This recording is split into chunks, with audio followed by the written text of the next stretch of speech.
I call the meeting to order. It's about 10 minutes after. I understand that we don't have a quorum yet, but we'll go ahead and start to handle things that are in action items. I'm Judge Brenda Harbin Forte. I am the chair for the 2019 to 2020 term. And this is officially the first meeting of the 2019 to 2020 Council on Access and Fairness. So I want to welcome all of you. We'll give it a few minutes as a couple of other people get seated.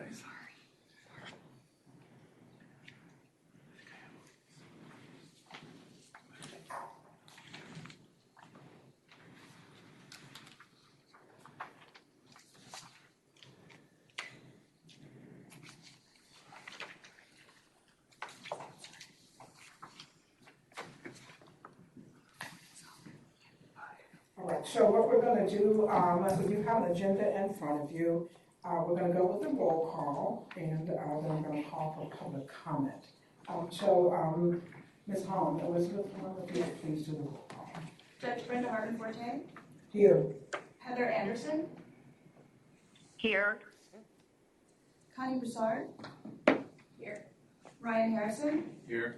Genevieve Jones-Wright. Esther Kim. Here. Emily Quinlan.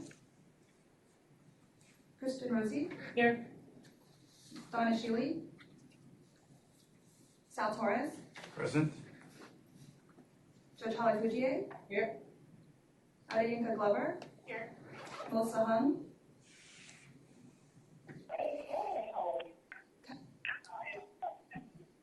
Catalina Lozano. Here. Mark Shem. Here. So we do have a quorum. Has left the conference. Well, you took roll call and that qualifies. Yeah, we do have a quorum. That's right.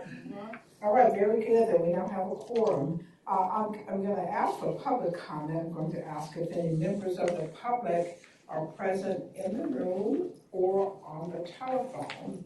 And I don't see any members of the public in the room. So is there anyone on the phone who's a member of the public who would like to make a comment on any agenda item? Anyone on the phone who's a member of the public? Right. Hearing none, seeing none, we'll move to the next agenda item, which is welcome and introductions. And I'm going to turn it over to Judge Holly. I've already welcomed you, so I'm going to ask Judge Holly Fugier, our outgoing chair, to give a welcome. Well, thank you, Judge Brenda, and first of all, on behalf of co-op. Has joined the conference. Let's get, sorry, someone has joined the conference. Who's on the phone? Hello? Hello, who's on the phone? Mark, you're there? I'm still here. All right, is anyone else on the telephone? Someone just joined us or joined us again. Did you call back in? Heather? Okay. I'm sorry? Mark Shem. Here. I think there's... Has left the conference.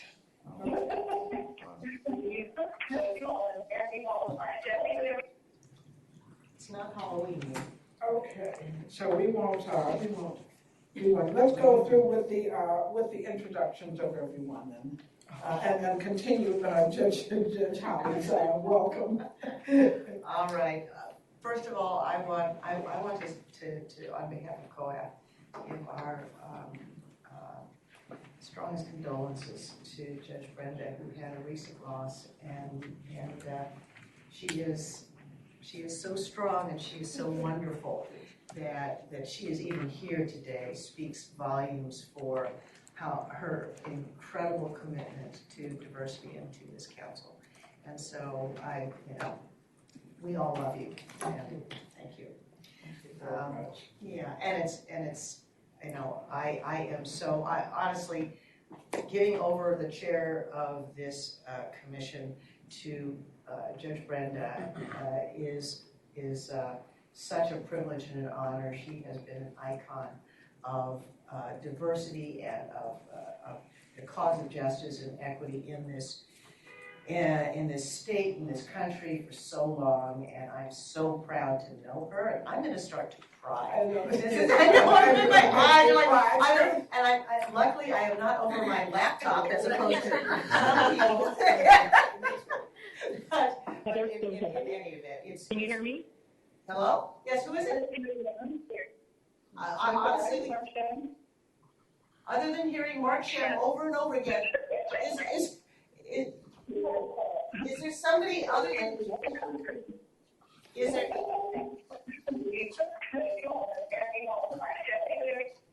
Whoever is speaking from underneath the ocean? Can you all hear me? I'm sorry. It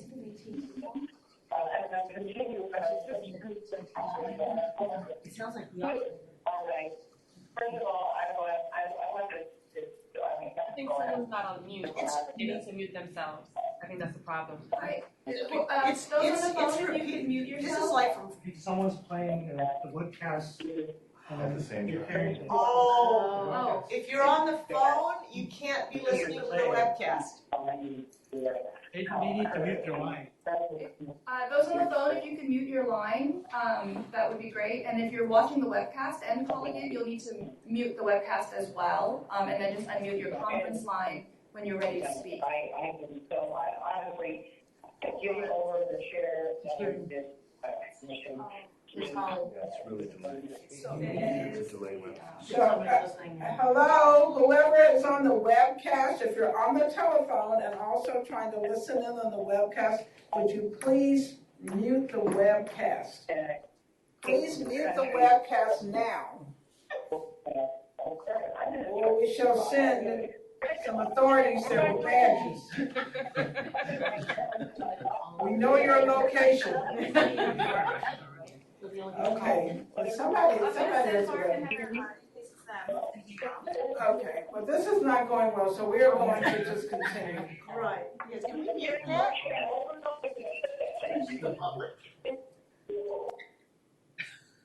And he hung up on him, so that's okay. Are we broadcasting? We're still broadcasting. Still right, so they can Yeah, still hear. just the audio calls. So you're gonna open up the line again? Yeah, I'll recall it.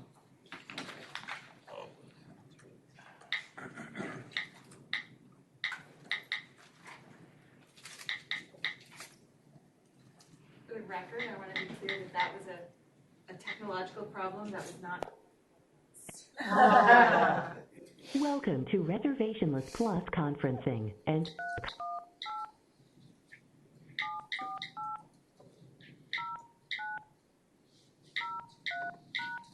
thank you. If you are the leader, press star now.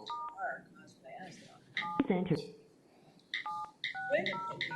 To start or join your conference, press 1. You will now be placed into conference. After joining the call, to record the conference for those who may miss this call, or for future playback, press star 2. Has left the conference. I think that's us here. We left the conference. Okay. Mark Shem. Has joined the conference. Hi, Mark. Thank you for calling back. We had to disconnect. We were not able to get the lines cleared so that we could hear everyone. But you remain faithful and diligent, and I thank you. You were present and you remain present. Is there anyone else on the telephone other than Mark Shem? Okay, so we're going to Has move. joined the conference. Hello, welcome. Who's on the telephone now? Other than Mark Can you hear Shem. me now? Other than Mark Shem, who's on? Is it Heather? Can you all hear me? This is Heather. Can you hear me? Yes, I Yes. can hear you now. Thank you very much. Okay, anyone else on the telephone other than Heather and Mark? Okay, great. All right, Holly, we're gonna get through your remarks soon. Okay, I want to thank all of the staff and all of the COAF members throughout the time that I've been on COAF. It has been a very long time. I've been associated one way or the other since the COAF was founded. And when Brenda, I think, was the first chair, and now here she is again. It's been an interesting ride, and especially the last year has been very, very challenging now that we can't say the word problem in our vocabulary. So it's been very, very challenging, and I know that with Helen and Elizabeth and with certainly with Brenda at the helm, and now with Esther, that it's going to be going from strength to strength. It's I do want to say, this is a matter of, this is my valedictory, I'm leaving, is that I am really hoping that COAF does truly become built-in rather than bolted on, but in a way that I think is more participatory. I think that the whole purpose of COAF has always been as the State Bar's conscience, as the State Bar's think tank on diversity. And that, for example, the Diversity Summit, which I thought was very helpful, I think COAF needed to be involved in its planning, and it really wasn't. So, that's my 2 cents on that. My other thing that I'd like to mention, and I know that Mark is on the phone, is about the proposal for early pipeline for the Board of Trustees. I do think that there's no question. I think everybody recognizes the pipeline does not start in law school. The pipeline does not start certainly in practice. The pipeline starts long before that. And that the least we can do is work together, use COAF's resources, use the amazing people we have on it to work with at least at the high school level, if not before. And that I am hoping that COAF is going to vote to bring that to the BOT, and that the BOT will recognize, as I'm sure they will, the importance of that endeavor, because you just can't start with the assumption it's only people who are in law school who matter. So that's all I can say. Thank you all. It has been a wonderful, wonderful experience, and I know that you're just going to be doing amazing work in the future. Thank you. And Holly, as you leave, we're going to go around and recognize the rest of the outgoing members soon. But I want us to go and introduce ourselves. And so why don't you tell the group a little bit about what you do and where you are? Oh, okay. I'm Holly Bougier. I'm a judge of the Los Angeles Superior Court. I am chair of our Community Outreach Committee and on a bunch of other committees that are slowly but surely sucking up all the time that I was going to have free up because I was no longer with COAF. And let's start with go up to you, Esther, our vice chair. Good morning. My name is Esther Kim. I'm a Deputy Attorney General at the California Department of Justice. I also run the Law Clerk Program for the Attorney General's Office in Los Angeles. This is my 3rd year on COAF, and I'm the incoming vice chair. Can I remind folks to turn on your microphones? It's just the button that says push. Good morning. Good morning. My name is Ryan Harrison. I'm an associate at the law firm of Lozano Smith, and I'm the general counsel north of the California Association of Black Lawyers. Good morning, everyone. Yinka Glover with Leadership. I work at an organization called Leadership Council. We have 4 offices in California doing environmental justice law and policy work. Good morning, Donna Hershkowitz. I'm the Chief of Programs here at the State Bar. Hi, I'm Catalina Lozano. We don't have a mic, so I'll just speak loudly. That's right. Is there right there? Oh, this is the mic? Yeah. Oh, I thought it was the thing that stuck out. No. Table mics. Oh, okay. I'm Catalina Lozano, and I'm an attorney in private practice, a sole practitioner in San Rafael. I've been an adjunct professor at UC Hastings for over 20 years, and I've been on COAF for the last 3 years, and I'm really going to miss you all. Good morning, I'm Gonzalo Torres. I also go by Sal. I'm the Senior Director of the Legal Department in Equinix. It's the largest company you've never heard of. And I also head up one of the employee resource groups that are called Equigente, which is Equi People. And just recently appointed to co-op.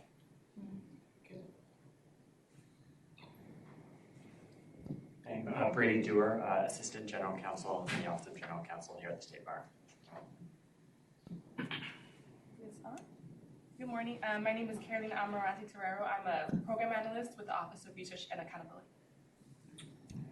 Good morning. I'm Connie Broussard, sole practitioner at Broussard Law. I serve on the workplace conduct panel for the state legislature, which is sort of a new gig for me, and I also serve on the California Association of Black Lawyers Board of Directors, and I've been on COAF, I can't remember, I think this is also my 4th year. I was trying to remember when you said 3rd year, I'm like, oh, are we supposed to be counting it? It might be my 3rd year. Who knows? Something like that. Good morning, everyone. My name is Helen Hong. I'm the Director of the Office of Access and Inclusion here at the State Bar.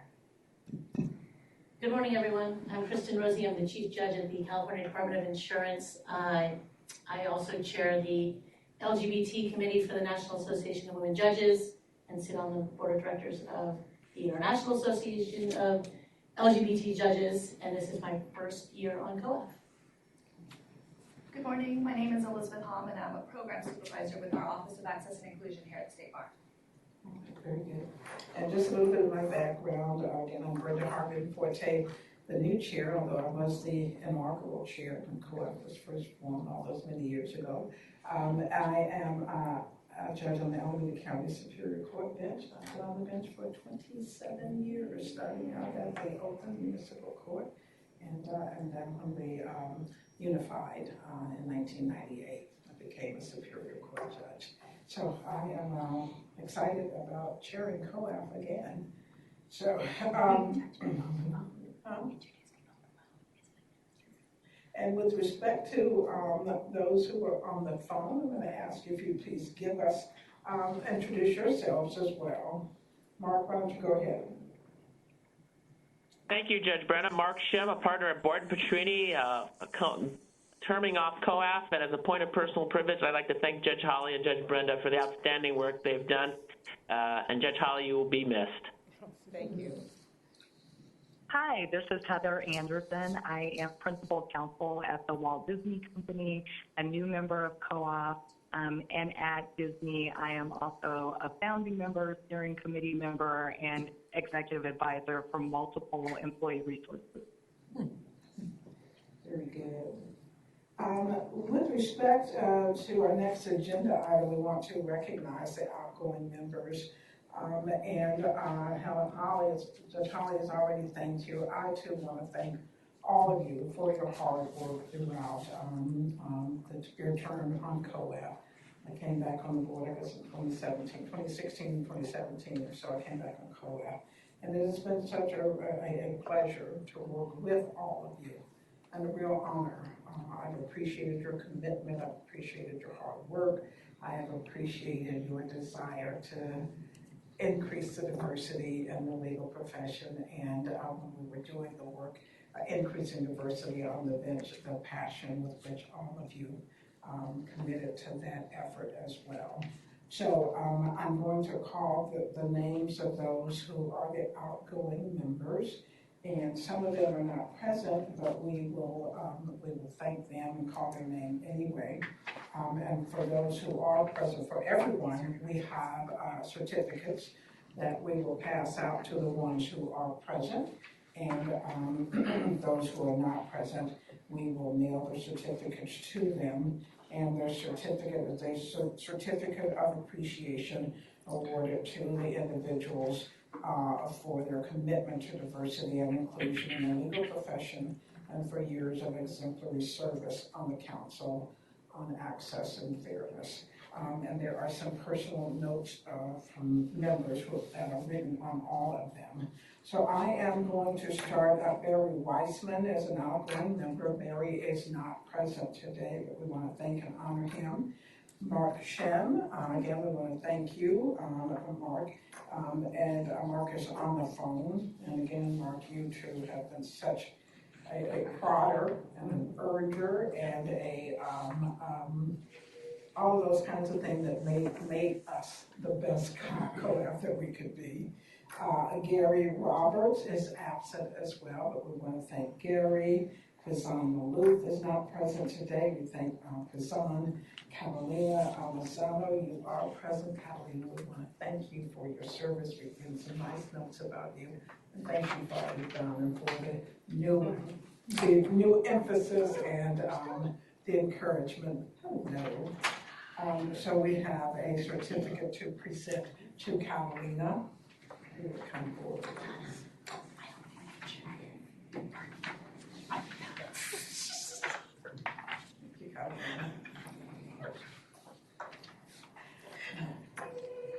Melissa Hung, we want to thank her. Melissa's not present today. Adinka Glover, Adinka, I want to thank you again for always to not only your hard work and commitment, but for also your pleasant smile. Your way of, just kind of quietly getting us to do exactly what we needed to do. So I want to thank you for your hard work, Adinka.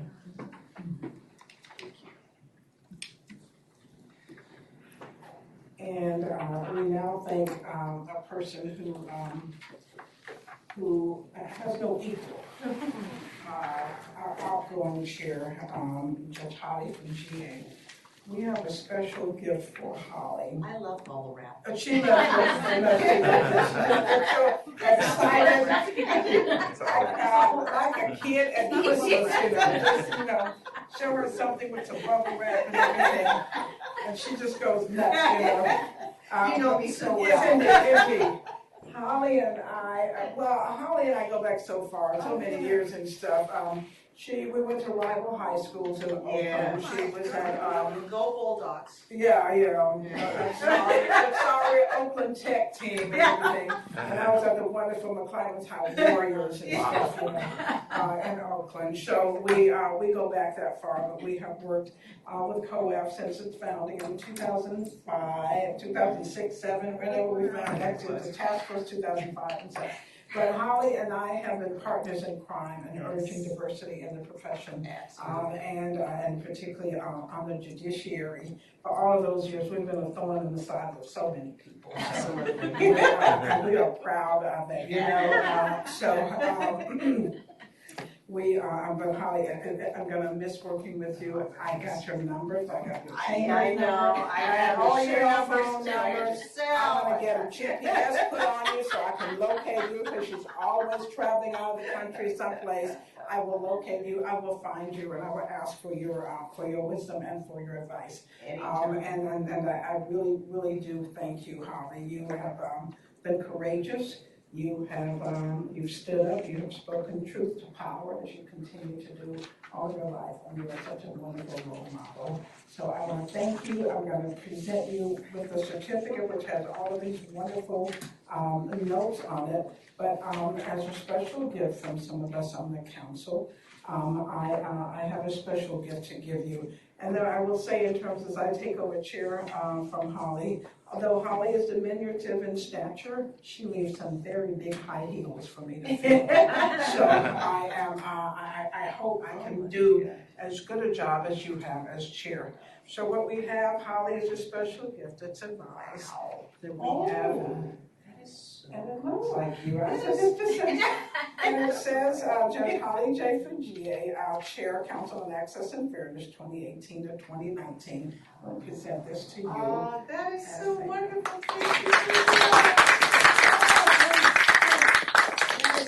Honestly, I got a lot of plexiglass stuff. This is the coolest thing. We knew not to bring you plexiglass. We also, I think last year for the outgoing chair, we were talking about getting a gavel or something. Holly goes, judges said the outgoing chair was a judge. Judges have enough gavel. We don't need any more gavels. So we knew this year not to try to present Holly with a gavel. And we thought, okay, well then maybe a portfolio and an engraved portfolio. But somehow I saw this, Holly, and it just spoke to me because it speaks of you and your class. So I do hope that you will enjoy it. And it is a vase, so you can put some flowers in it. So So let us thank Holly again.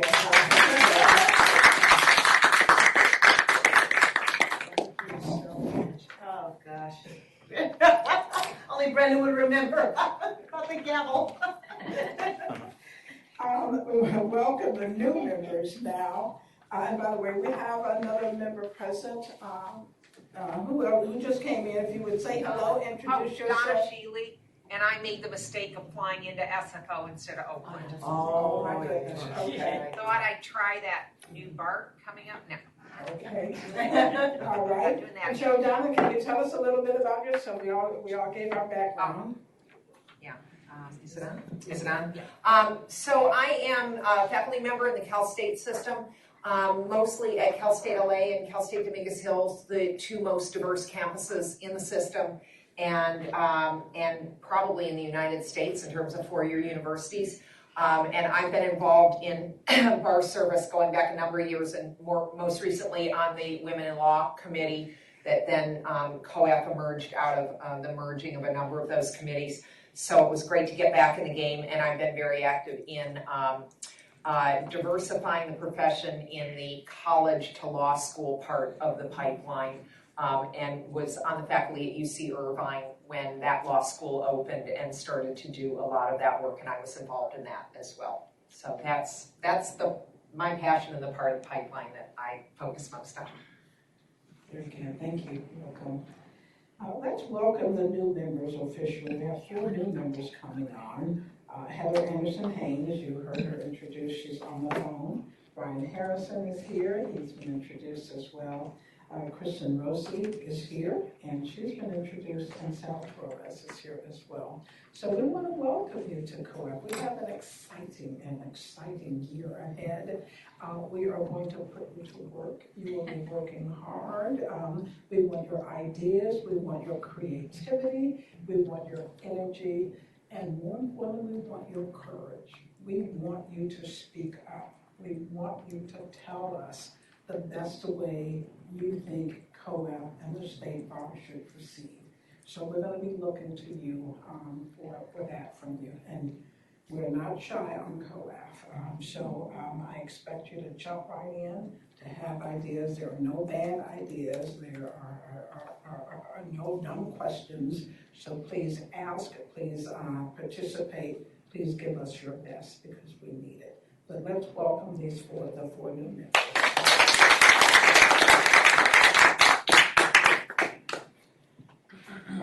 With respect to this now, I guess technically we, the new members, the old members are sort of now members of the public. Yeah, so the outgoing since members. this is technically the first meeting of our 2019-2020 term, those are the members that are voting members for today, and then our outgoing members are technically members of the public.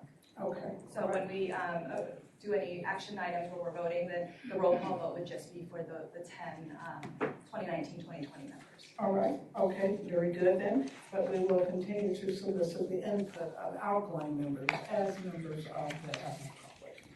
All right, with respect to the consent agenda, we need approval of the meeting summary and the action items from June 7.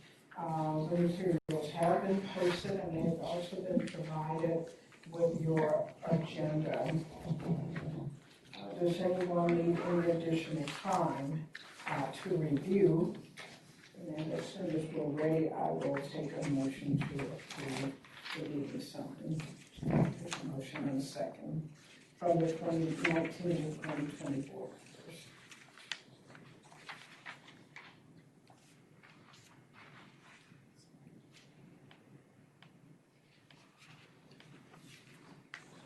Make a motion to approve.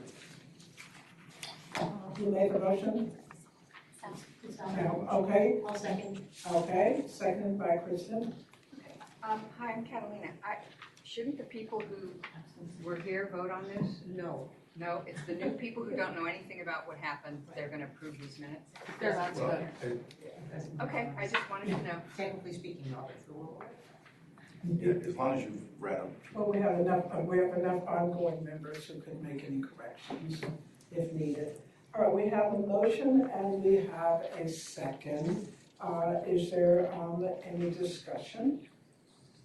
Now I'll call the question and I will ask Elizabeth to do a roll call vote. Judge Brenda? Aye. Heather Anderson? Heather? Yes. Connie Broussard? Aye. Ryan Harrison? Aye. Genevieve Jones-Wright? Esther Kim? Aye. Emily Quinlan? Kristen Rosie? Aye. Donna Schiele? Aye. Sal Torres? Aye. Right, the ayes have it, the motion carries. We'll move now to state board reports, and let's get a report on the diversity summit update. Helen? Well, first of all, I wanted to thank all the co-op members that were able to join us, and also just acknowledge the fact that many of you spending 2 days with us, and just to express our gratitude because I know how much time that takes out of your busy schedules. The Diversity Summit was really focused on getting input on the diversity report card, which started off with conversations with Barry and Adika in terms of their input on the metrics and what to present. And so with that, we really wanted to get input from people who we would see as utilizing the report card the most, diversity inclusion officers, affinity bars, as well as other leaders like yourselves. So I'm happy to report yesterday we had about 40 individuals that had come that represented firm leadership, affinity bars, COAF, as well as external stakeholders. In your packet, you will see the PowerPoint in which Dak McLeod, our Chief Mission Advancement, what is that? Advancement? Mission Advancement And and Accountability. accountability officer presented. And so that is in your deck for those that were not able to join us, which really provides some of the key high-level findings. And just to kind of give you some of the key notes, one is that the big growth in ethnic diversity within the licensee population has been really driven by 2 key populations. One, the Asia Pacific Islander, and then 2, those identify themselves with others. One being most that identify more than one race. And that in firms, you see that white and Latino attorneys are generally more satisfied than Asian and Black attorneys, regardless of size. And Asian attorneys report the lowest levels of career satisfaction where individual career and work balance are concerned. And Black attorneys have the lowest level of career satisfaction where career work issues are concerned. And so there is like a 30-page deck in your packet, but I did want to kind of bring that out. We were also privileged to have Dr. Erin Reeves, who is a leading author and researcher on diversity and inclusion, particularly in the legal profession, speak about how to use data to measure not only the outcome, which is just the numbers, but the inputs that make the change in outcomes, which is the behavior aspect. And so she presented a framework, which once we get her final presentation, I will forward to all the COAF members on how to share that. And then we broke out into groups that were diverse in terms of practice areas and input to find out what people are doing in their respective fields in order to advance diversity, how they're measuring that, but more importantly, what metrics they wanted to see in this annual report card. But with that, I really wanted to open up to hear from other members who attended your input in terms of what you gained, what you think other members should know about, and how you perceive the data that was presented yesterday. Yes, Ryan Harrison here. So it's on. Okay. So I really enjoyed watching Erin Reeves. She's certainly a master at her craft. And one of the things that really made me think was her notion of putting inclusion first and then diversity second. And that has to do with the inputs. The diversity, the number that you get with regard to the statistics is the outcome, but it's all about the input, the inclusion, the efforts. And also being a fellow sociologist myself, like Ms. Reeves, she talked about perception, the perception that these diverse individuals have in the organization and how that, of the organization, right, and of him or herself, and that's important too with regard to achieving these efforts, the efforts that we're undertaking as well. And so I just wanted to note that as well. And if, Kristen? I also, like Brian, really enjoyed Dr. Ree's presentation. And what I thought that was interesting about her presentation, and there were many things, but one of the things she talked about was how millennials and the Gen Z folks coming up see diversity and see inclusion and how it's different than we've been doing it in the past. And in fact, Ryan's example of his friend and her interview and how she felt as if the firm was looking at her in order to check a box, and how different that the next generation coming up sees diversity inclusion and sees what it means to get in the door and stay in the door and those kinds of things. So I thought that was really important because when we're talking about diversity now, we have the numbers of what has and hasn't worked, but now we need to think about what's going to work for the people coming up.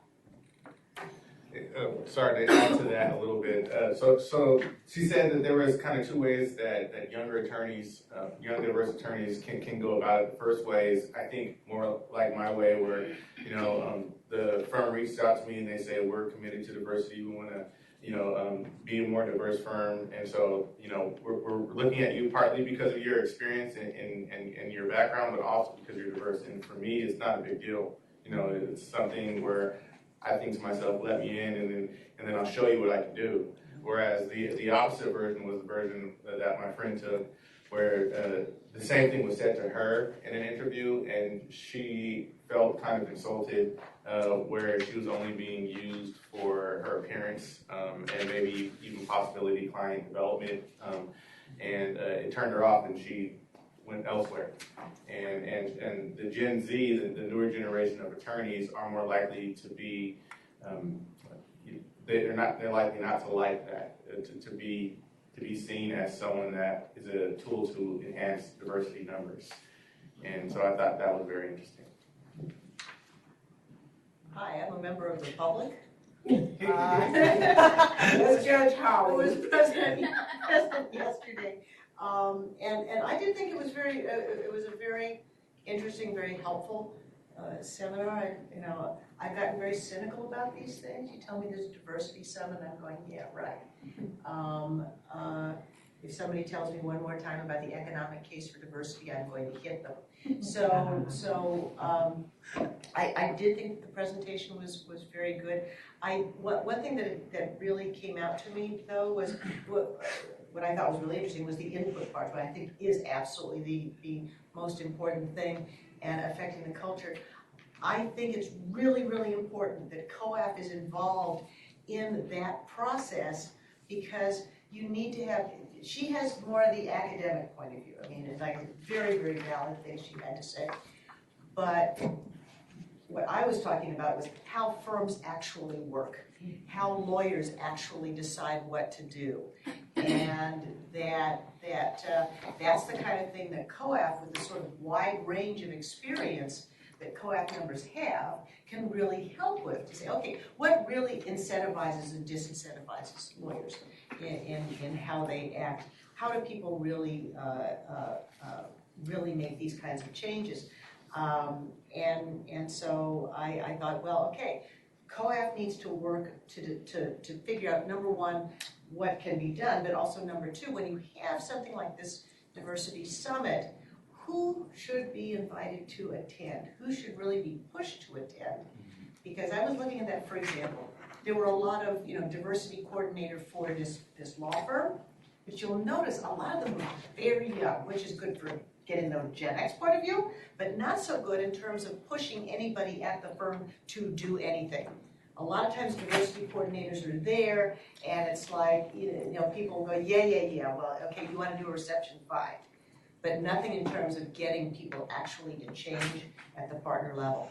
So I think that having more of that, having more people who are actually able to have power in the process. We talked about power, but for example, when she was talking about, the group 71 and over was the happiest group, and it was because they have power. No, it's because most of them aren't working. That's why they're happy. So anyway. All right. Okay, go, Catalina. Hi, I'm Catalina. I wanted to pick up on what Judge Holly said and say exactly, you stole my line. The breakout session where we were broken into groups, I was so lucky to sit at the same table with in-house counsel from Hewlett Packard. And he wasn't 20 years old. He was a little bit older. And he talked about what his firm has done, and I agree, Judge Holly, who needs to be in that room? And I think people like this gentleman from HP, because I grilled him, I said, because he looks for outside counsel. And he said, so when we look for outside counsel, we will look for firms who have diversity. Well, what does that mean? So we kind of grilled him about what does his firm do to ensure that diverse attorneys are not, as the lawsuit called them, diversity props, that the diverse attorneys are actually in the depositions, in the courtroom, arguing the motions. He was a tremendous resource. At the same time, another woman was at my table who, I don't remember the name of her firm, but it was not a law firm. It was a business, I think it was down the South Bay. And she was complaining that when she called, she also gets outside counsel. And when she calls outside counsel and says, are you diverse?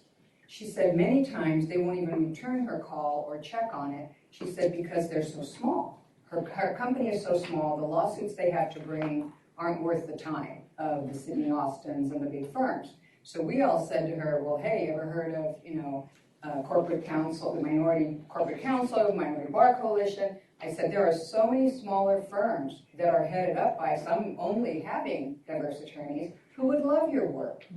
So Judge Holly, you're absolutely right. The people who come to these diversity summits, and then again, I sat next to a woman who looked like she was about 23. She was from Sidney Austin. She wasn't a lawyer. She was the diversity coordinator, exactly what you said. She gets to have receptions and mixers and games for the people in her firm. I thought it was a very successful day yesterday. Just one comment.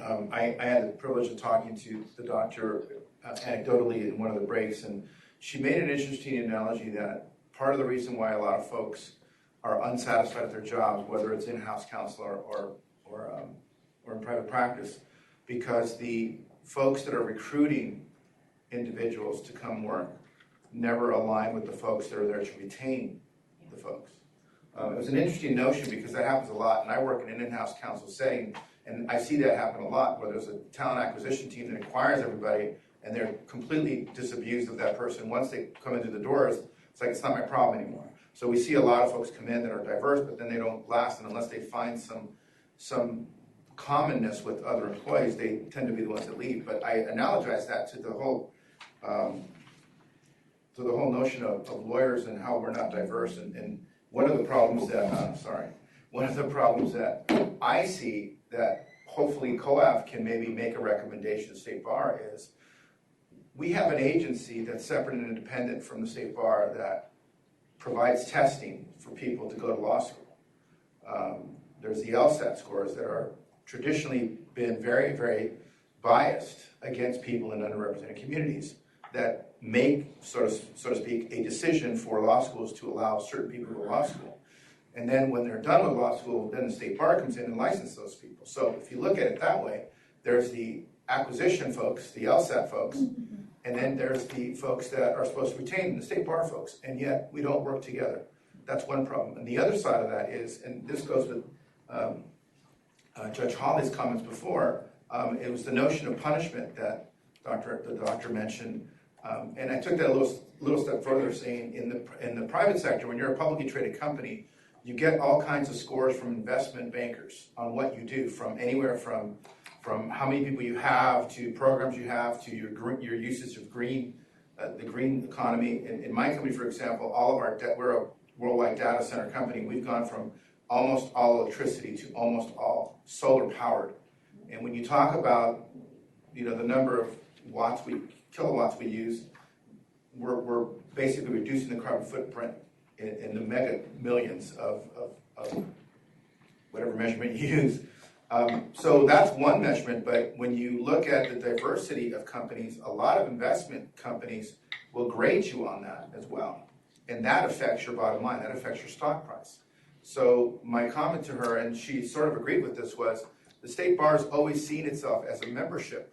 We're adding members, but never as an enforcement body. And think of what we would do if we gave you report cards out, and much like when you went home and there was punishment to be doled out by your parents if your report card, at least for me it was in my house, you didn't get enough A's and B's, you weren't going out, or there was a little spanking or here and there or whatever. Think about what would happen if these report cards actually meant something to the folks that we were trying to find corrections.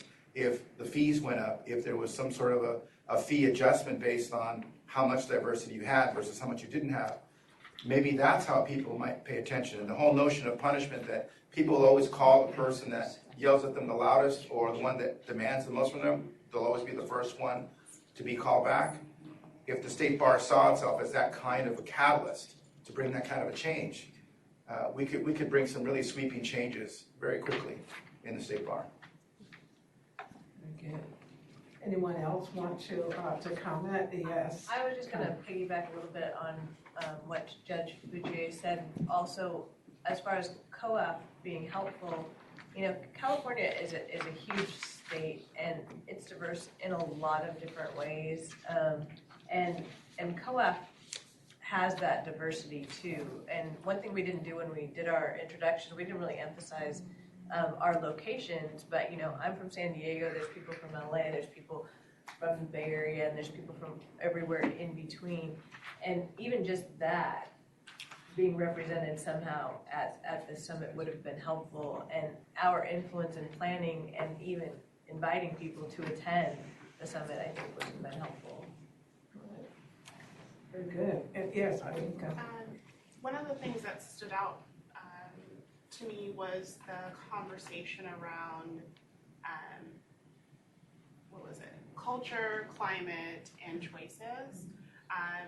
Because, and I see correlations with what the gentleman over there just said as far as the hiring team isn't talking to the retention team, and so I see the culture is what is being promised at these organizations or firms, and then the climate is what we're actually getting in our experiences. And really, left the conference. Experience as an attorney, have I seen those three things align? And so how do we really work to get those aligned to improve the experience so that retention is improved? Very good. Any other thoughts or comments? Go ahead, Esther. I would just add, I thought the breakout sessions were really helpful. I think that's kind of where we start to develop a plan.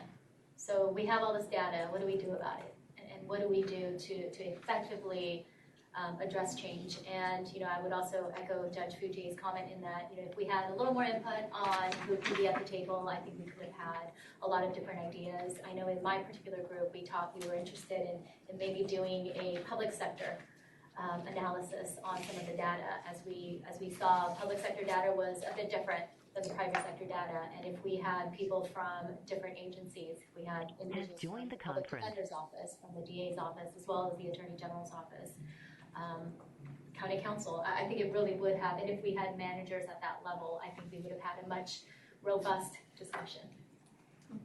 Thank you for that input. We will definitely incorporate that for next year's, which we will be hosting out of this office.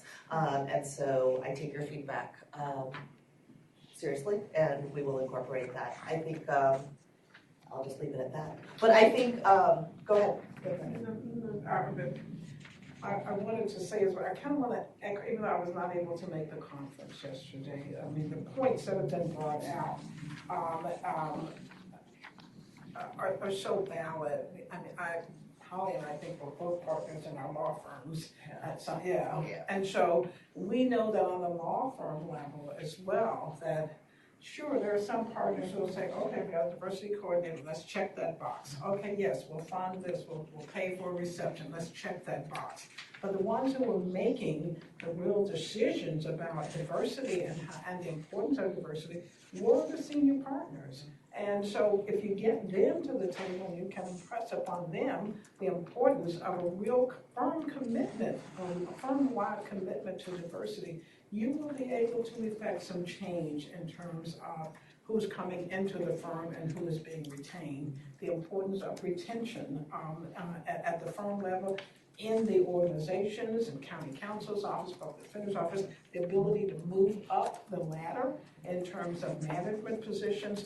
The people who are making those decisions, if they're not at the table on the diversity summit, you really have not had the most effective, and they're not going to bring about the change that we say. So this, it has to be more than a sort of academic discussion about it.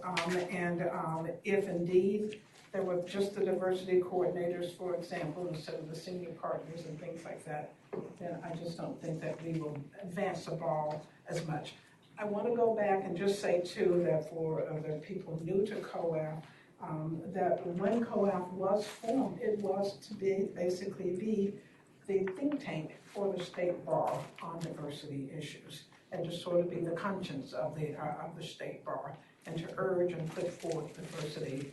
Now, we've sort of changed focus and stuff now, and there's a new work plan, and I'm not sure that all of those ideals were incorporated into everything, but I do hope that, particularly with the ideas Judge Holly says are built in and are bolted on, that you see COAF as a built-in part of it, and that you indeed come to COAF and say, here's what we're thinking about doing. What is COAF's input? We have a wonderful, wonderful group of people with some wonderful ideas about what can be done, and some very practical ideas.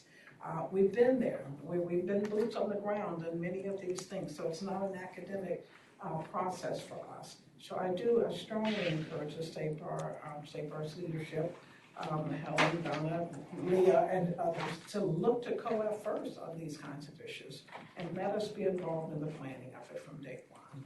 And that would be my request. And I wanted to kind of get that in before you made your final remarks, so I'll turn it back over to you, Helen. No, and I think a way that we can make sure that that's incorporated is perhaps put that into the work plan for 2020. I have to say that it was a truncated planning session based on Dr. Reeves' schedule. But I think if we do that, then we really have time to think about what is it that we want to get out of the Diversity Summit, who should be involved, and what are we looking for in terms of expectations. But I completely agree with you, Judge Brenda. Very good. Well, thank you. No other comments. I do want to give another member an opportunity to introduce herself to the current members. Tell us your name and a little bit about your background, what you do. Okay, my name is Genevieve Jones-Wright. I just flew in from San Diego, so part of my tardiness. I was a public defender for San Diego County for 13 years, but as of about 2 months ago, I became the legal director for a nonprofit that works with the refugee and immigrant community, particularly from the entire continent of Africa, the Middle East, and South Asia. The name of the organization is PANA, Partnership for the Advancement of New Americans, and always happy to be here. Very good, thank you, Genevieve. Okay, next we have our discussion and action items. It's just a little bit after 11. Elizabeth, we're good on this? Yeah, we're very good on time. I'm sorry? We're very good on time. Okay, all right, very good. And we don't need any action on the state bar report from Helen or anything. All right. Now we'll move to update from the data work group and approval of the next steps, the strategic plan, et cetera, et cetera. Helen, back to you. The floor is yours. Well, this goes right back to Esther's comment about giving feedback on the metrics. And so this is really where we want to hear from the COAF members in terms of, from your perspective, which metrics should be included on the first report card.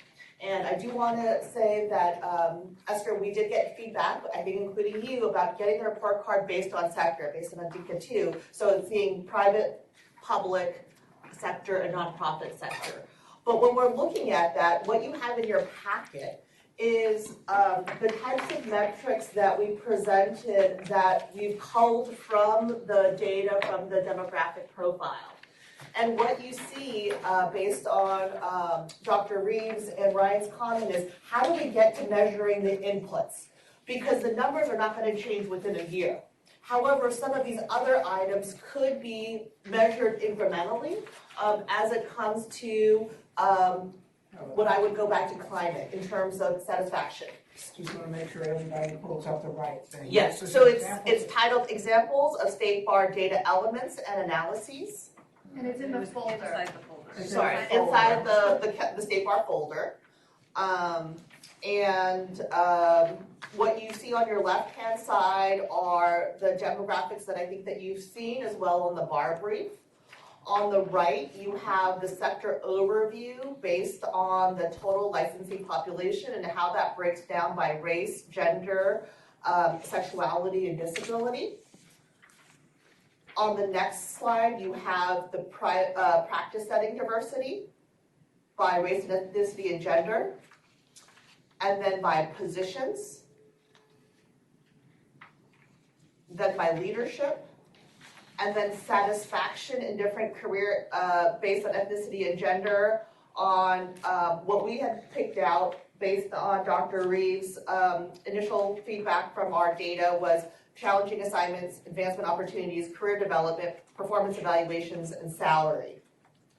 So I know for people that did not join us yesterday, this is a lot of data, so we can take some time if you want to take a look at it, but what we really want to know is, on this initial report card, what metrics do you want to see? Knowing that we're not going to give out a 5-page report card, but what are the key factors in which you want to have included in the report card?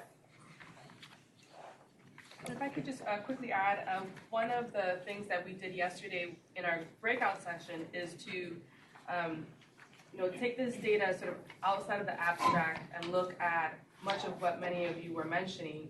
What are the policies and programs? What are the strategies within legal departments, law firms that need to be measured, and tie that to some type of data point so we can see where there's a need for change. And so this is only just a template. When you look at the analysis in terms of those that are non-executive to executive, and you see the gap in gender, you see the gap also across the racial ethnic groups. What we were encouraging participants to do is think about, okay, what are the type of retention policies, recruitment policies.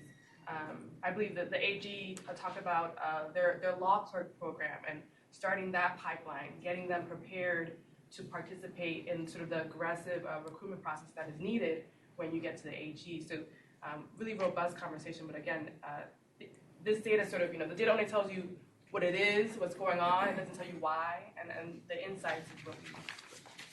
Hi, I'm Catalina. I'm a little bit confused about the report card itself because I heard many things yesterday. One was that this data was obtained directly from State Bar members when they were signing up. So that the person herself was saying, I'm Hispanic, I'm a partner, whatever. I don't understand the report card. Who is it going to be sent to? How is it going to be filled out? Is it because we talked yesterday in our breakout group about the fact that, the law firms themselves, who can trust them to report the truth? I mean, so could you tell us a little bit about what the report card is, who it's aimed at, how it will be distributed, how it will be validated, when it would be due back? What is the report card? And so maybe it's a misnomer of a report card. It's almost like a snapshot of the profession.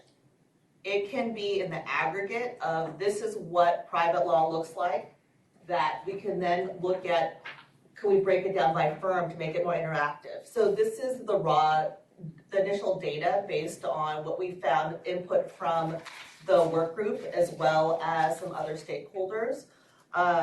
But the report card is not going to be as to one firm at this point. It really is, this is what big law looks like, or this is what the nonprofit sector looks like.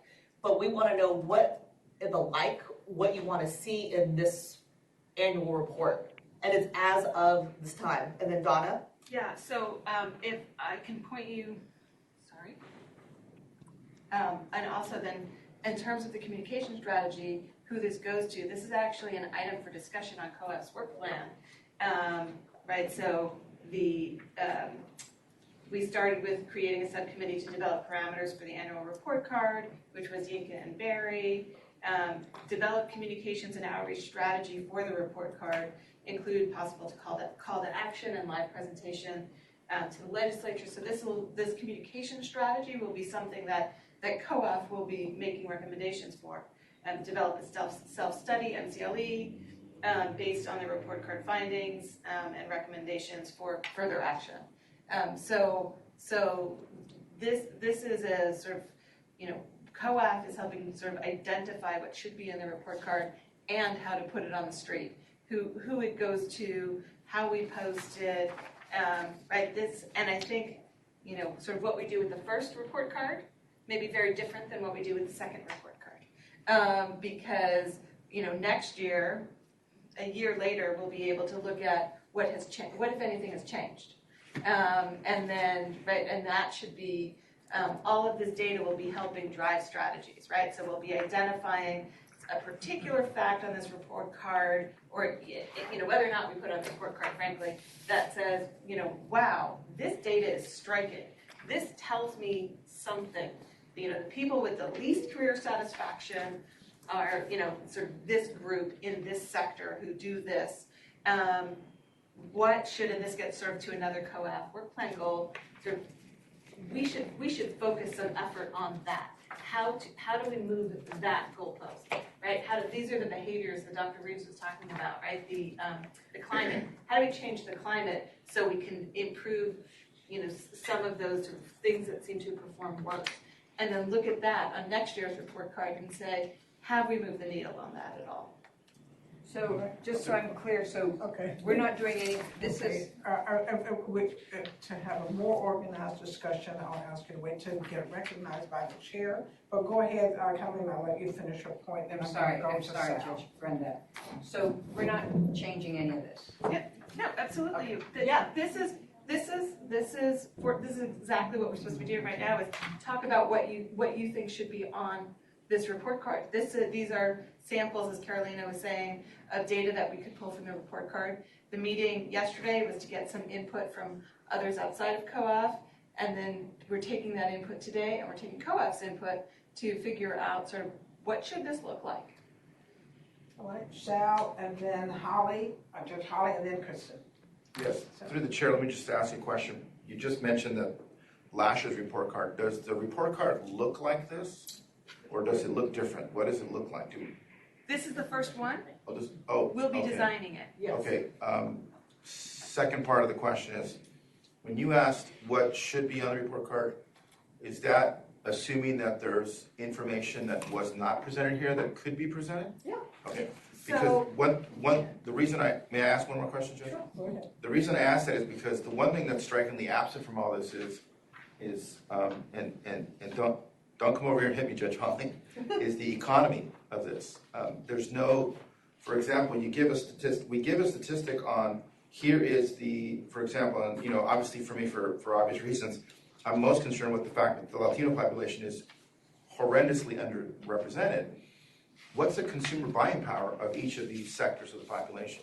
What's the consumer buying power of the Latino community versus the Black, Asian, other, the non-binary, binary, LGBTQ, and the white community versus how much money is being generated by the attorneys on a per attorney basis? So, for example, if there's a graph that shows that the white attorney or Black attorney or Latinx attorney bill the same amount of hours and make the same amount of time, that might say something. So just in terms of dollar signs, because after all, this is going to people whose lives circulate around how are we making a firm or law department profitable. It would be good to attach some of these statistics to how it's making a difference or how it could make a difference, if that makes sense. So one of the limitations that we certainly have is what data is available. And so one of the things that we handed out yesterday that's in your packets as well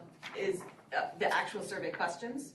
And so one of the sort of objectives for today is looking at sort of what we've collected data on.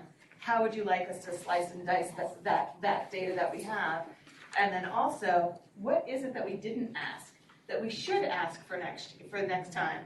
Because we're going to be launching the survey again in December, and so if there's additional information that we should be adding to the survey, so we can report on some different things next year as well, then that information is incredibly important to get from you all today. All right. Judge Holly? Yes. Kristen? And then Connie. I talked yesterday a lot about the additional information that I thought would be helpful. One thing that just struck me is how many appearance attorneys show up in my court. People who are there who don't really handle the case and who are there maybe to do 2 or 3 or 4 hearings. We'll say they'll check in with my court and then they'll run over to another court and do something else. And they may be independent contractors, they may be employees. They're also staff attorneys who just will sit, who will go over documents, or who will do other things and who are not on a regular employee track. I think it's very interesting. It has changed the face of the way the courts operate, certainly, and the way that people view their careers. I mean, it's sort of like the Uber of the legal community. And it would be very interesting to have some kind of, have information about those people. What are those? There are people I see in my courtroom, 3 or 4 times a week, and they're handling, I'm answering on number 5, number 7, and number 13. So I think that's a big change in the profession, and I think we ought to study it. Kristen and then Connie. So I just had a couple of comments, and I think sort of piggybacks a little bit on what Sal was talking about. But when we're talking about putting out the report card, and I imagine that it's the bar's idea to sort of send it out to everyone, that, I think that Dag said yesterday 90,000 people, so maybe half, or a little less than half, actually responded. I think one of the things that's really important is that we find a way to get more people to respond. Because we have a snapshot, and data is really only as good as it can be. And if we're only getting a snapshot of half of or less than half, then it's hard to know what the data really means. And I for obvious reasons, I looked at some of the demographics and some of the questions, and I looked at the bar brief on the question of gender identity or sexual orientation. 33% of the people didn't answer that question at all. So, you had 90,000 people responding, but only, 60,000 or so responded to that question. So I think there needs to be a push to say, this is why this is important. This data is important. And this goes back to the punishment idea. And I actually liked the punishment idea. It might be that I was raised Catholic, and so there might be something to that. But this idea that it has to mean something. We want people to respond to the questions and fill out the survey about the demographics, because we meaning the state bar or co-op, are going to do something with that data that's important.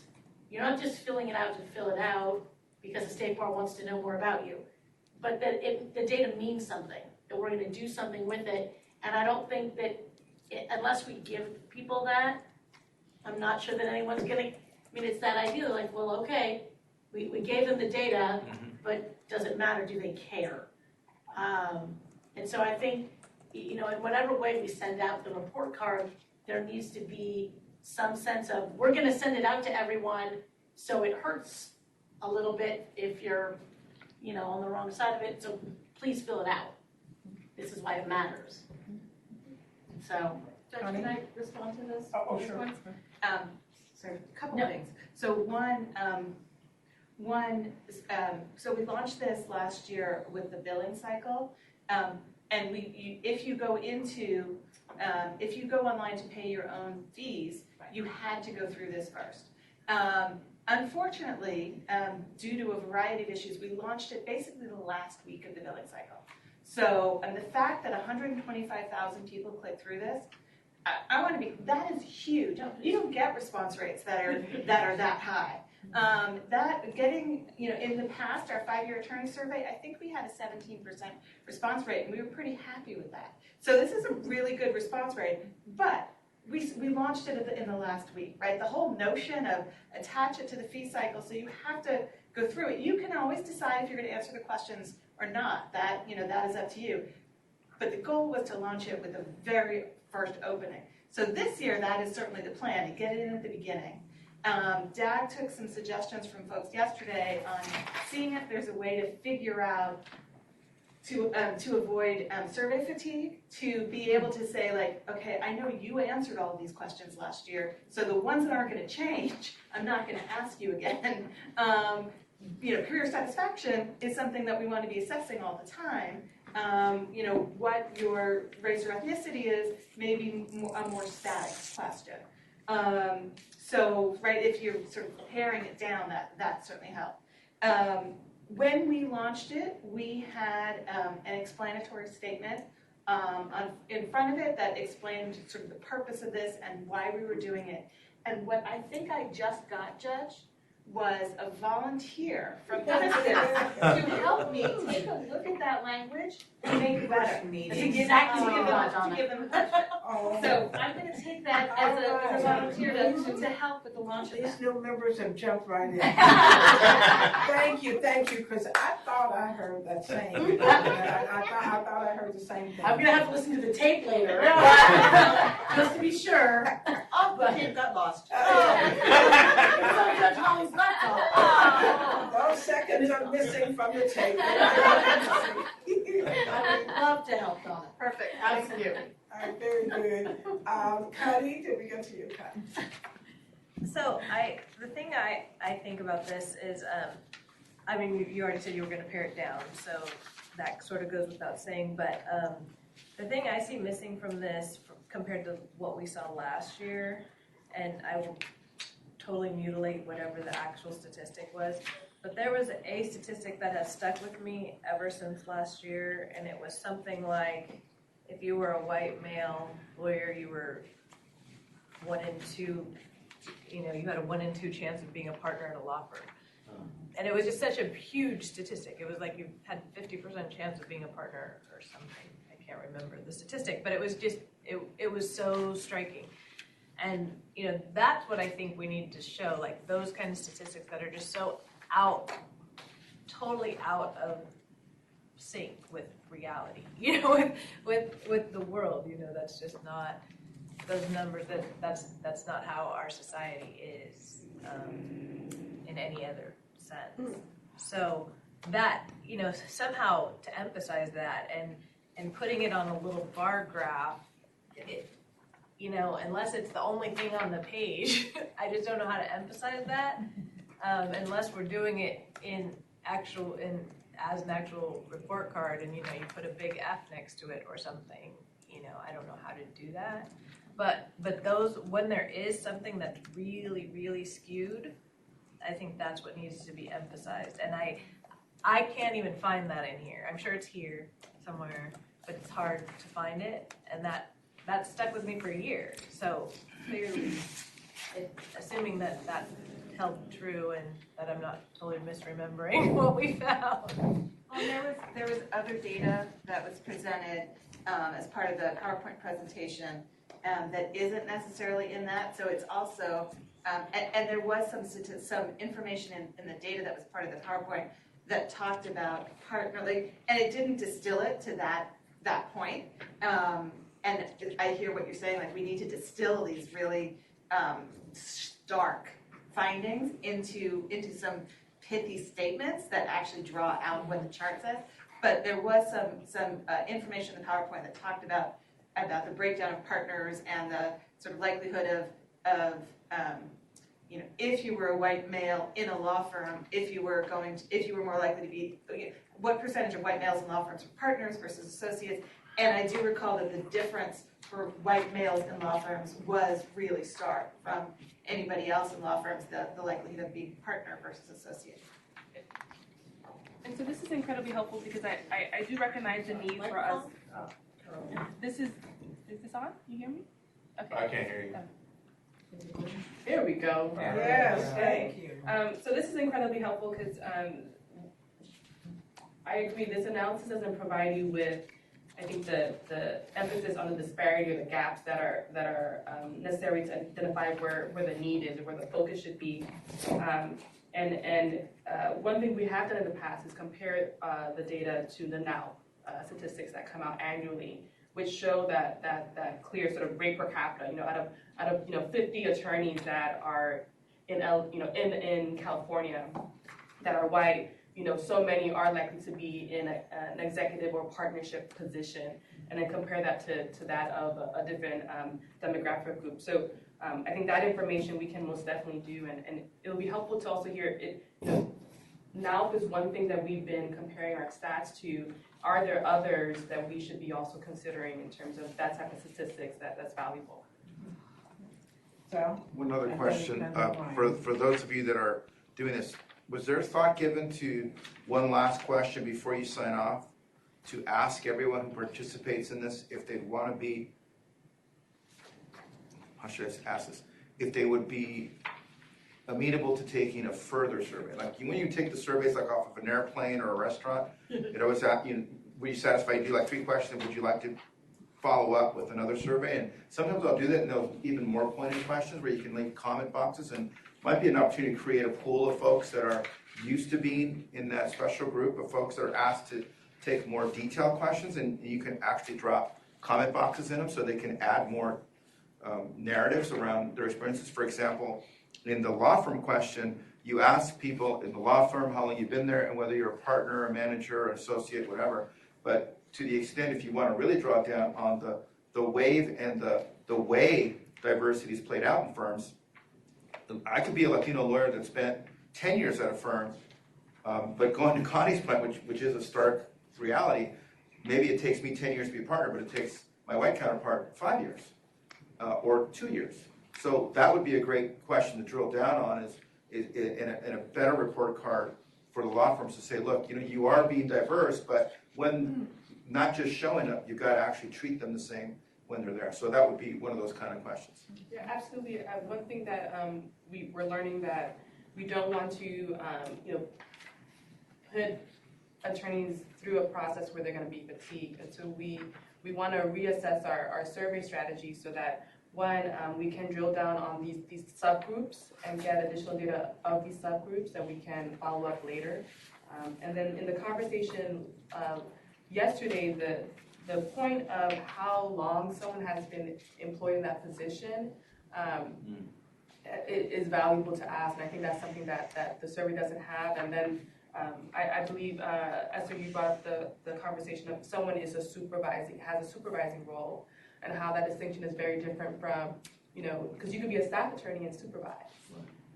And so those type of clarity in our survey questions and design of our questions is valuable for us to hear. Ryan? Yes, so I made a suggestion yesterday, and I have an additional one today. I heard someone say that they're going to pare down the question, but I don't know if that's going to be the case. I think there should be additional questions added to it. Were you going to pare it down? No, I think the question is, what should we include in the report card, or do you want a 5-page report card?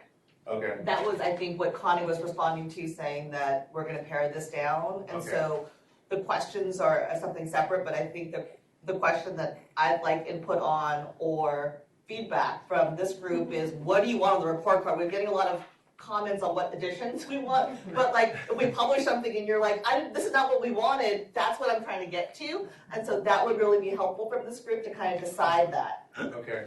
So yesterday I made the suggestion about a perception-based question, which was designed to kind of give insight into behavior, and that question was, Do you think that your race, ethnicity, or gender is an impediment for success in your field of practice?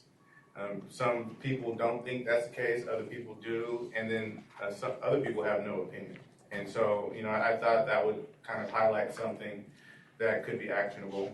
And the other question that I think should be added should focus on the socioeconomic status of the attorney's parents, particularly when they were, growing up in a household. Because, as an African American male, I can tell you that there other African American males are not necessarily like me. I grew up in North Vallejo, North Richmond, went to public school, but then when I transferred to a Catholic private school in the Napa Valley, the black guys are totally different. You know what I mean?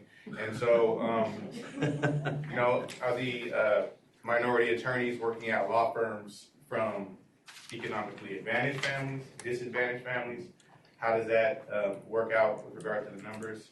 And it can highlight and inform actionable items taken on whether or not there's a certain specific type of thing we need to address. So when I studied sociology, I learned that there's cultural capital, social capital, and economic capital. And all three of those things work together to help create opportunity for someone or prevent opportunity for someone. And cultural capital is, what are the things in your culture that create you? What are the things that you like to do? Social capital is who you know. Economic capital is how much money do you have? And all those three things work together. And when we talk about diversity and inclusion in the legal profession, I think we need to identify which area we may need to focus on more than others with respect to minority folk in our pipeline. I'm sorry, Donna, I think. Donna and then Christy. I want to follow up on what Judge Holly said earlier about the aspects of the legal profession that are bleeding into the gig economy. And I think that as you look forward to, doing more survey of the profession, that really needs to be worked in. And it's a particular concern, I think, from a diversity standpoint. If you look at other professions that have gotten more gig, and higher education would be an example, you're finding that the adjunct lecturer category, as opposed to tenure track and tenured, is being populated by non-white, non-male. And if you just say, what's your demographic of higher education overall, you fail to capture that the underemployed and underpaid are white women and generally people of color and LGBTQ over in that area. So I would not be surprised if we would see similar results in querying the legal profession in that way. And I think that that's a really important thing that we need to look at, because the gig economy isn't shrinking, it's growing, notwithstanding the legislature trying to bring more of those folks under the umbrella of employees. You can be an employee and still be a part of the gig economy. So I think that that's something that the bar really needs to look at as it kind of looks at the profession in the 21st century. I think lawyers have gotten pretty much out of that argument, but so I have plenty to say about the survey and everything else, but I'm going to try and answer Helen's actual question because I feel like you've said it a couple of times. So for me, there's a couple of things that I think we should put in there. Not any of these statistics were shocking to me per se when we saw them all yesterday, but I think breaking down race, ethnicity, gender, when you talk about practice settings, I think that's something that we should include in the report card. I mean, the obvious demographics of, the disparities between the population and, what the attorney population looks like versus the population of California as a whole. But I think the practice setting diversity is something that matters. I think that's something that, and again, it wasn't shocking. Surprised there are more women and minorities in nonprofits and in state government than there are in law firms was not a shocking demographic. But I think it's important because, and I think it's important in part because there's a lot we can learn about, what the inputs are in those sectors that make it more attractive to, or is it a fail-safe, why do more women and minorities end up, in those practice setting areas is an important area that we could dive into for the group as a whole, but I think that's something that's worth putting in the report card. To answer your question about what we should put in the report card. I have a question. How does the job satisfaction impact diversity? What do we do with it? Whether we're satisfied or not satisfied, how is that going to lead to an increase in diversity or a decrease in diversity? And what do we do with this? Some people are happier, their jobs are. So I think that goes to recruitment, it goes to retention and advancement. And so why Asian females in their 30s are the most apt to leave. Satisfaction, particularly in the areas, and this is what Dr. Reeves talked about, that most women and people of color are surprised during their performance evaluations, they're not getting ongoing feedback, that there's plenty of mentoring programs, but a lot of people don't actually feel mentored.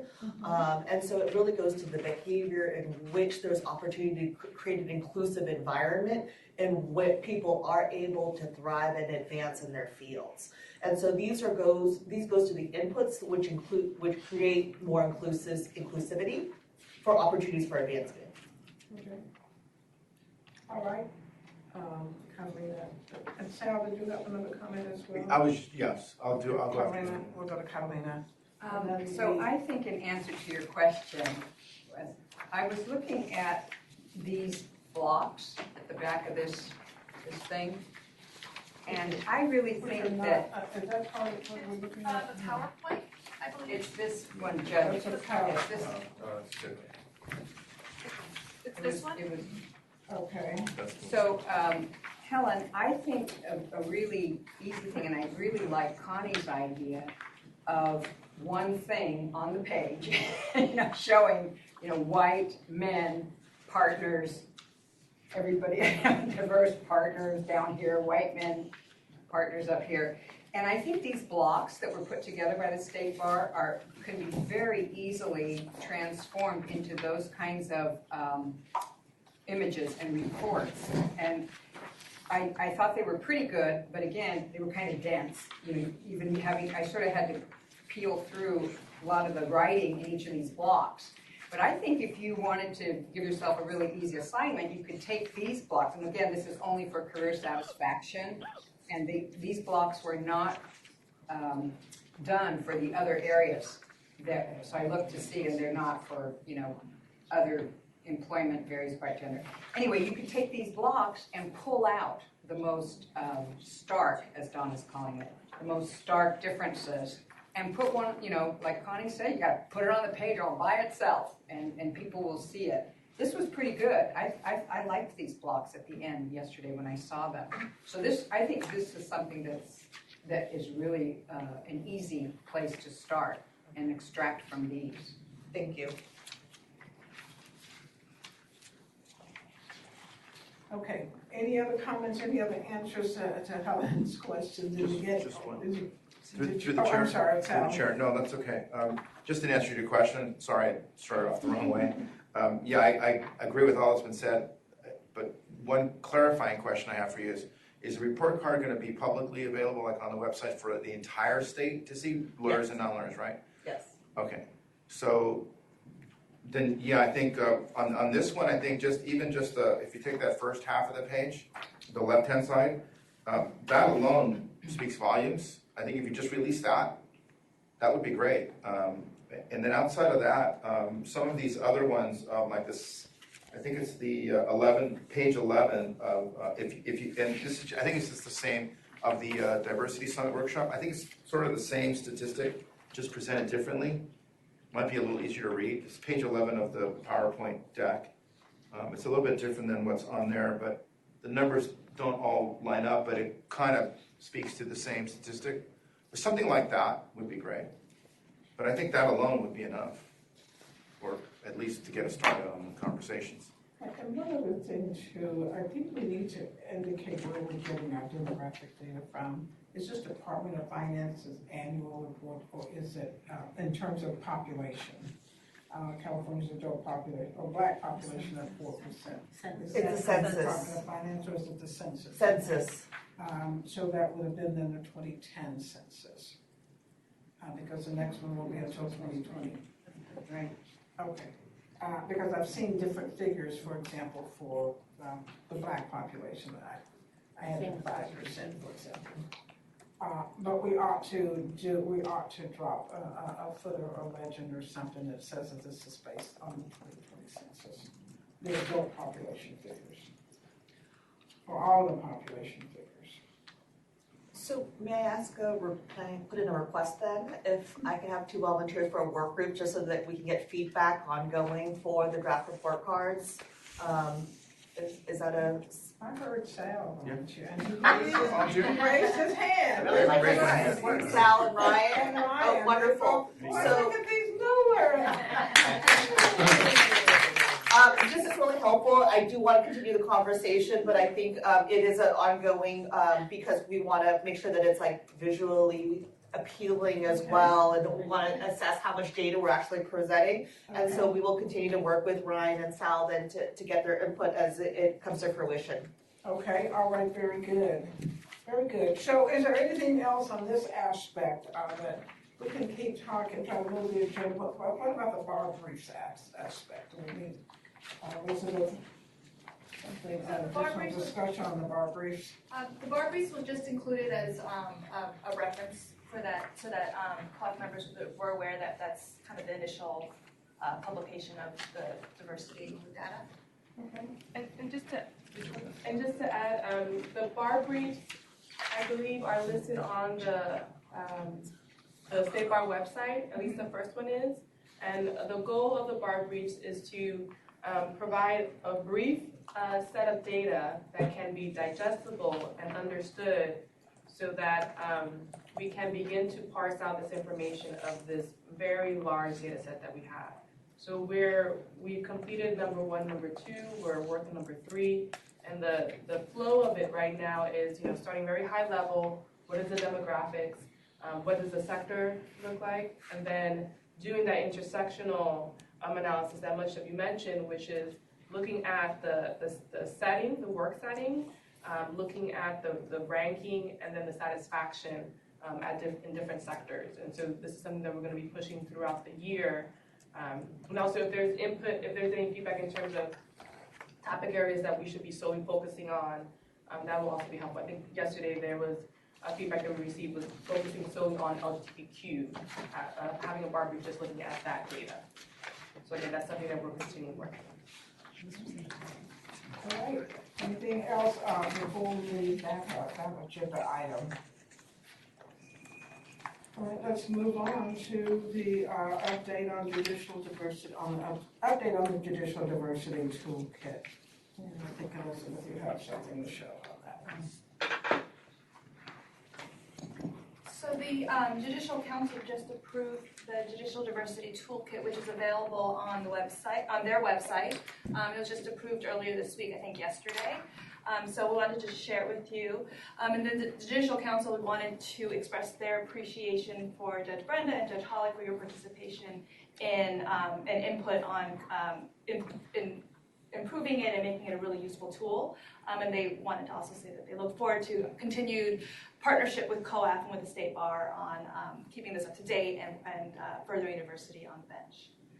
So Judge Holly, I don't know if you have, or Judge Brenda, if you have additional comments? Outside of the great input that I know that Judge Brenda gave throughout that process, she was really a gadfly, and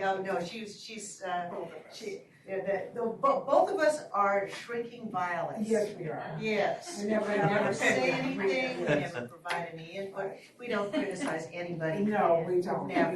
We don't. Never.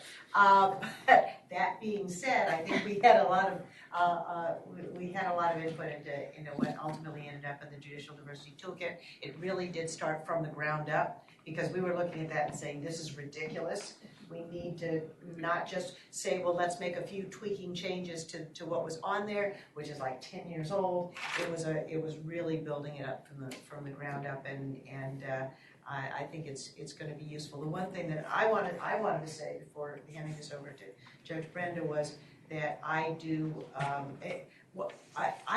appreciated during the process Gary Tanaka from the Judicial Council, who was really, really wonderful about trying to get as much input as possible and trying to make this as useful as possible. And he really does appreciate the input from COAF and expects that. And the next step is the promotion of the Judicial Toolkit, and also presenting of programs. Now, the things that we've been talking about, it used to be a COAF thing. COAF put on these programs. Well, Judicial Council is doing it, and they actually have one scheduled for October at the CJA/CLA meeting that, I don't know if you're, I think somebody from. Another one in December at the Beyond. Right, yeah, that you're gonna be speaking at, yeah. I couldn't work out my schedule on, for next month, but they're great panels. We just need to make sure that we're there saying, hey, wait a minute, there hasn't been one in a while, or there hasn't been one up in the northern counties. There should be one in the valley.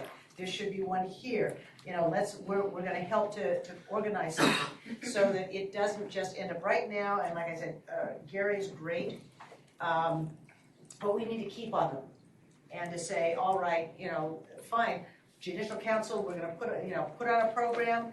So hopefully it's on their dime, and then, but then we'll help with organization, we'll help with who should be speaking, and everything that they need to do to make sure that it's done regularly, it's done in geographically diverse areas. We just had, the LA Superior Court had our Diversity on the Bench conference last Saturday, wasn't it? Yes, last Saturday. And it was incredible. We had like 200 people there. It was incredible. So there's a lot of interest. Everybody's very interested to know what's going on with the new administration. Nobody knows, the process has changed. And so there's a lot of information that needs to go out. But I think it's starting off really well. But we need to make sure that COAF is on top of making sure that this happens. Judge Holly, so can a group ask you, how do you get this tech? It's on the Judicial Council website. So, and I can send out the link to COAF members. So we can ask that they come and give us this, is that right? Like if we're a bar association, if we have some minority bar associations that get together, how do we get this to come, or do we go to it, or? We get them to present a program on judicial diversity. Yes. Contact the Judicial Council, you can contact Brett. Is that on the website? I could click on something? It should be. It should. Elizabeth, can you bring this down a little bit so I can see if see on the right, so see what the rest of the page looks like? I think the way it's kind of set up is more like, see, you can do this. Da-da-da-da-da-da. Okay, present seminar, mentor future. Do you collaborate on programs? More about local. Forming, yeah. Can you go down? Is there anything else down there? Yeah, a lot of this is about the courts. This is really about things that the courts can do to increase diversity in their area, in their geographic area. When you go back to mentor future judicial, present a seminar. Let's go to present a seminar. Inform aspiring. Yeah. And this is, again, it really is more about what judges can do, but there would be expected to be some collaboration with bar associations, with specialty bar associations or with county bar associations. I might give a call to Gary just to talk about that, to see if there's something at the end. Could there be a button that says, ask the Judicial Council to come and do a program, to collaborate on a program, something like that? I'm gonna, I'll call Gary next week. Good. Very good. Holly, a member of the public will follow up. Yes, a member of the public. So, yeah, I mean, I think as Greg focused on this effort was really about how judges could build capacity in their local courts to advance diversity on their benches from local smaller courts, but then also how to coordinate efforts, because most courts don't, I think, have the sophistication that LA has. Staffing. And so it was really like, what could judges do as well as what could bar associations do if they want to present this, so everything's kind of in a box. We're trying to see how we can partner with judicial council so that it's not everyone just asking from the different courts to have this kind of presentation, but if we could do regional ones 3 times a year, so it is kind of more focused. But yes, it's definitely a work in progress, and we're definitely going to be continuing to support the judicial council on this. And CLA is also doing judicial diversity work and coordinating with the judicial council, but also with lawyer organizations. So CLA is going to be another good contact. Did you want Kristen? You can go. I just wanted, in case Judge Brenda didn't hear me, I would love to help out with that as well. In case you didn't hear me volunteering. Oh, okay. All right. Very good then. Yeah. I think she has a permanent hand up. Yes, indeed. Very good. Very good. I'll help out with that. All right. Good. So I just wanted to note that sort of one of the things that we did, right, taking a look at the judicial diversity statistics, we wanted to sort of run some numbers and see where there were, we looked at the attorney population. I'm trying to remember, get this correct, Helen. The attorney population, specifically the population of Latinx attorneys, to see where there were the least, where the disparity was greatest between the disparity was greatest between the number of attorneys and the number of judges, and suggested to the judicial council, if you could do something in Riverside, San Bernardino, that would be a great area to do it because the disparity was the greatest. And so those are some of the things that we certainly can be doing, is sort of coming up with suggestions to help them identify places where they would then reach out to local court would reach out to local bar associations, et cetera, to set up these kinds of events, but to help them sort of with how, sort of looking at how our attorney data can intersect with their judicial data to figure out some ways maybe if they're looking to prioritize doing the forums. And the judicial council has appreciated our statistics, our numbers, our data collection on appointments as well. And although I think that they will be updating the bar graphs and things like that, they do want co-apps assistance in doing that, and so that we will continue to play a role in increasing diversity on the bench and assisting the judicial council in their goal to do so. So that's very good. Yeah, it was very good to be able to do that. We all had our ideas and everything on the panel on the planning of the toolkit, and we're pretty satisfied. Has joined the conference. Let's see, anything else on the update? There were no action items that we needed. Did we need to move to approve Helen's report or anything, Elizabeth? No, we're just wanting to get some feedback on that. But the next steps, I think, are Ryan and Sal volunteering to provide additional feedback. Okay, then, all right, very good. And then Kristen's going to work on the judicial diversity aspect, toolkit aspect, and judicial work on that. I'll continue to work on that as well. Okay, and we do have, I think Esther's also going to take the judicial diversity aspect of it. All right, update from Law School Retention Working Group, approval of next steps. That is Elizabeth and Donna. So shall we go for that now? Sure. And Donna asked, Donna. Yes, this Donna. Kindergarten. I asked for Donna H. Was I looking confused?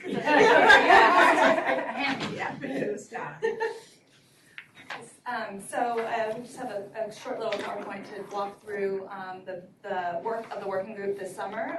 So I want to recognize Catalina and Donna Donna S., and Mark Shem for their participation. Also, Carolina on staff here, as well as Crystal Bundang, who is taking the lead on this in the Office of Access and Inclusion, but was not able to attend today to give this presentation.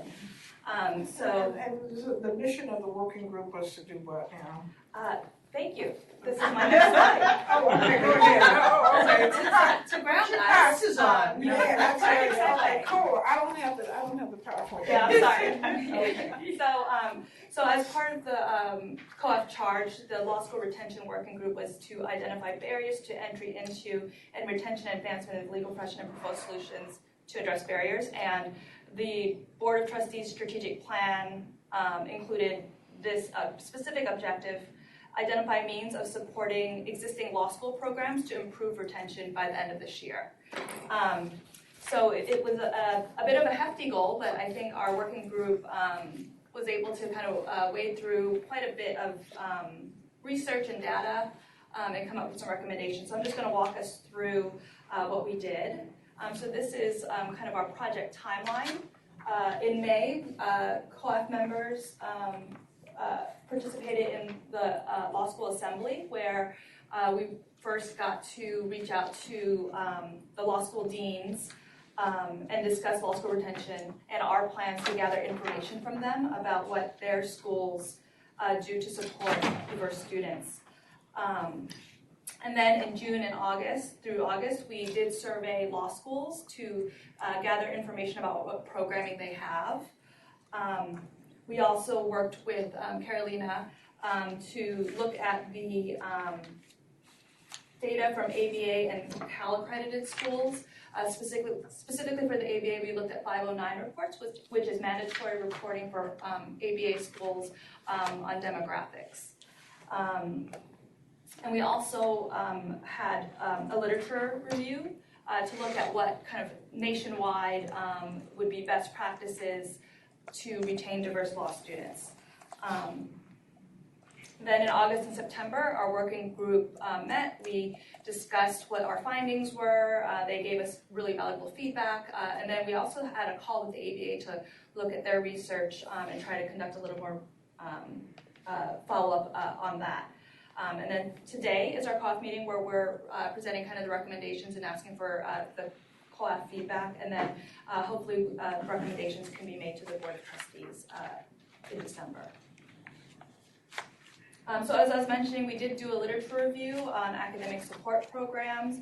What was interesting is that they were initially created to support minority law students, but has since shifted to support all students regardless of race. A lot of law schools say, well, we want all of our students to be successful, so these programs are open to all students.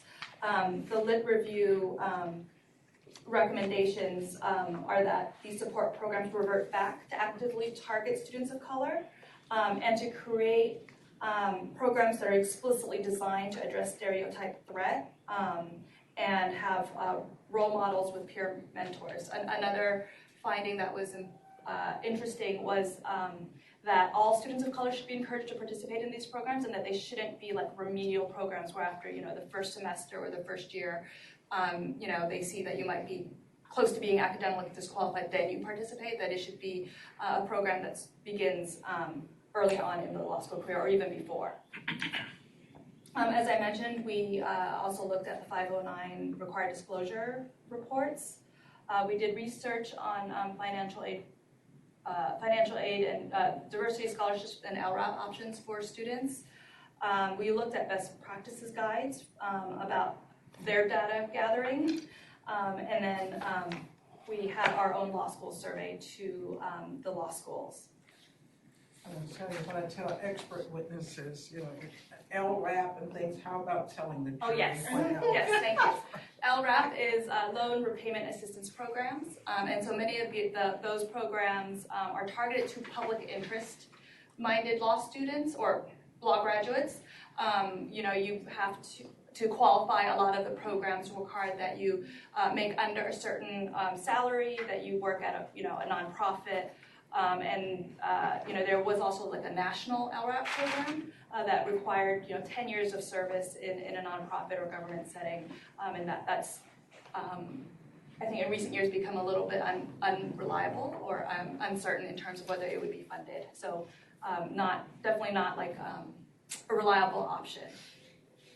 Elizabeth, just one question. Yes. Just to, correct me if I'm wrong, one of the additional findings too from the law school retention survey results and the lit review was that none of these programs had a comprehensive performance program evaluation. Yes. Therefore, not having any clear metrics or measures for what is successful Yes. when retaining marginalized populations. And that led us to then look at the Board of Education's practices for collecting data for underrepresented populations to determine if the impact of these programs are reaching the intended goal. Thank you, Carolina. So yeah, that was validated also with our law school survey. A lot of the law schools, or all of the law schools actually, didn't collect data on the success of their programs. Some of the schools were interested in data collection, and we talked to Loyola Law School about what strategies that they could maybe implement to collect valuable data, because a lot of schools would just point us to their registrar's office. Well, you can check to see if the diverse students are enrolling in the next year, but that's not really a good measure of whether their programs are successful. So this just quickly, our law school retention survey, you can see we surveyed all of the law schools in California, both ABA and California Bar accredited, as well as the registered schools. We had there's about, I think, 55 law schools all total, and we had about an 85% response rate. So you can see that a lot of the support programs really focused on tutoring or bar exam prep, so that 12 schools responded that they had that. 8 had academic support programs, 9 had student affinity groups. Interestingly, there are becoming more common first-generation programs, and so 8 schools reported that. And you can see scholarships and financial assistance also 8. We found that most of the ABA accredited schools were more likely to have specific diversity-related programming. But as we mentioned earlier, that there wasn't any data that was collected to measure whether these programs were effective. So we shared our findings with our working group, and we had some very robust discussions. And so I would like to now turn it over to Donna to look at the working group recommendations. So let me get that slide up in front of me here. So I'm giving this report, I think, on behalf of Mark Shem and Catalina Lozano, who are also on the committee. And so one of the recommendations at this point are going towards, if we think of the pipeline framework, of going towards the law school area. And looking at best practices for the law schools and the difficulty. We've talked about the difficulty of getting data from the ABA schools as opposed to the California accredited schools, and then also the difficulty of making a difference with the ABA schools as opposed to the California bar accredited schools, and how it's difficult to tell the ABA schools to do anything or even suggest that they do anything, right? It's very much up to them, and even getting data is from the schools is harder. So there's sort of a sort of sobering realism about that aspect of it. And I don't know that there is much that we can do except sort of let's say a moral suasion of that group, because we don't have any actual, all that much power over them. But still, I think in working with the California schools, but also recognizing that they may serve a student population that's different from the ABA schools, not exactly the same demographics. It's still going to be useful to kind of plug in at that level and come up with some best practices and then come up with some measurements and data to see what works, because then we can take that over to the ABA schools and say, see, this is working with this student population, and get the ABA schools on board with this. But also, we've also talked about getting some other data from the law schools, and focusing on not just the impediments to staying in law school that law students may have, for example, financial, once they're in law school, and succeeding in law school, but also looking at the not just the economic, but more of the more social factors that students bring into law school with them that can impede their success in law school. And so then that got us to talking about that, more of the asterisk at the bottom of this page here. And that is that it seems like in sort of the marching orders as this committee has from the bar, that the earlier part of the pipeline dropped out of that the focus has been very much on the law school and not on the earlier part of the pipeline. And some of us, I would be a good example, having been brought on this committee with really the idea of focusing on that earlier part of the pipeline. And originally, we think of the pipeline as, sort of a more of a cradle to grave thing, and in terms of education, going all the way back. But realistically, the interventions that we've seen have been at the high school and at the college level, and maybe even more programs at the high school level than the college level, speaking as somebody that, is at that level. But we've also seen the implementation of the 2+2+3 program that's been, I think, very important in recognizing the role of community colleges and how they've really been left out of the conversation. And when we're particularly focusing on first generation and diversity students, that so many of them come into a four-year college from the community colleges, and that's only growing with tuition going up at the four-year schools. For the benefit of the new members, the 2+2+3 program. Yeah. So 2+2+2 stands for students that do 2 years at a community college, 2 years at a four-year, and then the 3 years of law school.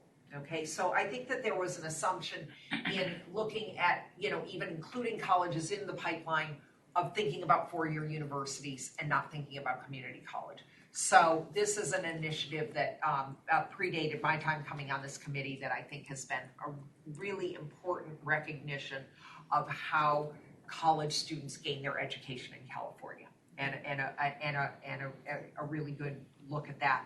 And so it was a COAF initiative, and it recognized that many students of color start out in the community college arena before they go on to a four-year college. And this committee was vital in putting that together, and it happened, I think, in the few years before I came on it. So, really kudos to this committee for moving that ahead. And so we're seeing more advising at the community college level, more resources at the community college level, and that has been a really good thing.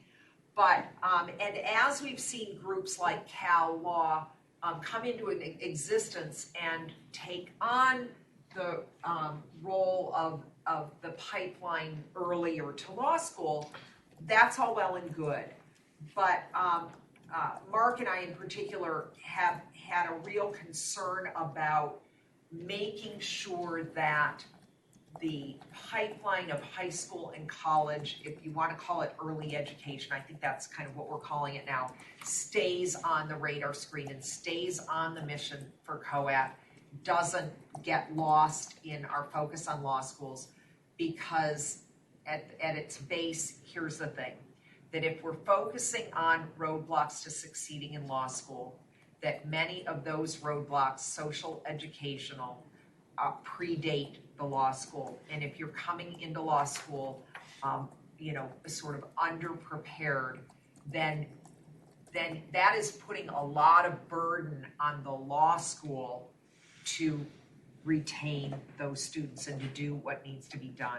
And we don't know, and that's the other thing in terms of surveying law schools, we don't know what the law schools are willing to do to bring students up to speed if they feel that the student didn't get the preparation they needed at the high school and college level. I think it's wrong to make an assumption that the law school would engage in any kind of remedial work to get at that. And then what you have is sort of the hamster wheel, the running without making any progress because you're missing those key parts that could have come earlier. And so somebody can get admitted to law school while they are still missing some of those parts from before, and it's going to be the problem of not being able to get ahead. And so Mark and I believe that you really need to pay attention, especially if you're concerned about the social and educational aspects, and not just the financial burdens to getting through law school, because many of those predate. And intervening and having a focus on the high school, college part of the pipeline can pay off in the law school retention. That it is not just a focus on law school, it's going to get us where we need to go. And I think that it would be very unfortunate if we brought all our focus onto the law school and then 5 years down the road said, wait, what we've been doing and suggesting hasn't worked. That would be 5 years and a number of cohorts that were failed in the process. And I would say, rather than waiting for the data to come in and to say, whoops, we should have pushed earlier, is let's not give up that focus on the earlier period. And let's not just assume that organizations like Cal Law are doing it. We don't need to look at that. I think at the very least, we need to maintain that liaison with those organizations and those entities out there in the 2+2+3 that are paying attention to the earlier process. It may not be that we're going to do a lot of direct work on this committee, but if we can serve the purpose of keeping the focus, keeping that as part of the mission, and having a liaison with these other organizations would be great. So a few years ago, we had a member on this committee from Cal Law. We don't have that anymore. So I think it's that is Mark and my recommendation, that we don't just focus on the law school. And I think that all of the working group recommendations in terms of moving ahead with the law school are great. We just need to also keep in mind that pipeline, that we don't have students that just miraculously show up at law school someday. They come from college and high school. And also to make the point of pushing it back to high school, the colleges are getting less interested in what we would call remedial work. The Cal State system has eliminated all remedial courses. They are doing that. They are claiming it's based on research that I think is suspect. And so the only place for a student to get, if they come from an underperforming high school where they didn't get what they needed, the only place would be the community colleges now. But if they get admitted to the Cal State, they're stuck. They're going to muddle through. This is really unfortunate. I think 5 years down the road from now, the Cal States are going to realize a mistake that they made. We're going to have a lost, generation of some students. But right now, I think at its base, it's about cost cutting. Because remedial courses are expensive. And they're not saying it's about cost cutting, but I think at the end of the day, that's what it is. So this is what we're looking at in the high school and college arena. And I would really like to encourage the State Bar to maintain the mission of COAP, of looking at keeping an eye on that part of the pipeline. I just wanted to highlight the working group recommendations. I know Donna kind of jumped ahead to the early pipeline proposal that she and Mark drafted, which are in your meeting materials, but I just wanted to go back to the specific working group recommendations. Oh, I'm sorry. I didn't realize that I wasn't supposed, okay. Which get are on that up soapbox on the later. screen. And so I think Donna did allude to this, and it was alluded to a little bit in the conversation regarding the report card of getting data specifically from lawyers. So one of the recommendations from the work group is to get data specifically from the law students. And so there will be a survey of all law students who've registered with the state bar in March 2020. And so the recommendation is that there be some questions focused on diversity and inclusion included in this survey. So just real quick, maybe it'd be helpful to just understand what that specific survey is part of the larger analysis. Sure. And so, as some of you may know, the State Bar is working on a California Justice Gap study, and as a part of that, we're studying the effect of legal education on the justice gap. And so there has been an initial survey sent to all law students that are registered with the State Bar to gather information about what their career expectations are, what their debt load is, or is anticipated to be.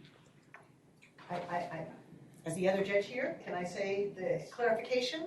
So when you say law students who are registered with the state, what does that mean? I don't even know what that means. Sure. Yeah, That was my question. Is that only like GMTA, right? That was my question. Right. So, how do you do it? Yeah. So in preparation to take the bar exam, law students are encouraged, I believe, to register with the state bar as soon as possible, as soon as you think you might take the California bar. So most California law students do register in their first year. Do we have any idea about the percentage of law students who register? So we do encourage them to apply very early. And so actually with the survey that was sent out already to law students, because we wanted to make sure that we got like all the first years, because it was so early in the semester, we actually sent a link to that survey to all of the deans and said, can you do us a favor and also send this out to all of your students to make sure that those who didn't get it through through having registered with the state bar as a law student, because that's technically you register as a law student. For those who hadn't registered as a law student, that they would get the link to the survey from their deans, because one of the things we certainly didn't want was to miss out on a lot of first years. So that's ABA California unaccredited, correct? All Yeah. And we get about 90% of those, will we reach about 90, 100%, 80, 75% of the first year law students? What percentage of law students did you get last year? Well, the survey was just launched, I think, a few weeks ago. Yeah. Oh. For the first time. So we will see what. I mean, I think within the first afternoon there were already 500 responses. Okay. And it was sent to over 7,000 registered law students. So we hope, and it closes in October. So we're hoping to have a really good response rate. And with this, look at this initial data and then refine the questions, similar to how we were refining the questions for the attorney census for this March survey. My question wasn't the clearest. So the 7,000 that went out, approximately how many law students do we have in California? Do we know that? What the universe is? Is there like, yes, and then what's about 7,000 out of the 10,000 that we suspect are law students? We've got the number, I'd have to look it up. I think it's probably about 15,000, I'm guessing. So about half of the law students would have gotten the survey. Now, a little less than half. We're hoping to get the rest for the deans? Yeah, so do we know if they went out, if they sent them out? Yeah, so as I said, when we sent it to everybody that has registered as a law student, we sent them an individualized link to the survey. So, and then we sent separately to the deans a week or two later and said to make sure that everybody gets this, please send this out to your law students. We didn't ask them to send us a confirmation that they in fact had. We had talked to them at the law school assembly actually that the two of you were at, and told them that we were going to be asking for their assistance in making sure that we distribute the survey so we can get the best information. in particular, that survey, right, so not really related to this topic, but that survey was looking at, as Elizabeth sort of mentioned to you, things like, what is it that's keeping you potentially from entering into a career of public service? Would having a loan repayment assistance program be something that would encourage you to go into public service? And so there's a benefit. The reason I'm explaining that is there's a benefit to the schools and the students for them to respond to the survey, because if there were an outcry for the benefits that a loan repayment assistance program would have on having more people in public service, potentially therefore reducing the justice gap, that could spur sort of funding for a loan repayment assistance program. So there was an incentive for them to get to respond to the survey.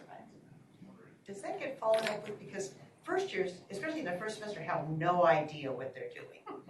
Now you can't say, oh yeah, I was going to go into public service, but now I see, and I'm not going to do this. Two, there was the aspect of the fact that at the law school, what it was called, the assembly. Yes.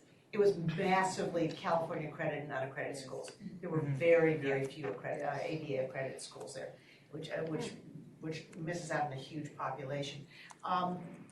So I was wondering, number one, whether there's going to be a follow-up to those people with the same survey in second year and third year, and when you're getting ready to graduate or whatever. So sort of following up a little bit on what Donna was talking about, I personally, I think that recognizing the importance of the California credit schools and all those things, I used to get yelled at them all the time when I was president of the state bar, but that the ABA schools are what feed the mainstream going in. And I think, having dealt a lot with some of our, especially our state schools, or UC law schools, they would be very interested if there was a program that we could put together, that somebody could put together, that would help them with that retention aspect. I think that, because what Hastings has, an incredibly robust program. They were like, literally everything that I thought about when I was listening to the program, I would think, well, what about this? The next thing they said was, and we do this too. So putting together some kind of template, some kind of means by which at least some of those programs, or those programs that they choose out of this, could be replicated in other law schools. I think the ABA law schools would be very, very interested in that. And I think that's part of what the second working group recommendation is to, based on data from the survey and from the other research, creating a best practices guides for the law schools.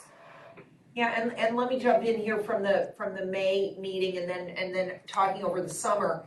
That, for example, at the UC law schools, you're going to see fewer students become academically disqualified, right? It doesn't happen as often.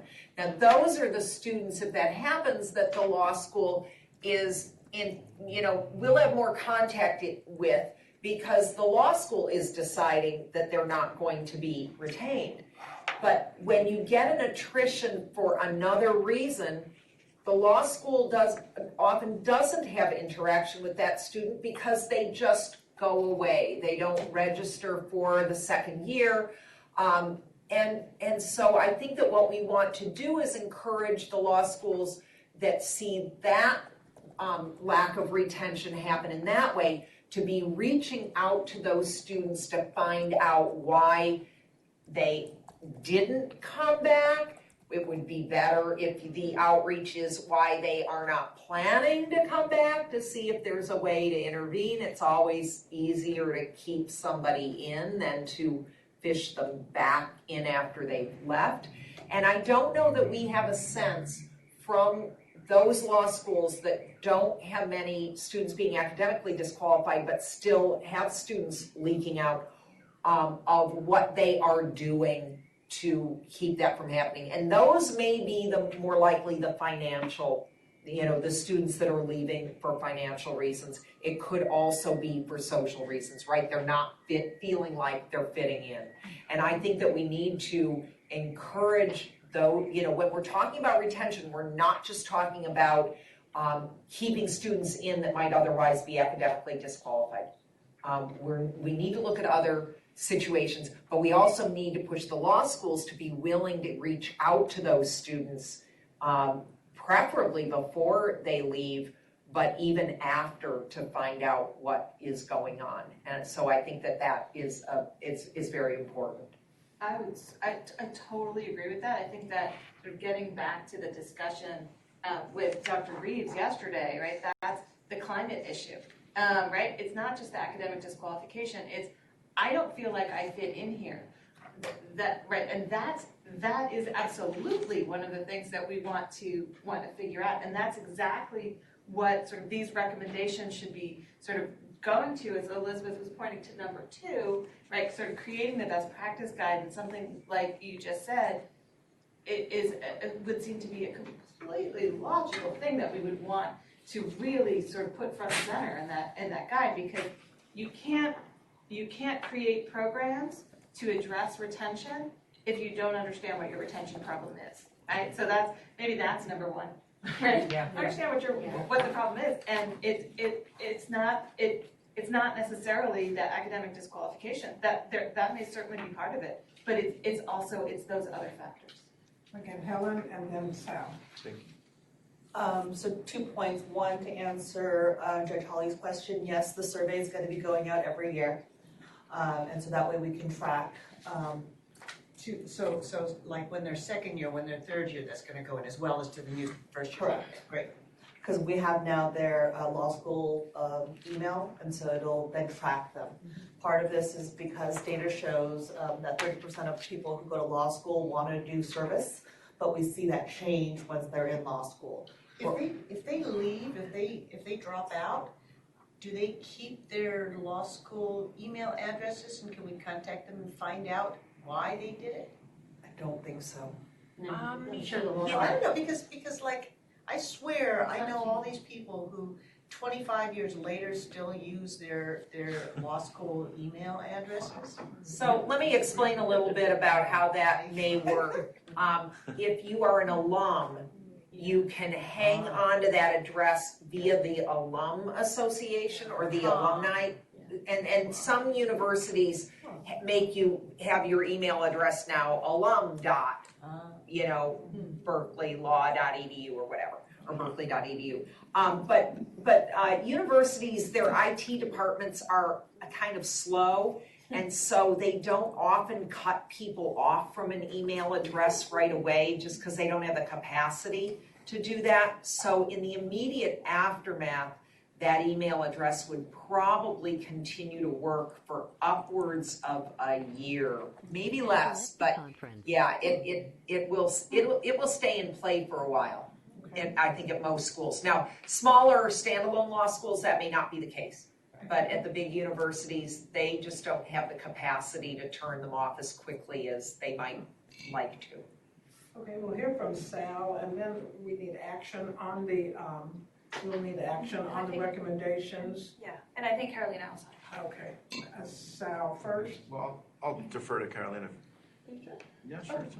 So one thing I'm not sure with, because the Qualtrics is responsible for the survey design, and if there's an opportunity to maybe text a link to, if they provide a number, if you could text the link to the survey for them to complete. So I can check if that's something that's part of the feature, because that could be a potential follow-up. If they don't have an email, maybe there's a number that we can text it to, but I don't know what the dynamics is of that programming. So I can follow up, but just to throw it out there if that's something to consider. I'm not sure.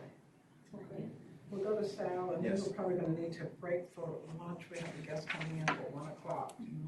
We're having a ball. It's 12:30. Just a quick question. 12:30, but go ahead, Sal. There you go. Just a quick question on when you were doing the investigations with the law schools, I was curious whether part of the reason why the law schools weren't tracking or keeping track or doing metrics, was there a financial issue on that? And if so, when you talk about a best practices guide and then helping law schools implement them, how are you reconciling the fact that many of these law schools are suffering from a lack of finances to do such programs? And how are we going to either identify resources for them or help them bridge that gap? So, trying to go through all these questions. I think the first I'll stop part, subsection, you know. no, it's okay. I think the first part, the research was very telling, and then our conversation with Leola was very telling. This framework of evaluating programs to see the impact on, underrepresented populations, marginalized population is new to the academia space in terms of you have the registrar's office is one group, you have career services department in one group, and then you have a program officer in a whole different, so you have silos existing in these universities, and there's no collective space to sort of connect all the dots and say, hey, this is what we're seeing, this is where we're losing, this is where the leak is. And so I think that's where COAF can play such an important role, saying, hey, there's an opportunity to be more intentional and coordinate your efforts so you can see what the impact is. You do raise a good question about resources. So, one of the work that we're also doing is updating the demographic data that is required for the CALs to report in their annual report. And in that, the question is, we have to update our registrar, programming systems to include these additional factors and these additional dimensions, and this is going to take time.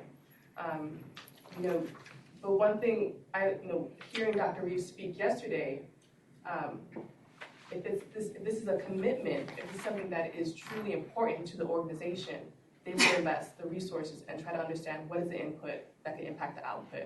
So it is a question to raise that if we are able to identify what those best practices are and how data can inform those best practices, then it's a recommendation to these organizations, these universities, say, hey, there's an opportunity to invest in doing this. So, So can I talk about the proposal for the state bar to start addressing students before law school? Yeah, and we're gonna come to that agenda item after lunch today. Okay, all right. We'll have a whole discussion on that proposal. Connie, you had something? So, yeah, I just wanted to sort of address this. It was sort of, Donna had sort of mentioned that we don't really have any control over these law schools, but I think, maybe we do in a way, or at least have the potential to have some influence, especially with, if we're doing these bar review sort of notes, articles, whatever they are, if we have these statistics, and the statistics are, what these institutions are reporting back to us, and if you have 55 institutions and only 8 of them have a program in place, I mean, that's telling. And if you just put that information on the bar website, on the state bar website, like, okay, only UCLA, Stanford, and Berkeley of the top 10 law schools have a program for incoming students of color. Guess what? Next year's admissions, they're going to have, all the other schools in the top 10 are going to put, we have a program for this. I mean, it's going to be like a U.S. News and World Report's going to add it into their thing because it's the California State Bar. They're going to, all of a sudden people are going to start talking about it, and all you have to do is put those little columns and who has it and who doesn't with little check boxes, and it's not even complicated. Do a press release. I mean, because it's That's- on your, that's on your webpage. That's what I'm Do a saying. press release And that there's says, Stanford does not have a program. I think that would be a fine headline. He says as a bolt of law. Right? Exactly. Well, this is why I said UCLA has. I really hope they do. No ruins. But still, I'm just saying. But I think we can influence. Maybe we don't have any regulatory power over them, but having it on the website may have a little bit of influence somewhere because. They look and their alumni look, and the people who are looking to enroll there next year are going to look. You stick it in the Daily Journal. And the Daily Journal will pick it up. Right. Put it. I mean, Dr. Reeves said something about this yesterday. It's the shaming aspect. Yeah. Right. You embarrass them and you shame them, and it's effective. And alums will begin to ask why. Right. Well, what Yes, is it and that the you alum do will that? ask why. And the You ABA claim are not going to you're withdraw from the committed to bar diversity. exam. Yeah. Let me, let's see, Sal, did you? No, I'm good. You made your, I'm let me Yes. Sorry, I think we need action on the recommendations, and then we break for lunch. But we do have this afternoon, we have discussion time set aside for the proposal to do early pipeline. So I just wanted to kind of add on to what you were saying, Connie, about the programs. Hastings has a LEOP program, which is really robust. It was a program I was a part of. And it seems like every year the LEOP director is struggling to maintain the status quo because there's always this skepticism about, we should kind of, roll back this program. But if the state bar went in there and said, look at Hastings, they have a model program. And then I think that struggle to, maintain existence will not be the case anymore. Instead, other people would look to Hastings and say, we want to be like you. How do you do it? Let's learn from you. And it's a complete reversal in perspective, and that's very important. That's an excellent point, because it goes just the opposite way. If somebody's been fighting for a program at their school and haven't been able to get it, they can say, look, the state bar is keeping score now. We really need to do this. Donna? And I just want to jump in real quick, Sal, about the resources and when law schools devote resources. So if we're talking about resources that help students that are struggling academically in law school, one of the big impetuses for that will be a bar pass rate. And so we have seen some law schools devote an enormous amount of resources to that, and then particularly if they're ABA schools and the ABA starts looking at them for the bar pass rate.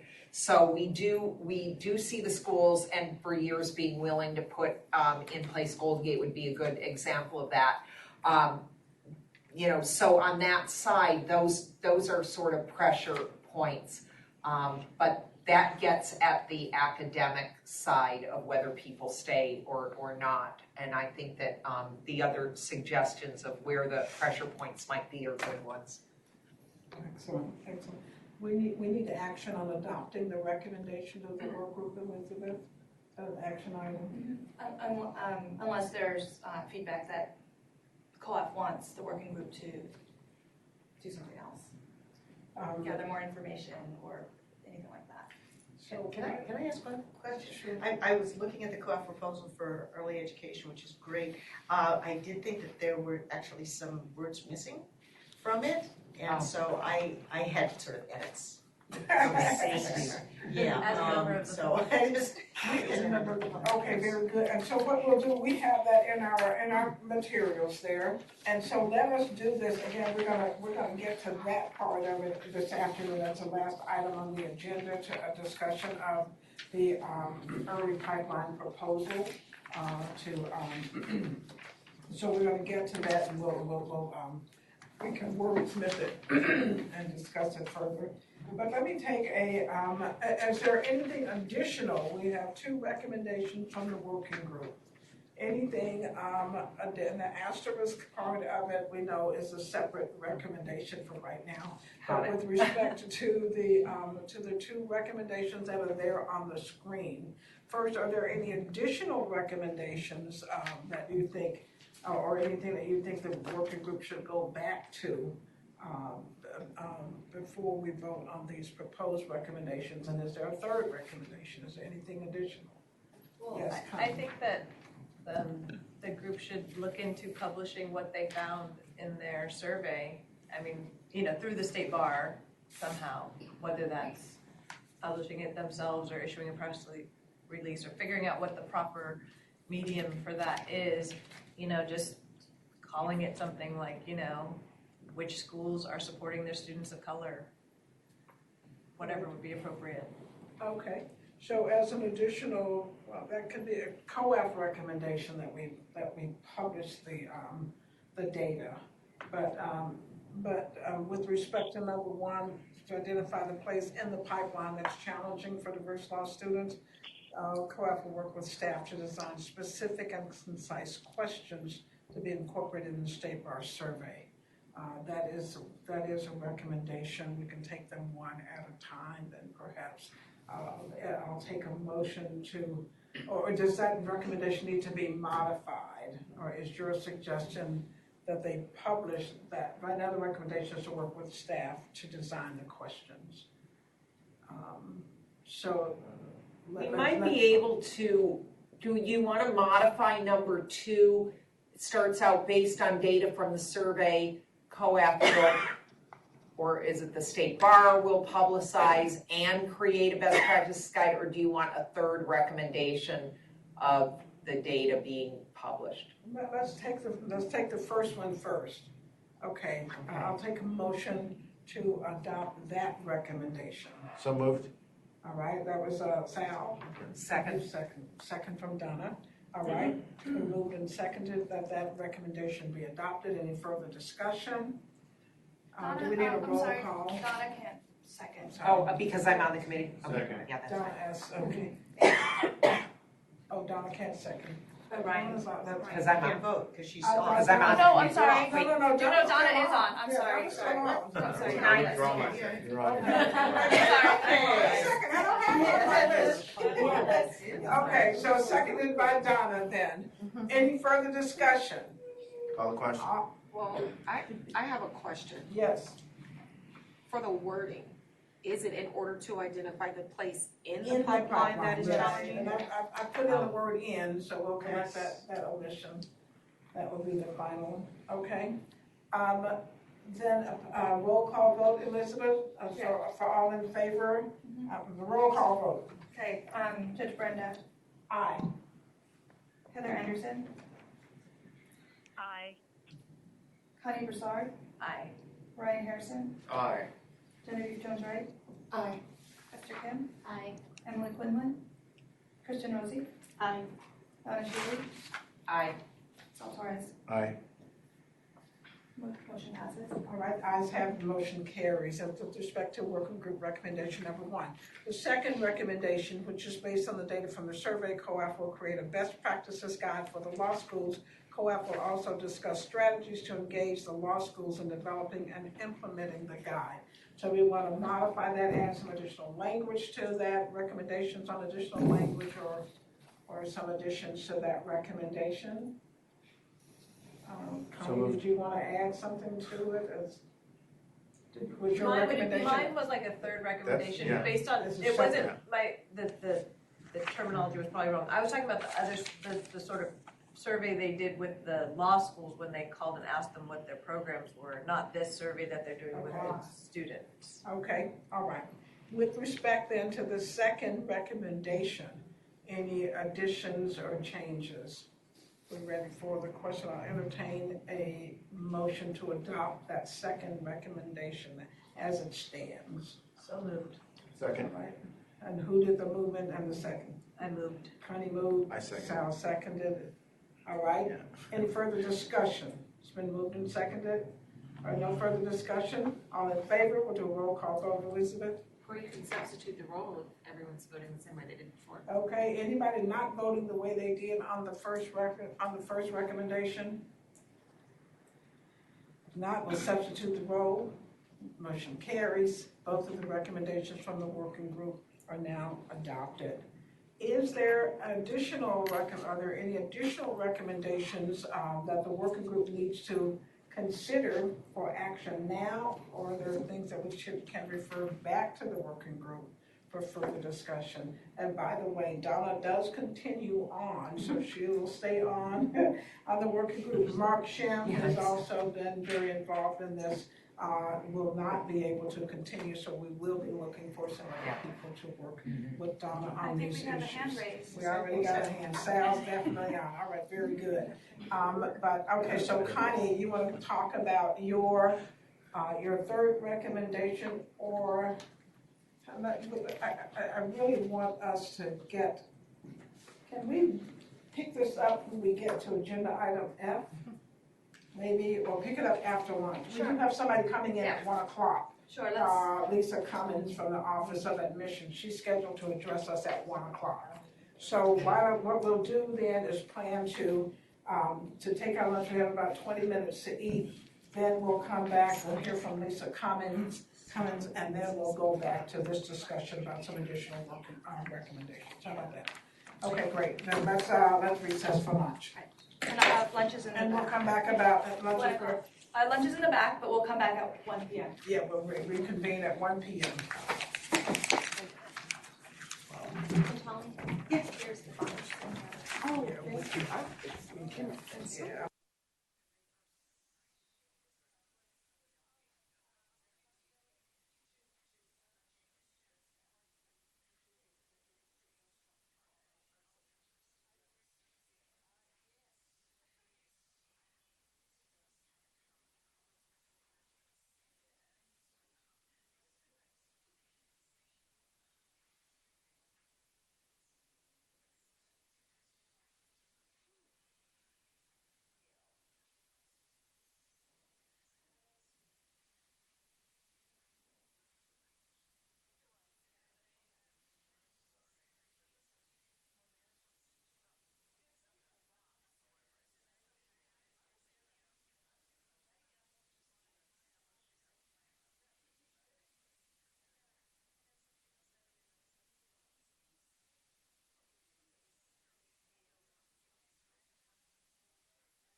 Okay, I ask everyone to get seated. We'll call the meeting back to order.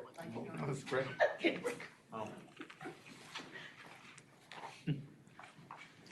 And what we're going to do is we'll go a little bit out of order on the agenda, and we will move to agenda item E, which is an update on bar exam question development and grading analysis. And I am going to turn it over to Donna H. To introduce our speaker. Thank you. That time I wasn't confused.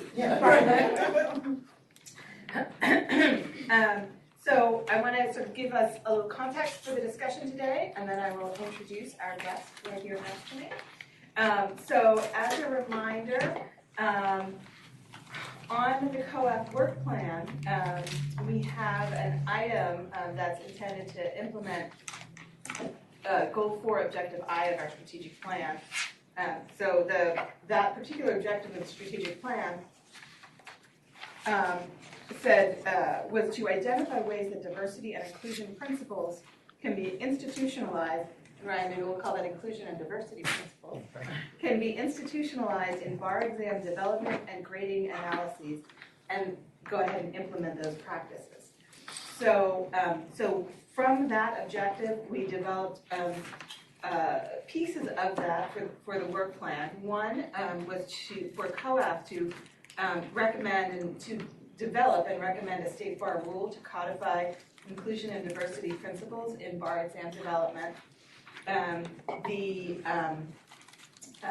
We will be looking at, not through COAF, looking at sort of previous bar exam questions to do a differential functioning, an item functioning analysis through a psychometrician to identify if they're looking at past questions, what has been our experience from the test takers to sort of further get some information on the impact of the questions that have been asked. And then another item that was related to this objective was to work with the Office of Admissions and educate and outreach to affinity bar associations as appropriate to recruit graders and pretesters who would be involved in the grading of the exam. So next to me is Lisa Cummins, who is a program manager with the Office of Admissions, who is over examination development and grading. Lisa spends quite a lot of time working with our examination development and grading team, our EDGE team, in the development of questions and in providing guidance on the grading process for the questions. Lisa really is sort of our single point of sort of ultimate review of the questions to go through and look for issues that might address or need to be changed to address inclusion and diversity. But what we don't have now are written guidelines. So in Lisa's absence, we'd be at a loss. So what we and that's sort of part of our chart here is I want Lisa to share with you what she does, just as informational. And then this is one of the items for which, Elizabeth, I don't think we had previously gotten volunteers to assist on. So after Lisa talks about what it is she does, then I'd like to solicit 2 volunteers to work with us to develop what those rules or guidelines would be, so we can institutionalize those practices. I'm getting an update. An update right now on this. So the other piece of this is the work that we're doing with the psychometrician, as I said, to look at the questions. That is scheduled we're scheduled to have that report at the end of the calendar year. And so that can inform this process as well, but I think it would be important for us to get started and to really start thinking about the kinds of things that we should institutionalize in a rule to make sure, as we're developing questions, we are not creating questions to which significant portions of the population cannot identify and are therefore more likely to score lower on than others. So Lisa, if you can talk about your processes, that'd be great. Sure, thank you, Donna. We have, as you probably all know, we have 2 pieces of the California Bar Exam other than what we purchase from the national conference, which is the multiple choice portion. But the written portion of the exam would be 5 essay questions. They're designed to be answered within 1 hour, and then a performance test, which is designed to be answered within 90 minutes. And so in the development process, we have 2 teams. We have a team that I work with for the development of the essay questions, which is the EDGE team, as Donna mentioned. They also help with the supervise the grading. And then we have a separate performance test drafting team. And so the initial drafting of the essay questions comes from professors, generally law professors, various law schools across the country that we use to we solicit essay questions from them, and that's the first draft that comes in, and those questions get banked in the individual subject matter banks. So we have 13 subject matters on the California Bar Exam, and so those questions, when they first come in, get banked. And then each EDGE team member, we have 6 of them, are assigned to 2 banks. And so those EDGE team members are responsible for kind of becoming the subject matter experts and being very familiar with the questions that are in their banks. And so then a couple of times a year, we come together, the entire team, and kind of edits, goes through the process of editing, selecting, and all that, the questions for the exam. And in the meantime, when a question has been nominated by the team from their banks to be proposed to be on a bar exam, it will also have to undergo what we call pre-testing, which is not, I guess, true pre-testing in the sense that we don't test them with the actual applicants. We test them with our graders. So there are certain experienced graders that we assign questions out to, and what they do in their pre-testing process is they basically kind of take the question in exam-like situation, which would be basically a timed situation, and then they provide us with feedback. Too long, too short, are there any potential biases that they see, ambiguities, things like that. They provide us with feedback, and that feedback helps to inform the EDGE team as they continue to edit and refine the questions for the exam.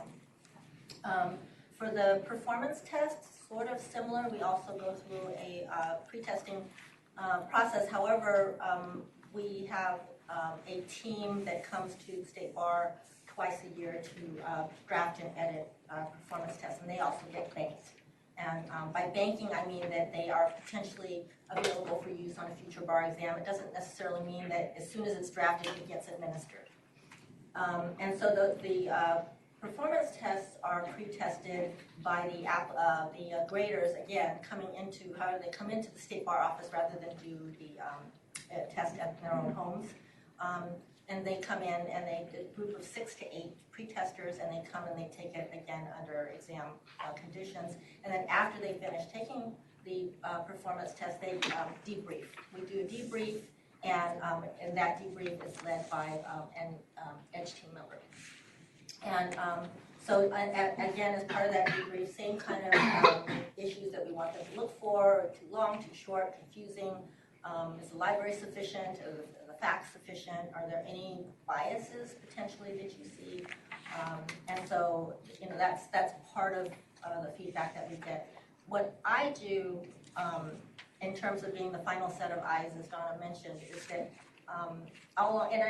the team is also aware, all of my teams are also aware of this, is that, we try to dispel, try to not, fall into stereotypes. For example, for example, a community property question. We don't always, even though the drafter themselves, the original drafter may have had the husband as the breadwinner and the wife as the sort of the, not breadwinner, we switch it up.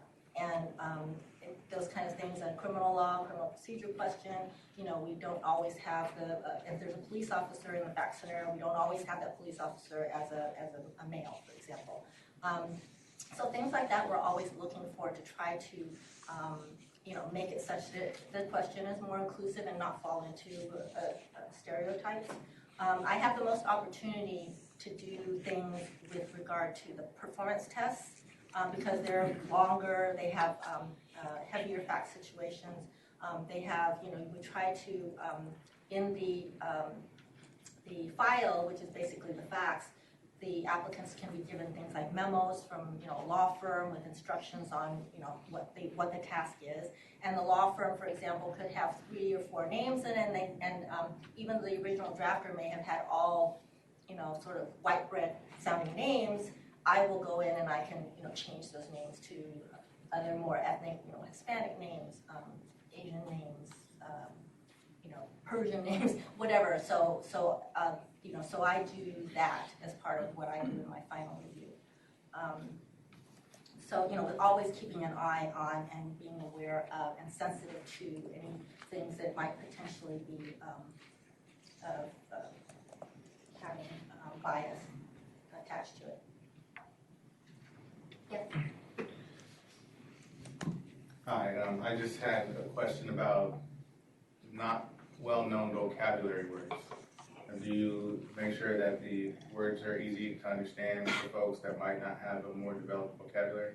We try very hard on that, and sometimes we get a little surprised. There was one performance test maybe a few years ago where the word ledger was used, and we found that apparently a lot of younger applicants don't know what a ledger is.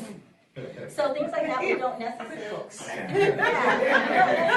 Some of us older, developers are not maybe should be more sensitive to things like that. We try to have more, using emails or using, texting, things like that, where some of the older questions in our banks, may have, not.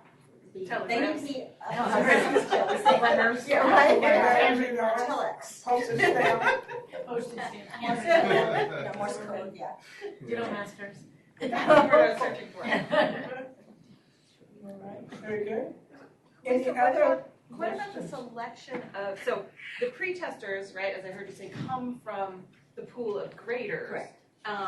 But how do you select the pre-testers? Is there are you seeking to get people from as many different backgrounds as you can as the pre-testers to see if it pre-tests differently? Yeah, so that is part of, so a couple of ways that I decide which pre-testers get into our special pre-testing pool, because it is a select group of graders that we offer these opportunities because they get paid, decent amount of money to do this. And what the first line is that we get recommendations from our EDGE team, which is that, these are the supervising graders, and they are the most familiar with because they work one-on-one with the graders each grading cycle. So, we are always asking them, hey, anybody, any new graders or existing graders that you think would be good pre-testers, and, for what subjects. So, some graders may be better than others, and the EDGE team can get an indication because part of what the graders do as they're pre-grading analysis of, before every bar exam, they are supposed to, whatever questions are assigned, they're supposed to do their own research and writing into that question. So the edge team gets a pretty good sense of whether this is a strong writer, a strong researcher, that might be a strong pretester potentially.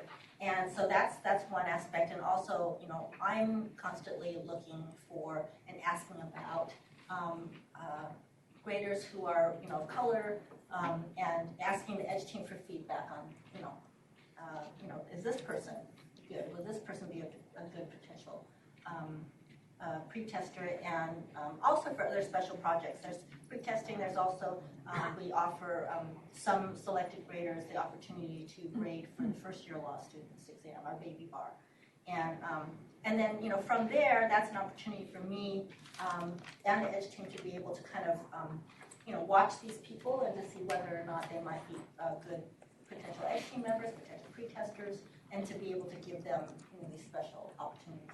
And just as a reminder, we sent out the email solicitation to participate as pretesters, I think maybe a month or 6 weeks ago.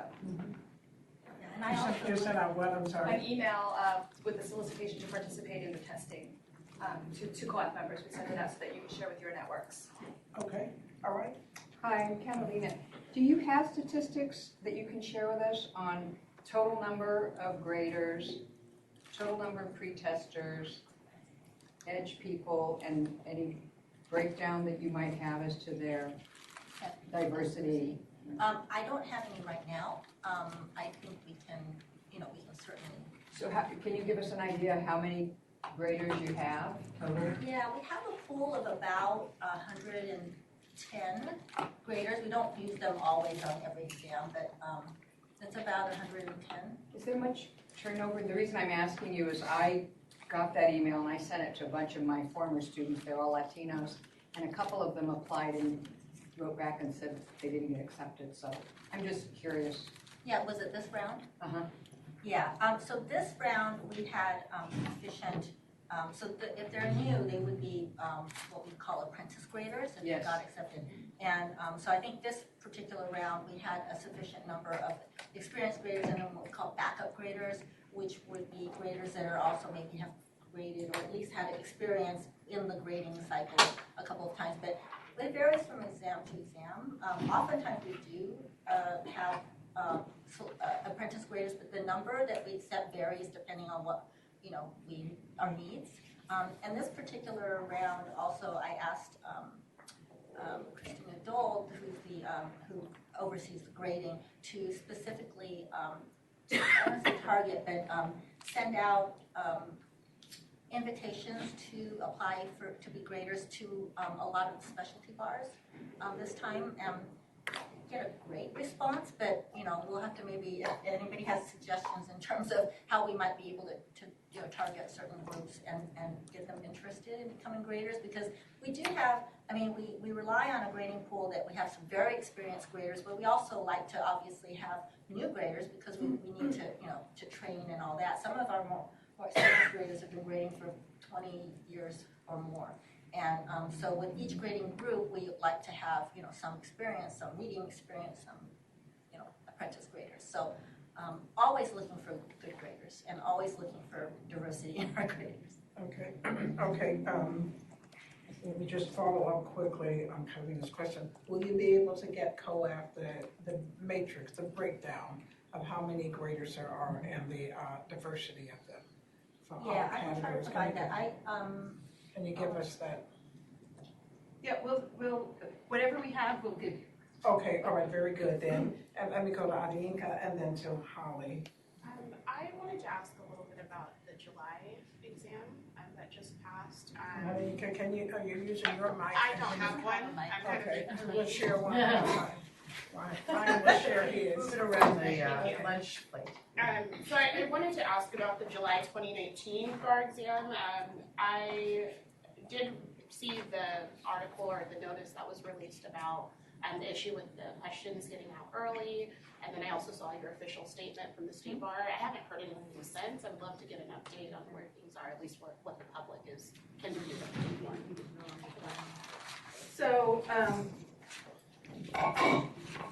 So what I would point you all to are the FAQs that are on our website. If you go on the website under admissions, scroll to the bottom of the page, there's a link to FAQs, and that really includes sort of our public statements about what happened and what's going on and how that, how sort of we followed through on that. If you looked at some of the press articles, there were a couple of investigations that were going to be launched, one internally by the State Bar, and that was more of a sort of how did the release happen, internal investigation. As well, the news media has reported on the Supreme Court as the State Bar acts as an arm of the Supreme Court when it comes to admissions.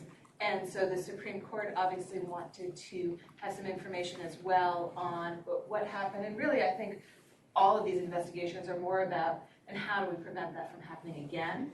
And so the news media has reflected that the Supreme Court has brought on retired appellate justice R. Scotland to lead that investigation. And so that will, the expectation is that will conclude before the release of the results, which is scheduled for November 15th. So fairly soon that should wrap up. Yeah, so, that's sort of what's publicly available. Does that not help you at all? I mean, I'll go to where the Yeah. to what the frequently asked questions provide. Great. Very good. Judge Holly, and then I'll follow up with Lisa on diversity issues. Judge Holly. Is there a minimum score that somebody has to have had on their bar exam in order to qualify to become a potential grader?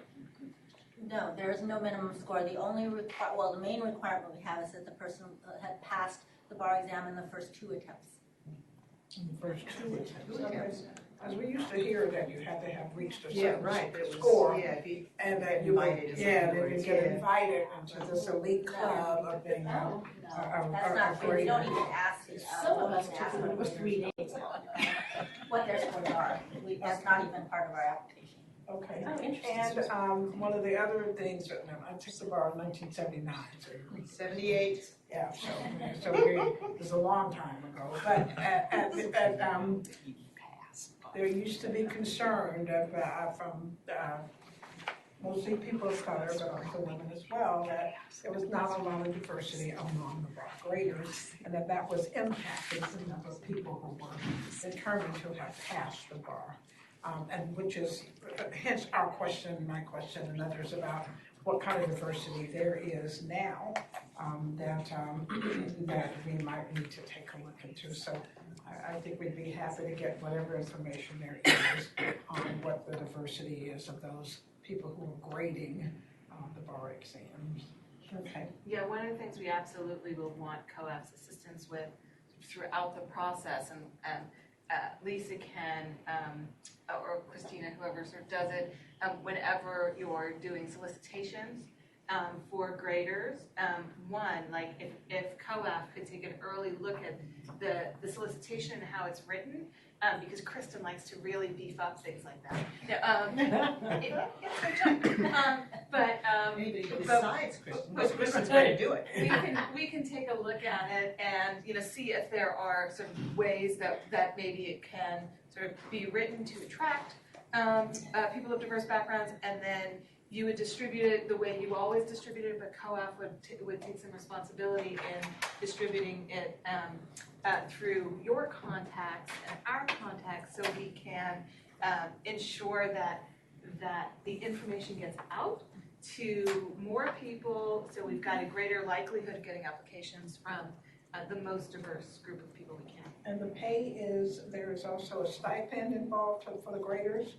Well, it's a little bit complicated. One is they get a set fee for the analysis and the pre-grading work. It's a sliding scale depending on how long you've been grading, how many consecutive cycles you've graded. It can be, I think at the highest is $1,100, something like that, down to I think the minimum is $785 or something like that. And that's just for that. And then they get a per book fee.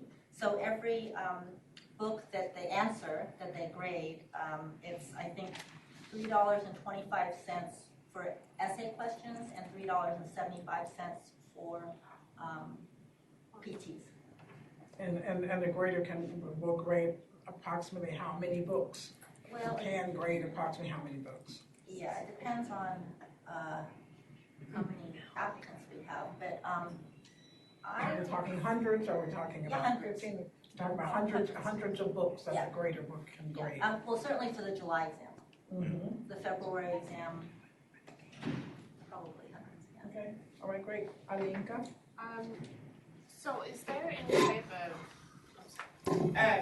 any type of term limit at all for graders?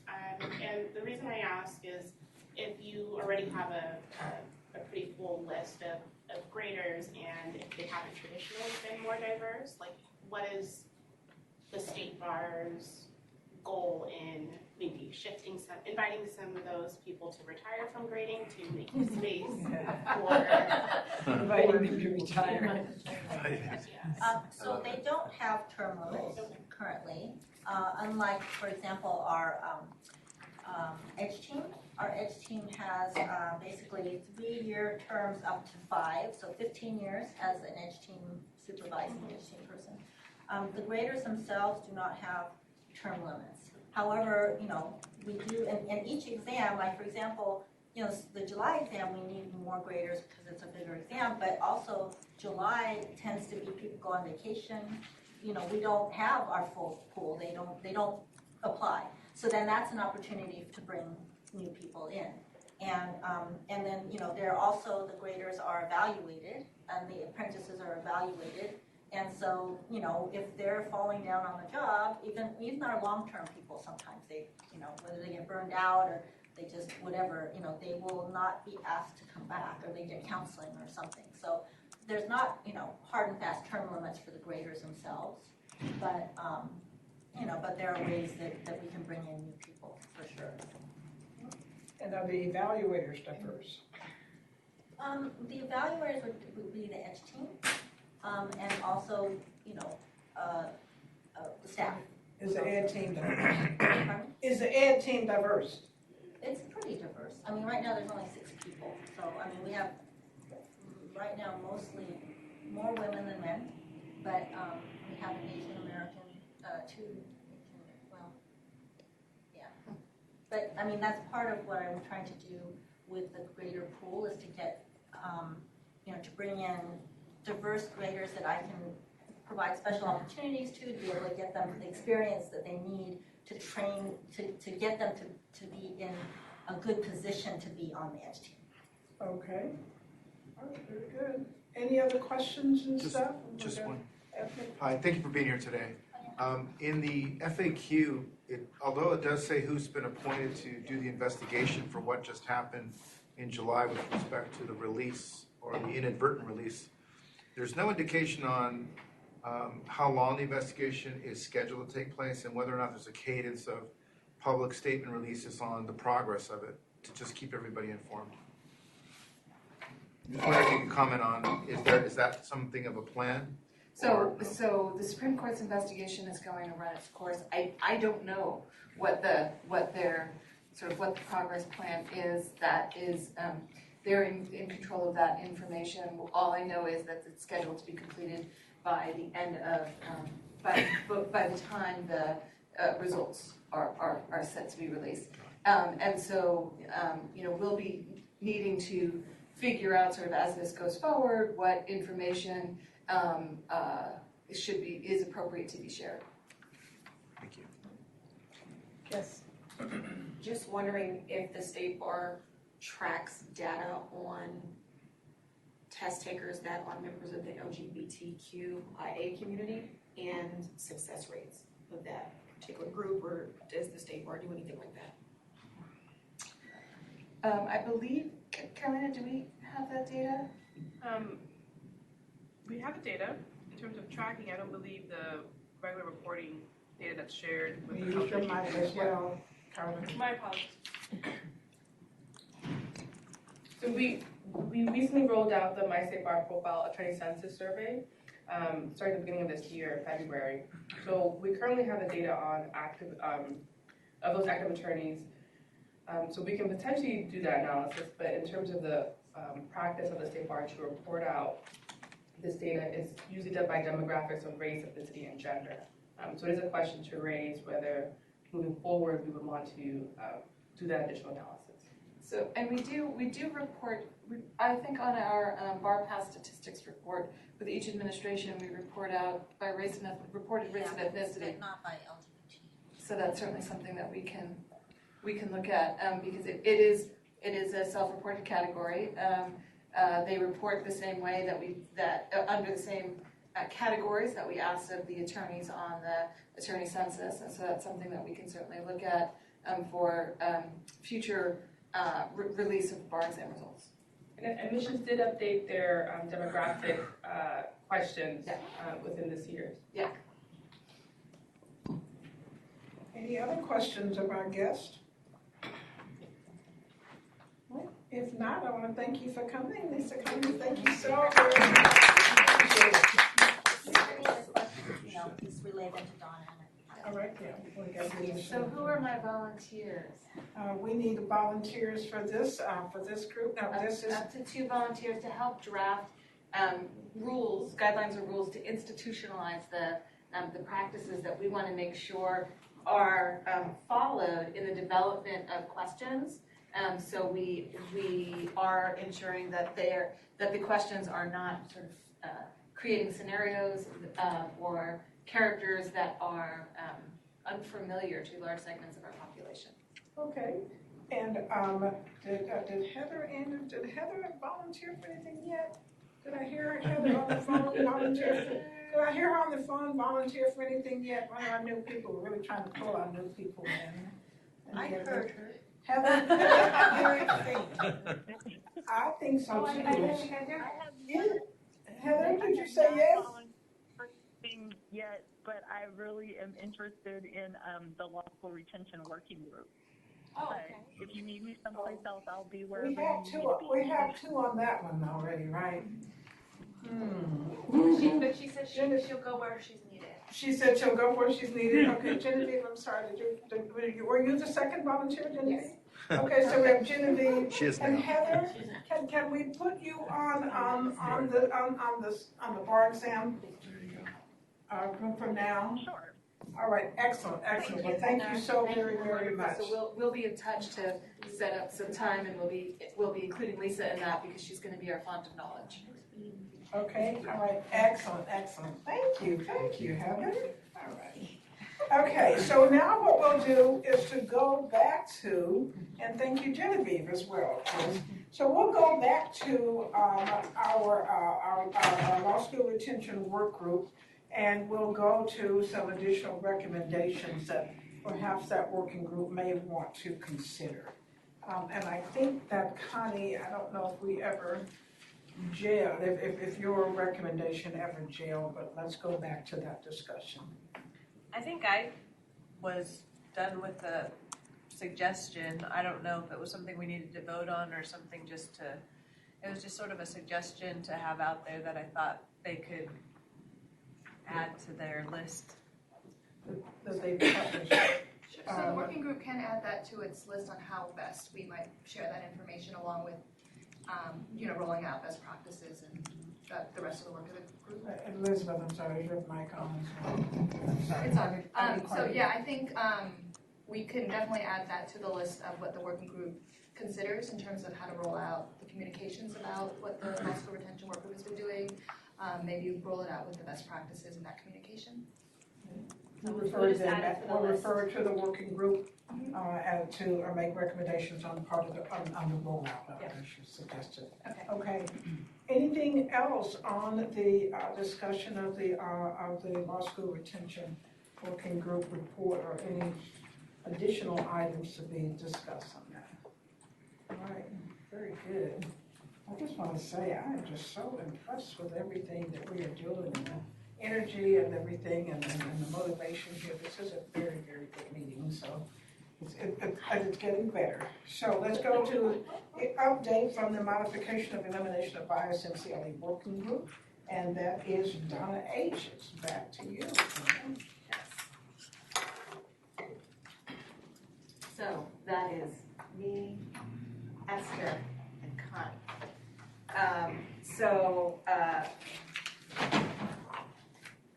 As we'll recall, I'm a rule follower.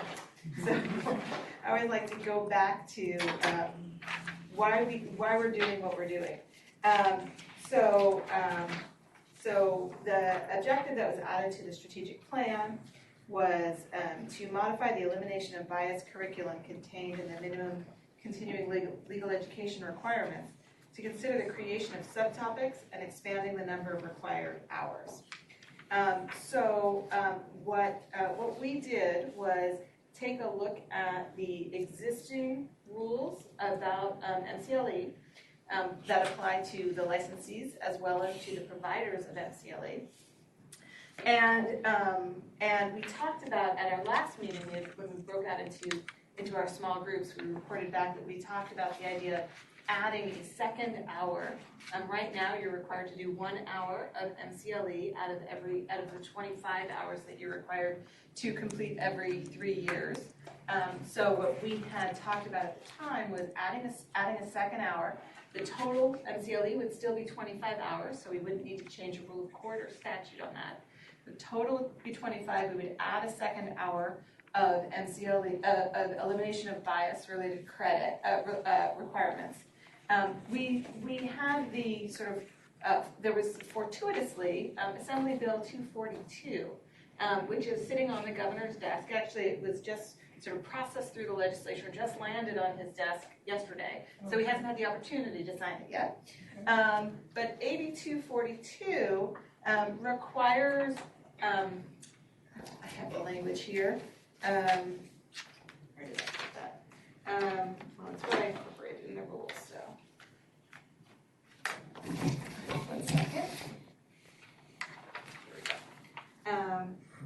So AB 242, as to the state bar, requires the state bar to adopt regulations to require as of January 1, 2022 that the MCLE curriculum include training on implicit bias and the promotion of bias-reducing strategies to address how unintended biases regarding race, ethnicity, gender identity, sexual orientation, socioeconomic status, or other characteristics undermine confidence in the legal system.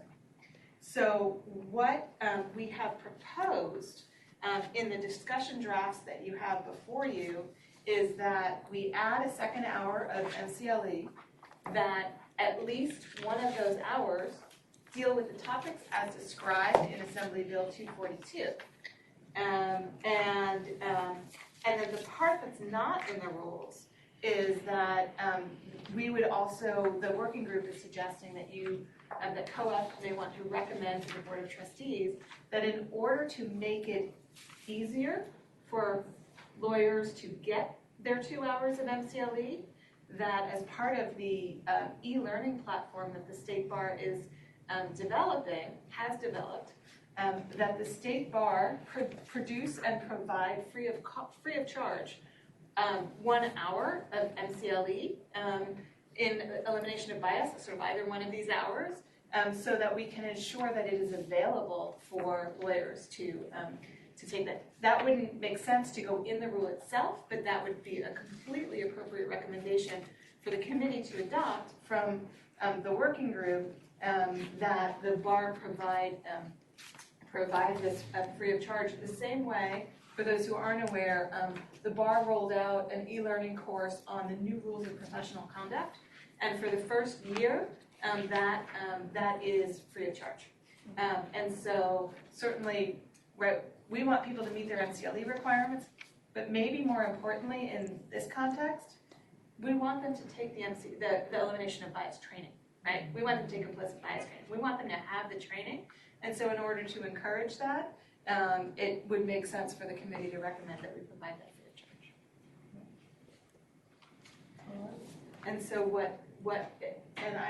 I want Connie and Esther to correct me after I'm done with anything I've said that is incorrect, but what the working group is asking of you is to recommend to the that the Board of Trustees consider putting out for public comment the changes that were proposed in the discussion drafts to the provider rules and the licensee rules. And we all have the discussion draft and our materials. Anything additional from Connie or Esther before we Just a couple of things. We sorry. did just Microphone, please. Sorry. Just a couple of things. We also wanted to have co-op members involved in the creation of the elimination of bias training. It was very important to us that this be a quality training. We didn't want it to be, one of those 1970s sexual harassment things that people would just click through in their lunch break. We want, as much as we can, have it be impactful, or the potential to be impactful at the very least. So that was one of our hopes, was that we could, have some say so, whatever that means, even if it's just sort of in an advisory capacity. Let's be clear, it won't be in an advisory capacity. We will need co-op representatives to help develop the training, develop the transcript. We'll be working with a vendor who puts together these for us. But that will absolutely, I apologize for leaving that out. That was very, very clearly a recommendation of the group, is that co-op, and that makes perfect sense, that co-op would be developing those materials. Okay. If I were to, yes, go ahead. As a member of the public, Yes. I'd like to note the following, which is that we, first of all, obviously 4 fabulous new members that we have here, that we did a great job on this, right? So, I would say. yeah, and that's great. But you see around here, you see the numbers, the total number on COAF. And I don't know how, and there's a lot of things that we should be doing. There's a lot of things that BOT wants us to do. There's a lot of things that projects that we're talking about. And now we're going, okay, 2 people here, 2 people there. We're overlapping, certainly Kristen's on everything. But this is what we were talking about before, that the numbers that we are allowed to have are too low for the work that COAF should be doing. And so I'm just saying that it's something that should be reported to the BOT, that, if you want a fully functioning and effective Council on Access and Fairness, it has to be bigger. So that's just my member of the public speech. And Thank you. there's certainly a Such an sequencing. insightful member. I'll second. There's certainly a sequencing issue, right? So to the extent that you all approve the discussion drafts, then for a while, this working group is done. And we haven't even, entered into a contract with the vendor to begin this, and won't be doing that for, a considerable amount of time. So there's definitely a sequencing to make sure that we've got the availability to do it. Yet to follow up. It's real clear that we need more bodies. I mean, we are overworking some people already, and we want quality products out of COAF. We want to continue the tradition of excellence in terms of our work product and in terms of where we go. We will not be able to do that with this number of people. So I don't know how much notice we need to give in terms of discussing a request to the BOT to increase our numbers, but maybe that's something that we can explore today as an additional agenda item. We need more people. We really need more people. And we will obviously do what we will, what we can, but we could do it even better if we had about 5 more bodies. So I can see that at least Elizabeth's 5. chewing, so, because I saw the look. At So I least know 5 what more you're bodies. So it's not agendized for today, so Yes. we can't sort of talk about it. Yes. We can agendize it for the next time, November meeting. Yeah, November, 8th or something. And then we all, the committee can put together a proposal with, probably, we can talk about then sort of who to address the proposal to, whether it's the full board or the programs liaison and the diversity liaison might be a good way to address that, to get that topic before the board. All right, Catalina and then Sal. I'm withdrawing my. I know you all know this, and I know you all will say this in preparing the recommendation to the Board of Trustees to increase the numbers.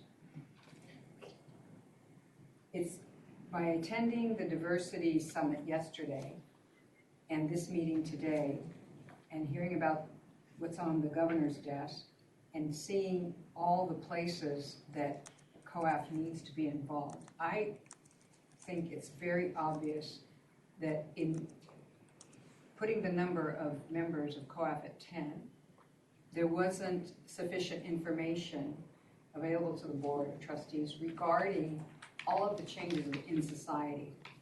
I think that we are at a time in society now when diversity and inclusion and diversity is at the forefront. And the timing is off to have the BOT cut our numbers. I think maybe in the past, there weren't as many places for COAF insight and knowledge to be used. It's very clear that the landscape has changed. And this is what's happening, especially within the legal profession, as we saw yesterday. So I really think that the timing is just off, I think, for the BOT to cut the numbers of COAF. And I hope that when you all write the recommendation, those kinds of statistics and metrics and information can be brought to the fore to show why. It's more important now than ever. Yes. In my opinion. Very good. Thank you. Catalina is also speaking as a member of the public. I'm sorry? Yes. Catalina was also speaking as a member of the public, just for your. Yes, So as a that there was member no of the problem with the public, you agenda. know. Another astute observation from a public member there. Sal, did you? No, Genevieve and I had a quick conversation because I thought under Robert's Rules of Order, we can, as a body, amend the agenda, but to your point, the public still needs notice of it, so we can't. So, but just to pile it on, if I can, a little bit. Those of you involved with the state, I mean, I don't know when you're going to state bar, but it's sort of a mixed message when the state bar, in one hand, says we need this to happen, and then quite the other hand, in the same breath, cuts the numbers in order to effectuate that. It goes to the heart of what Dr. Aaron was saying yesterday, with the input is going to lead to the output. And this is precisely the best anecdote you can take back to the state, that if you truly want this to be at the top of your agenda, then you got to agendize this at the top and really put it in there. Put some bodies where your mouth is. Exactly. Absolutely. Yeah. Let me, and Connie, go ahead. Oh, well, Esther might have a similar comment, but I was just going to add on to one more thing that Donna had mentioned about these new regulations that hopefully the governor is going to sign. One other interesting tidbit that I found was that he's also the legislature also added some requirements for people who are teaching elimination of bias, and which is sort of nice. So they can't just have their Civ Pro guy come in and teach now elimination of bias. It actually has to be somebody with experience teaching elimination of bias or training doing so. And so, I'm not sure if that's something we need to address as far as, thinking about, as we provide training for, thinking about judiciary and stuff, providing training, that type of training for people who want to give this training for other people, because the state bar is only going to be providing 1 hour, they're going to need 2.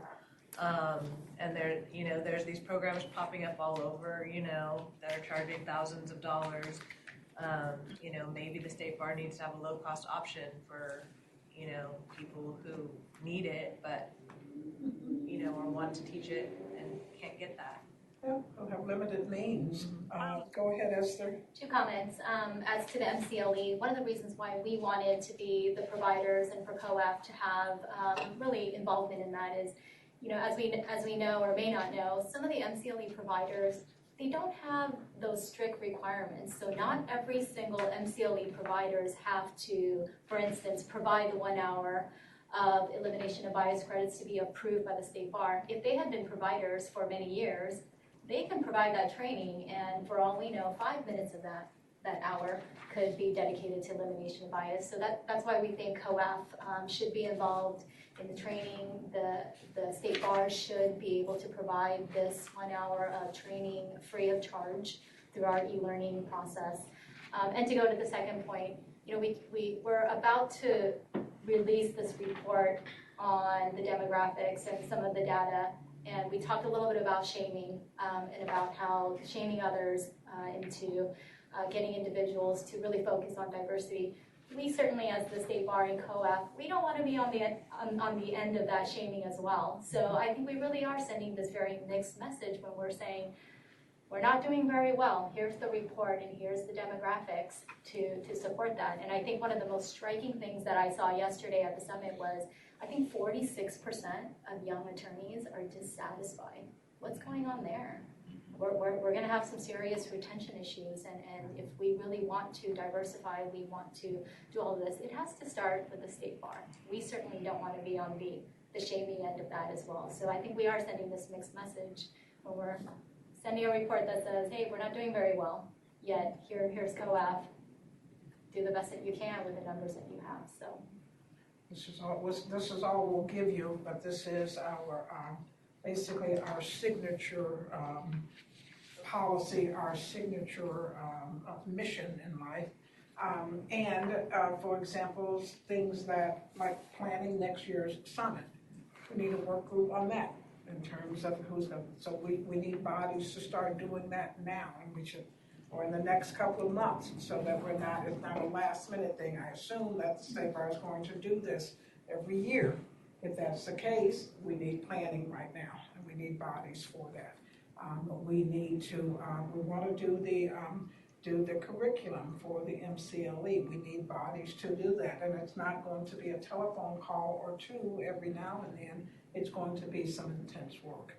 We have already had volunteers on some other projects. So we are going to need, we're going to need more bodies. I don't think that there's any way of getting away from that. And the state bar really will be seen as a leader on the inclusion and diversity arena if, again, you put the bodies where your mouth is. This is truly making it bolted on, not bolted on.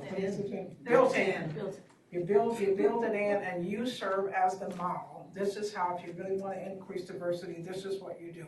You start putting the resources, and right now it's human resources and bodies into those things. Let's be creative. Right now, also, there's no room to be creative.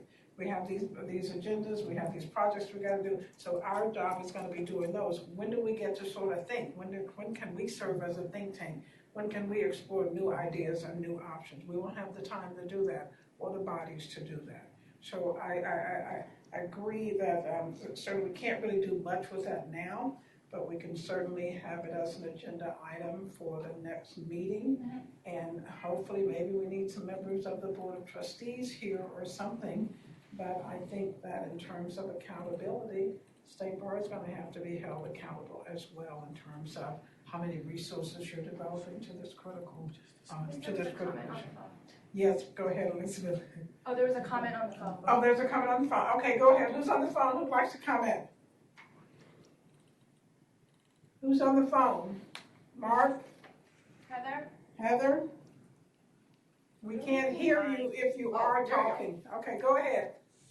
Well, I don't know, because I'm not there and I can't see, and the webcast is delayed. I don't know if this is the appropriate time, but I have a suggestion that I'd love the working group to think about, or the elimination of bias working group to think about, and that might kill several stones. One is that, could we think about utilizing a portion of each of these meetings, 30 minutes, let's say, of each of these meetings, to address the issues that are part of all of these working groups, and invite particular parts of the public to participate in that, and then certify those as elimination of bias that is offered by the state bar.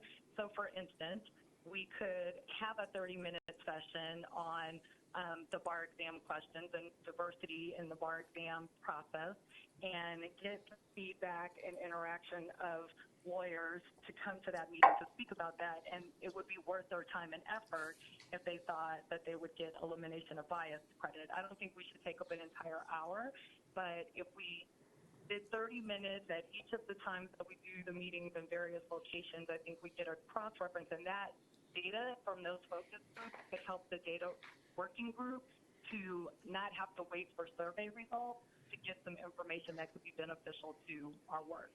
So that's, I don't think we can answer for that today, but I think that's the way we could address modifying how we look at elimination of bias and making it more interactive.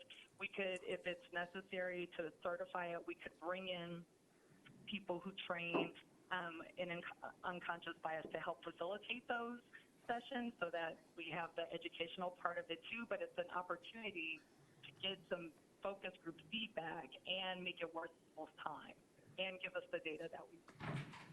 Donna, I'm going to turn it over to you to respond. You are Elizabeth. Yeah, Donna H. Yes, thanks for the creative thinking on that, Heather. So I'm not sure that would qualify for MCLE credit. I mean, the State Bar is a certified MCLE provider, but I don't know that would qualify. And as an example, I will use.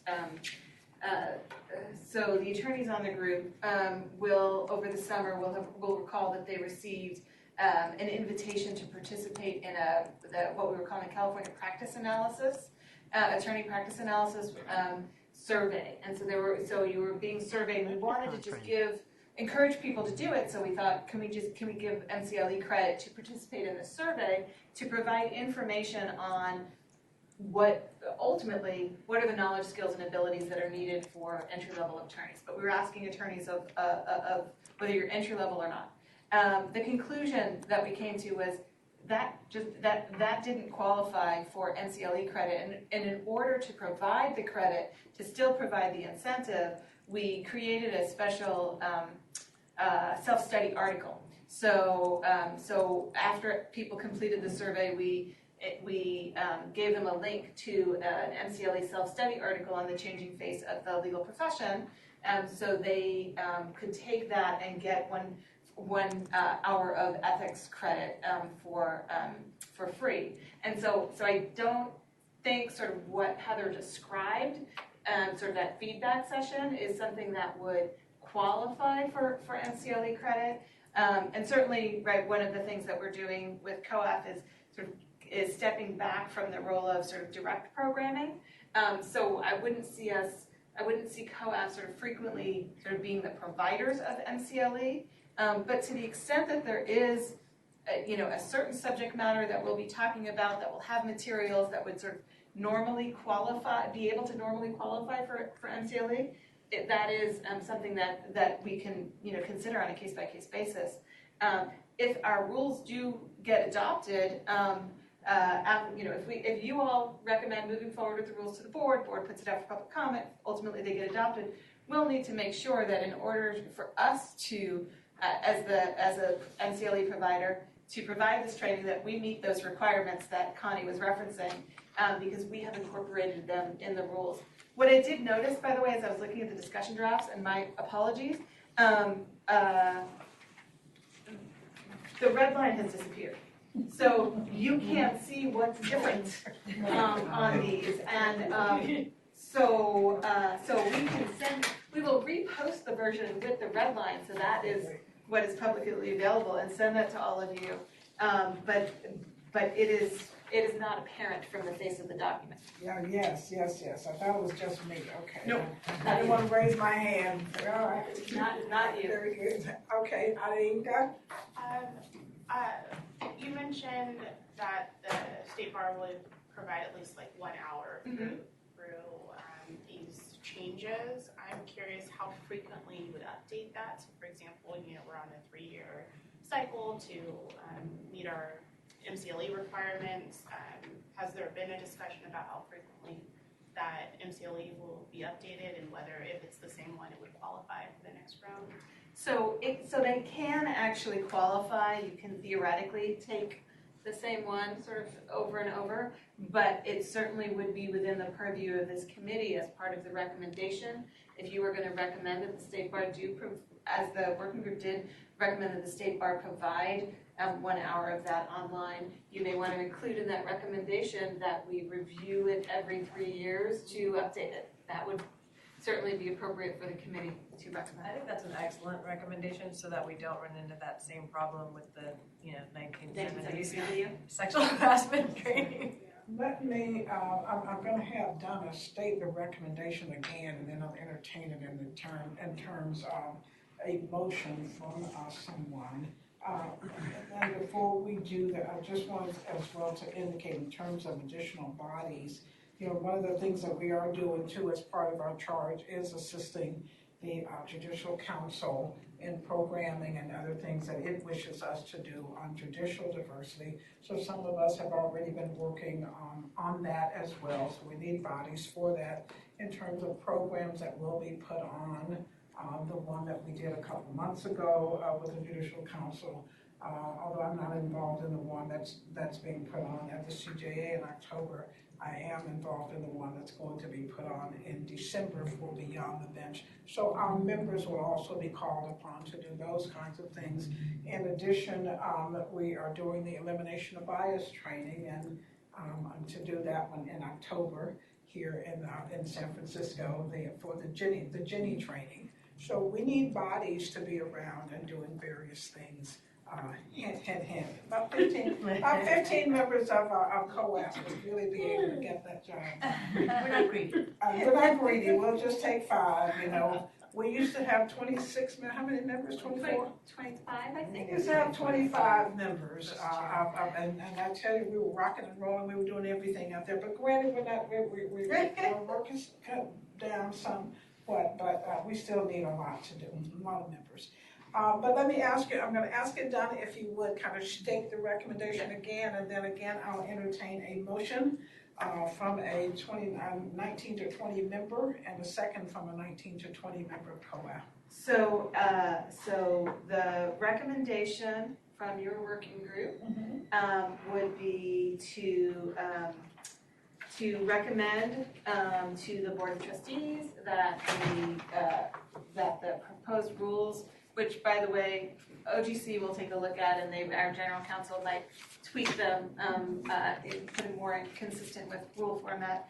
So the recommendation would be that the proposed changes to the rules dealing with minimum continuing legal education, that the board put those out for public comment, to ultimately be adopted, that that COAF recommends that the board directs that the State Bar develop at least 1 hour of minimum continuing legal education training, that COAF that COAF be responsible to assist State Bar staff in developing the training, and the addition from Yinka that the training be reviewed and updated every 3 years. And that the training be provided free of cost. And the training be provided free of charge, yes. All right. I'll entertain a motion based on Donna's summary. I so move. All right. A motion is by Esther. Second. Whoa. Sorry. Sorry. Slow down. Second. Oh, I'm sorry. You said second by Sal. Sal, second. Sal did the second. All right. It's been moved and seconded. Everything Donna said. Is there If we could just do that all the time. Is there any further discussion? Well, I'll call the question. All in favor? Roll call, please, Elizabeth. Judge Brenda. Aye. Esther. Aye. Heather. Aye. Connie. Aye. Brian. Aye. Genevieve. Aye. Emily. Kristen. Aye. Donna. Aye. Sal. Aye. All right. Motion carries. Okay, anything additional on the elimination of bias in CLE or anything else on that agenda item?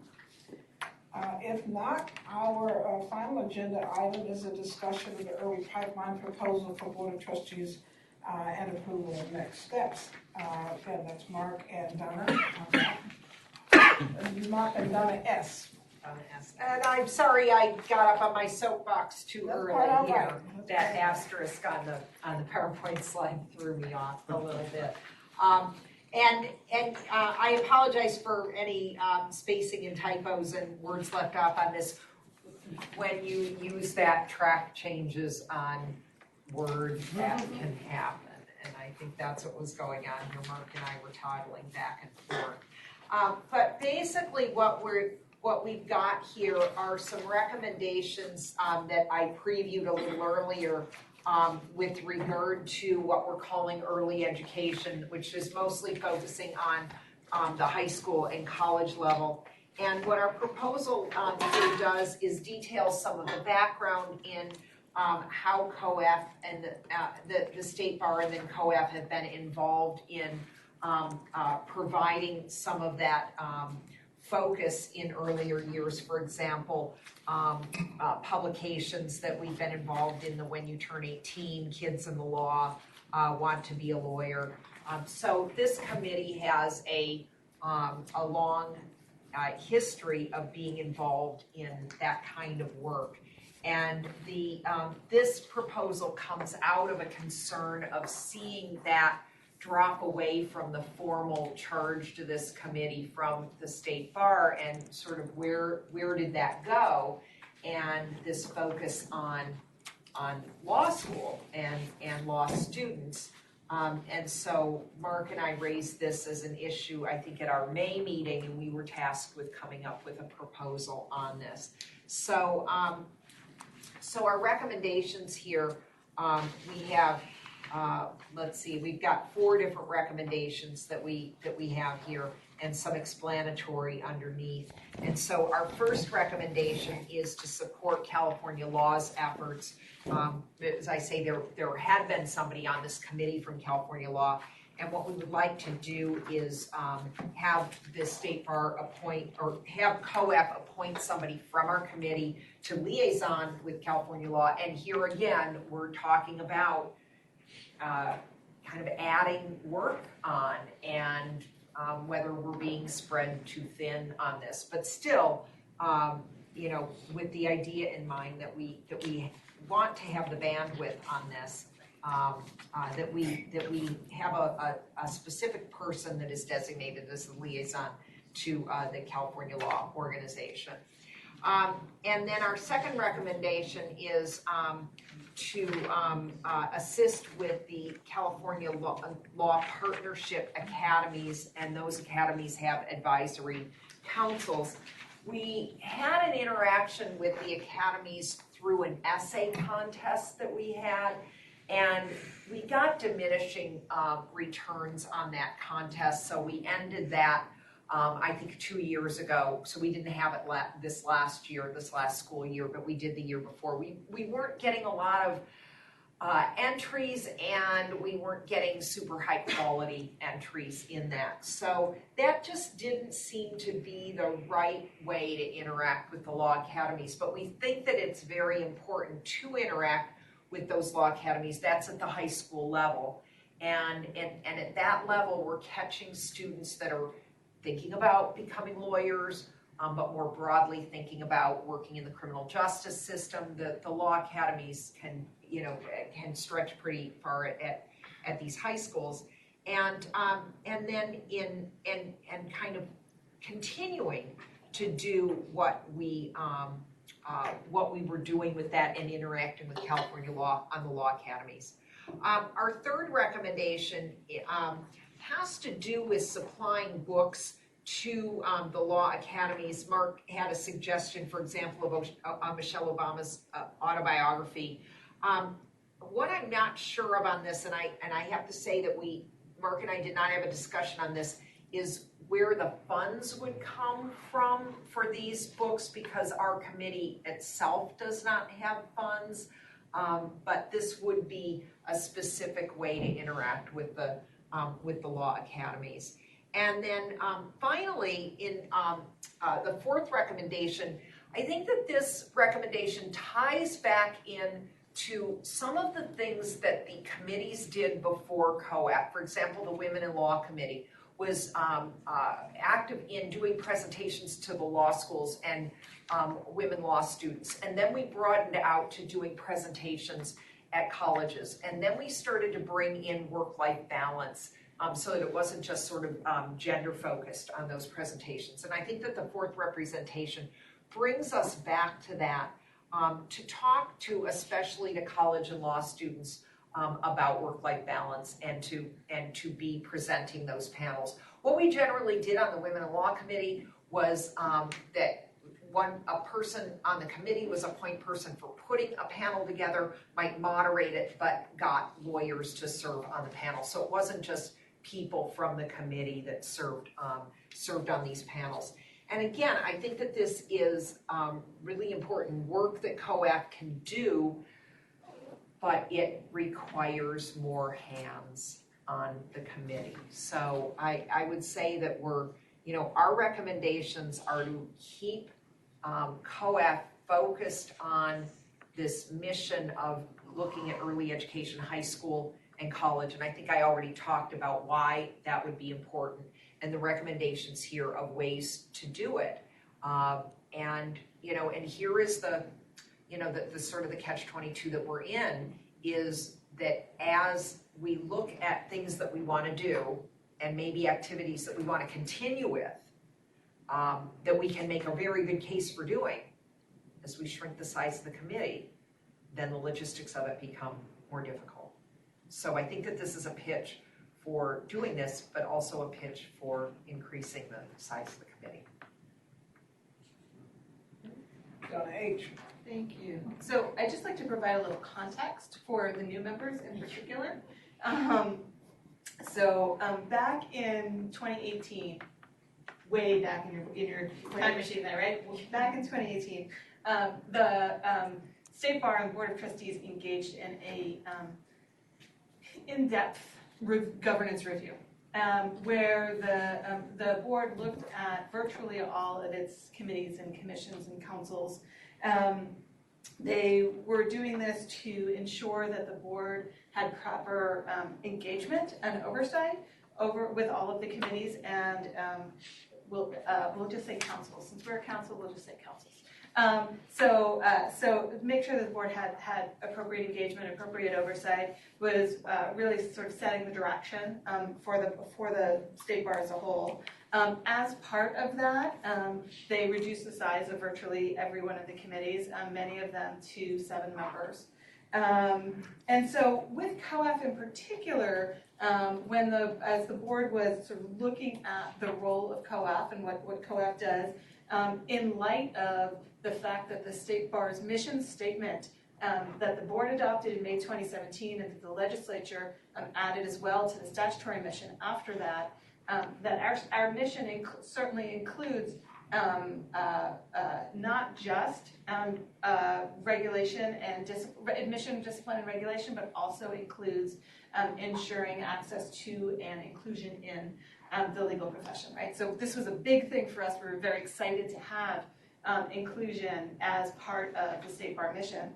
And so one of the things that the board did was in looking at COAF, saying COAF needs to be involved in sort of policy development as opposed to the direct programming. That was sort of part of its focus.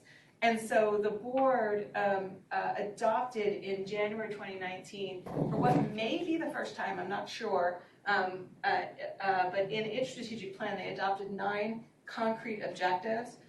There actually hadn't even been a goals statement in the strategic plan prior to this past January that dealt specifically with diversity and inclusion. So we amended the goals statement to deal specifically with diversity and inclusion. We added 9 concrete objectives, and that's what the COAF work plan is built off of those objectives. There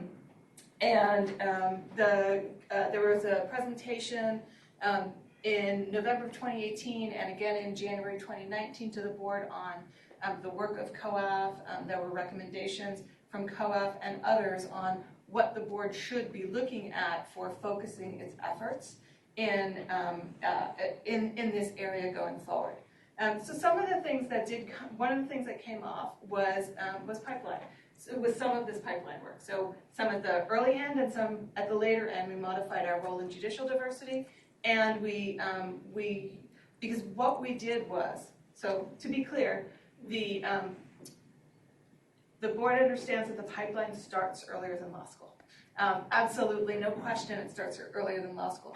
But part of the question, the analysis that they engaged in was, where is it that the state bar is uniquely situated to have the most impact, to provide the most support? Where is an area that maybe others aren't so much engaged in? And so looking at sort of the rest of our mission, where we have regulatory authority, where we don't, the conclusion was, and looking at some of the statistics that we had at the time on law school attrition, it seemed like the place on the pipeline issue that the bar could be most impactful was dealing with the pipeline within law school. And so that's where the focus on the pipeline issues was narrowed to dealing with getting better law school data so we can understand the issue, identifying the promising programs to prevent attrition, and doing best practices to ensure that more law schools could adopt these things. So it really was sort of looking at where the board felt that the resources should be focused, where we could be most impactful, and where other people maybe were less involved in areas along the pipeline. So I just wanted to give that context and for the rest of your discussion on this. So Donna, can I ask a question about that? So like with regard to judicial diversity, that was sent to the Judicial Council to sort of deal with COAF's help? Yeah, so in large part, the way the judicial diversity issue worked out was, as Judge Brenda had mentioned and Judge Holly had mentioned, COAF had been historically involved in a lot of sort of setting up of the forums and attending the forums and running the forums, planning them, and absent COAF doing it, it wasn't being done, right? So that was a big issue, and so. But as we looked at it again, sort of where can we be the most impactful, and are there others that could or should be leading the charge? The conversation switched to, well, what's the Judicial Council's interest and role in really sort of taking responsibility for that part of the pipeline? And Judicial Council leadership expressed to us that they were, in fact, very interested, though historically they had not grabbed the reins, that they were very interested in grabbing the reins. They wanted to update the Judicial Diversity Toolkit, and they wanted COAF's assistance on that. So that was really the focus of the objective with regard to judicial diversity, that we would sort of play a supportive role to the Judicial Council, that they would work with courts and local bar associations to set these up, to deliver the forums, and that we would really be in this supportive role. And part of that role might be, hey, we want to do something in the Inland Empire. State Bar, can you email every attorney who's in the Inland Empire, let them know about it? Maybe the State Bar helping them, identify areas, right? So coming up with that question of where are the most attorneys from this background or that background, or where's the greatest disparity between attorneys and judges, and helping them that way. Maybe coordinating, regional forums, because we know the Judicial Appointments Secretary, despite all of his good intentions, is never going to be able to visit every county. And so that sort of, it became very much a more supportive role and not a lead role in the judicial diversity part of the pipeline. Okay, and so my follow-up question is there somebody doing the college area now that's leading that charge, or was that sort of outsourced to somebody else? So as Donna was mentioning, now I feel like I'm talking about myself in the third person. So Donna S. was mentioning, so California law it does that work. They do the law academies as well as the 2+2+3, and that was one of our two judges up front here mentioned at the beginning, that was we germinated the idea, and they came into existence and they ran with it, and they're involved in that part of the pipeline, and so that's why Donna was suggesting, liaising with them, because there is a recognition that they are doing work in that area. Thanks.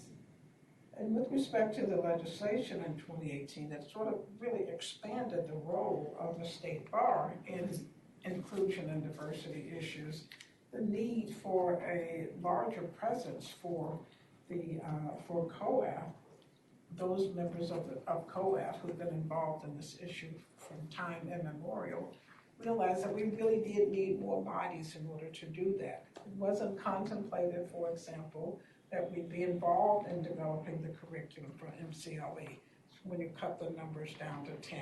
We didn't have those kinds of things. We were not anticipating that we'd be working with Lisa Cummins and her group in terms of what we can do about the bar exam question. None of those things were contemplated when it was decided, and again, with mixed signals, that we cut down COAF. Unlike the Committee of Bar Examiners and some of the other committees and things of the state bar that have sort of like a single focus, COAF is all over the state bar and everything that the state bar does. So it makes sense to have probably at least double the number of people on COAF that you have on the other single issue committees. And we'll be able to make those arguments, but we're not like one group. We're all of everything. The Committee of Bar Examiners has its own committee. Join the conference. Yet COAF's going to be involved with them. Some of the other, I can't think of some of the other groups and everything, but COAF is going to play a role with all of those single committees. So yeah, they can get by with 7 members. But for us to do everything and also be involved with them, we simply need more bodies. Go ahead. Something just arithmetically, since now that the Access to Justice Commission has broken off from the state bar, you now have those extra seats that you can now give to COAF. Because I mean, it's true, and the thing is it is clearly one of the most important things that the state bar does, and as is access to justice. And frankly, it was a feeling that they were not getting the full support of the state bar that caused them to break off, which also caused them to get their own funding and do all these other things. I think there's been a lot of discussion about, COAF needs to be within the state bar. The state bar needs us, and or you, excuse me, since I'm just a member of the public. COAF, yeah. And that again, if it's a question of resources, if it's a question of saying, well, this is expensive and whatever, there is the money that used to be spent on access to justice, which is no longer going to be spent at state bar. And Judge Brenda is right about the timing. The decisions that were made about sort of the structure and the functions of the committees were largely made, and for COAF was made in September of 2018. And the new objectives were added 3 months later in January 2019. With respect to some of the things, we can only hope that other organizations and groups will continue a historic commitment of COAF to diversity. We do know that for some groups that they have not stepped up to the plate, and I still talk about judicial diversity. And I think it's fine to say that, yeah, we'll take the lead, but where are we going to be 5 years from now? And what will be done? And what will happen? What's going to happen with all the gains that we saw under COAF? Yes, we have Cal Law that's doing that, but we need more than one program, for example, and more than one emphasis for the college part of the pipeline. And there's no reason that there can't be joint emphasis and joint focus. If we want a more diverse legal profession, we, the state bar, needs to be in a leadership role earlier in the pipeline. And it's not enough to say that Cal Law will do it and then we will end up with a more diverse legal profession. It can't happen. It's too big a project, number one. And we need a shotgun approach, a multifaceted approach to it, with a lot of people doing an emphasis on it. Caval's done a great job, but there are other things. Just as we came up with the 2+2+3 program, there are other programs out there, and we need to start reaching down as well. But those young kids coming along now and going into junior high and into high school and stuff, they are just not going to make it into law school unless there is a broad-based plan of action for those young kids. We can tell you that. I can tell you that. We're just going to be where we were before we started in 2005 the State Bar's Diversity Pipeline Task Force. We are going to be right back there because we will not have the sustained effort and the emphasis and the hard work of people out there shouting and saying, we have to do this. So we're going to end up at, we know that, but I don't want to be in a position of saying, I told you so. I'd rather be in a position of having planned for the ultimate demise of what may be the efforts for inclusion and diversity and trying to make sure we're ahead of the game. But that's not even on the agenda this time around. Ryan, yes. Yes, I just wanted to add a few words on the subject that we're discussing. So I'm a mentor in the CK Bachelor High School Law and Public Policy Academy. And I can say without a doubt that experience is very impactful on the high school kids, and I strongly believe that the State Bar should be involved in the early pipeline program. And you know, the way the State Bar can get involved obviously is subject to debate, but I was thinking right off the bat, kind of like with the discussion with these law school programs that focus on diversity, and we could rate them or rank them and, you know, give the good ones a gold star and maybe tell the bad ones they need to step up. With regard to these early pipeline programs, we could certify them, give them an air of legitimacy, right? And the kids that get involved in these programs would take them more seriously, because it seems from my anecdotal experience, half of them just like to get the free pizza, and the other half are actually serious about, you know, maybe becoming a lawyer later on in life. Either way, they're there and they can see you and see a real attorney that hopefully looks like them and that they can relate to. And they might decide, okay, first it was a free pizza, but now I kind of like this guy, I want to be an attorney, you know. And having a state bar certified law and public policy program sounds even more official, right? And maybe like with the Diversity Summit, in order to get state bar certification, the Law and Public Policy Academy chair or whatever that person's name is should come to the summit, right? And things like that. And then we have people that are on the ground level making a difference in the room at the summit, having those meaningful conversations, getting that information. And you know, when I was in high school, I didn't have a Law and Public Policy Academy, but my Law and Public Policy Academy was kind of different in the sense that, you know, I was a cop in the legislature, and I was surrounded by lawyers. And for the first time in my life, when I was driving the pro tem at the time to a meeting, we were debating stuff, and he said, "You should go to law school." And that was the first time I actually thought about being an attorney. And I ran into a judge who's now the Chief Justice in an elevator before I even started attending law school. I didn't even know who she was, and it was funny. I tried to mansplain the LSAT to her. Oh, that's I'm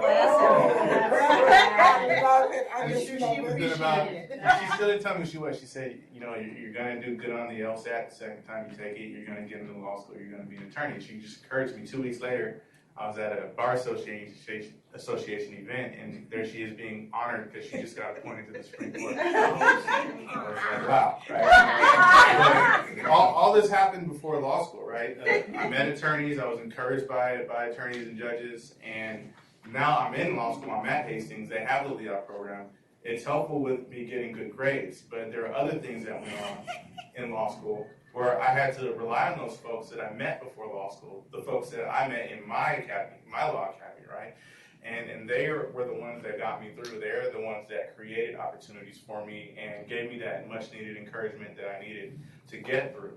And I think that is very, very critical and important that although law school can help with a certain aspect of getting in, it's those people that you know, the mentors that you acquire before you get to that stage that are going to get you over that hump.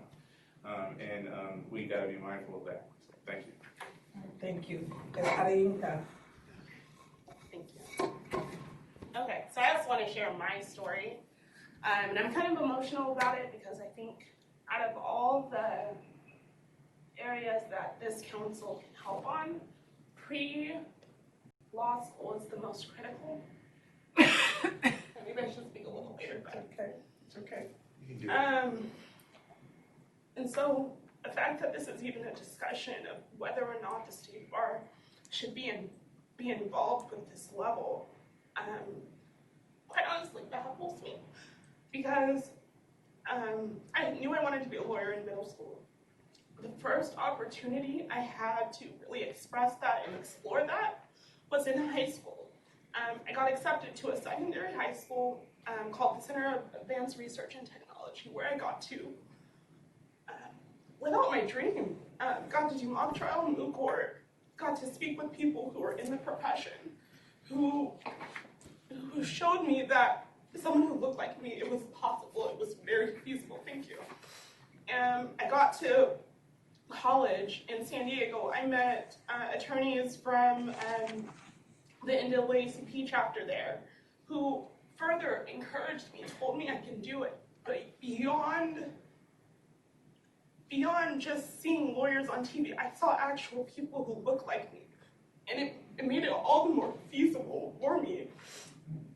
You know, in college, I continued exploring the things that I thought would get me to law school. In law school, I took advantage of every opportunity presented to me. I struggled in law school. First time in my life on academic probation, but I knew I was going to be a lawyer because of the people I had seen, the people who had encouraged me along the way. Prior to law school, it was never a discussion for me to drop out of law school because I knew I could do it because of the people I saw and experienced on my journey, but way before law school. And again, it just baffles me that it's even a discussion point of whether or not this council should be involved with pre-law school. It's the most critical part to even seeing that students can succeed in law school. You know, in law school, I actually touched the pipeline by being a volunteer at a law academy. I didn't even know it was a law academy. I didn't know that there was a greater body like this that was working for students like me. And when I discovered the Council on Access and Fairness, right before I immediately applied when I saw it, I felt so seen and supported, and I didn't even know that there was this level of support out there, that people were literally thinking about me and people like me and saying, hey, we want to see these students succeed. We are going to do everything in our power, use all of the influence that we currently have or that we can work towards, and get a diverse amount of students in and through law school. It is critically important. And so it gets me emotional thinking about, just because it should not be a discussion. It should be a standard for this body, as it was when I first applied and first got on board. It was a part of this. I remember I walked into my first Council on Access and Fairness meeting, and I not only felt intimidated, it was a larger space than this, all of these seats were full. I not only felt intimidated, but I also felt empowered to be able to learn from people who had made it their life's mission to do this work. And I think I'll just stop there. But it shouldn't be a discussion point. It should just be the standard for this body. Thank you. Thank you, Adeyinka. Okay. Is that not Madam Chair? I understand. Mark talking. Heather? No, it's Mark. Mark? Madam Chair, are you on my proposal? I'm Yes. sorry? What? Yes, we're on your proposal. Yes, you're on, yes, we are on your proposal. Yeah. I just came in. If there are no other speakers, if I could just have 2 seconds to say something. Go ahead. although I'm no longer a member, early education is something that is near and dear to my heart. I drafted this proposal to encourage and educate the board to expand COAF's mandate. You've heard from a lot of other different speakers. This is a very important subject. We would be remiss if we did not support this and encourage the board. You've heard from countless people, and I'm not going to echo those words, but I believe that this is one of the most important things that we can do for diversity and for the legal profession. And again, there should be no debate on the subject. Thank you very much. Thank you, Mark. We do have some specific proposals. Any other comments? We have some specific proposals. From other proposals, I broke them out, but I'm going to see if we can kind of take them all as a group. One is that COAF members should engage with and support California law, and that COAF should appoint a member to serve as liaison to Cal Law. And let me ask you, and so these are all proposals, recommendations, Donna H., that will go to the board, if we adopt them, and then they would determine whether or not COAF can appoint a liaison. So yeah, there are a couple of ways that you can do this. If whatever COAF adopts today, sort of what comes to my mind is the board. So the board year just started as of the meeting on September 20th. So we have a new diversity and inclusion liaison. That's Highland Chen. And we have new, the programs committee, sort of as a committee was eliminated, but we have programs liaisons, Brandon Stallings and Sonia Delenn. And so my sort of first thought on the best way to get this before the board would be for COAF to send a letter that incorporates whichever recommendations and rationale that you adopt, and send a letter to those three, the diversity and inclusion liaison and the program liaisons. That would be my recommendation. Certainly, COAF could decide instead just to address a letter to the entire board, and then the board would direct staff if they want us to sort of put this on a board agenda and develop an agenda item about it. Okay. So if we go with basically the first line with those three people, then we figure out what our recommendations would be and then address the letter to those three. And then they would then, what do they do? Do they then make a recommendation to the Board of Trustees as to whether or not to adopt them, to adopt the recommendations, or they would modify or whatever? And also they make a recommendation as to whether or not there should actually be a presentation from COAF. Yeah, so as an agenda item or something for Board of Trustees meetings. Yeah, that's exactly what I envision would happen. That they would and we'll be talking bi-weekly with the programs liaisons, and so we'll say we've got this letter and take direction from them, and that direction could be put this on the board agenda. The direction could be this should be considered as part of the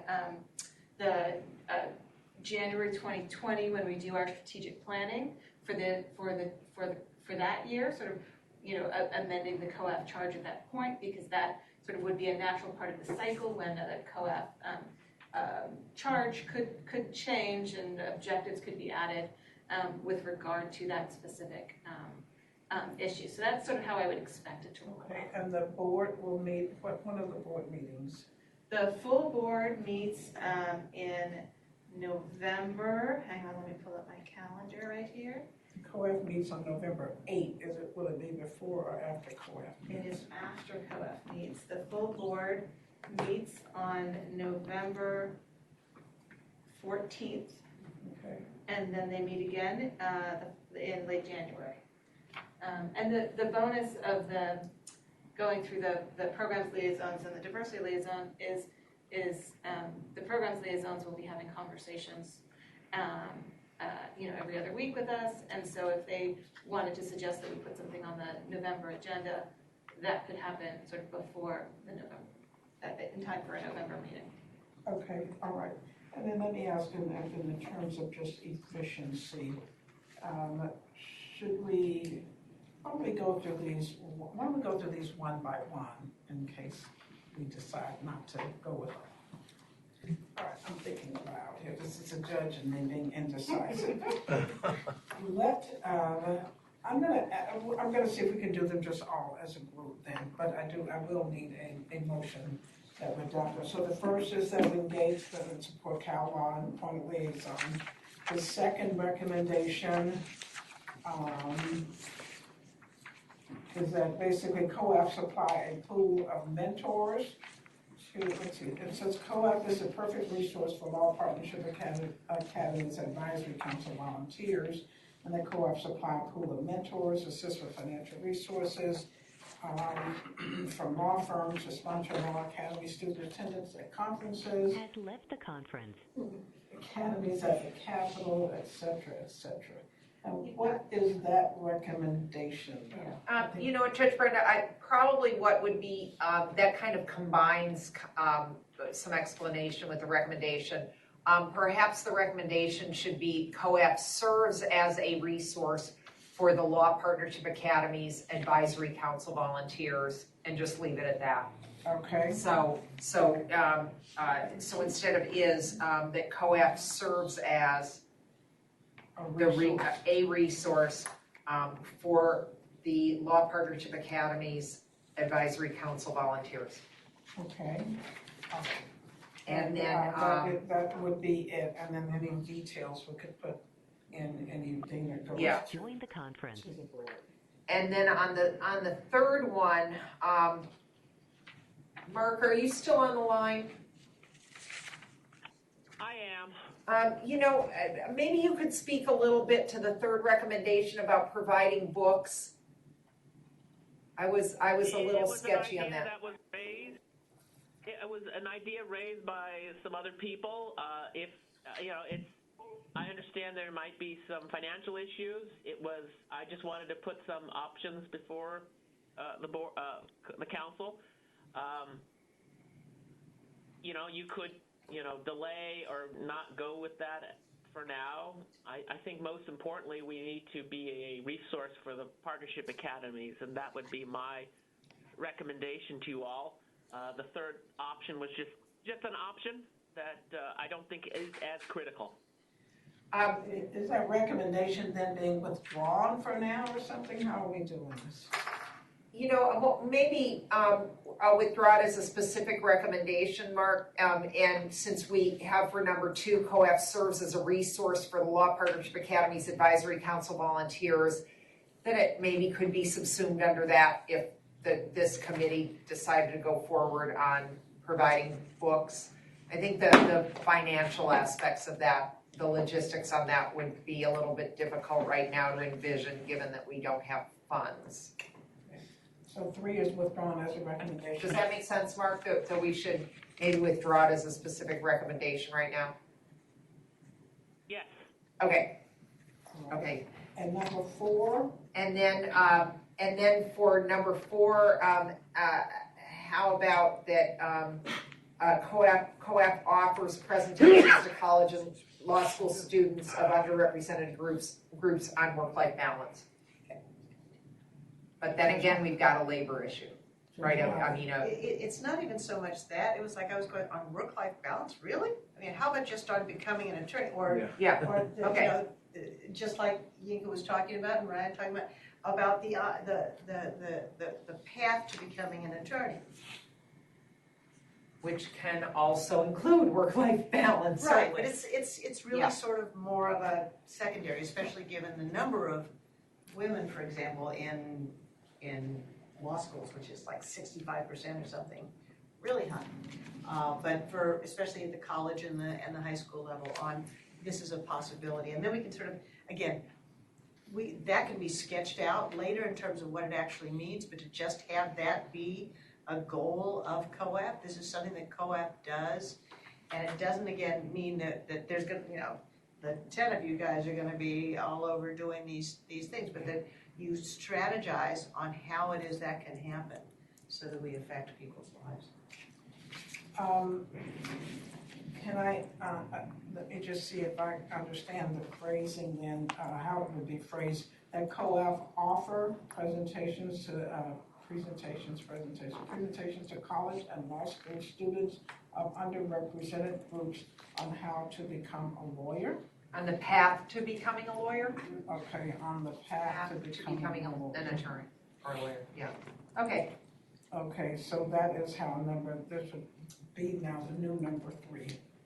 So Yeah, that that is would be- COAF offer presentations to college and law school students of underrepresented groups on the path to becoming a lawyer. Did you want to sort of turn 1 into more of a motion 2? I just asked because I noticed you did that with 2 and 4, but you didn't change any of the wording. Oh, no, for number 1, it would be, oh, I see what you're saying. That COAF will appoint a member to serve as a liaison to Cal Law. So really the second sentence in that one. Or how, So actually, how about this? That COAF engages with and supports California law efforts, including appointing a member to serve as a liaison.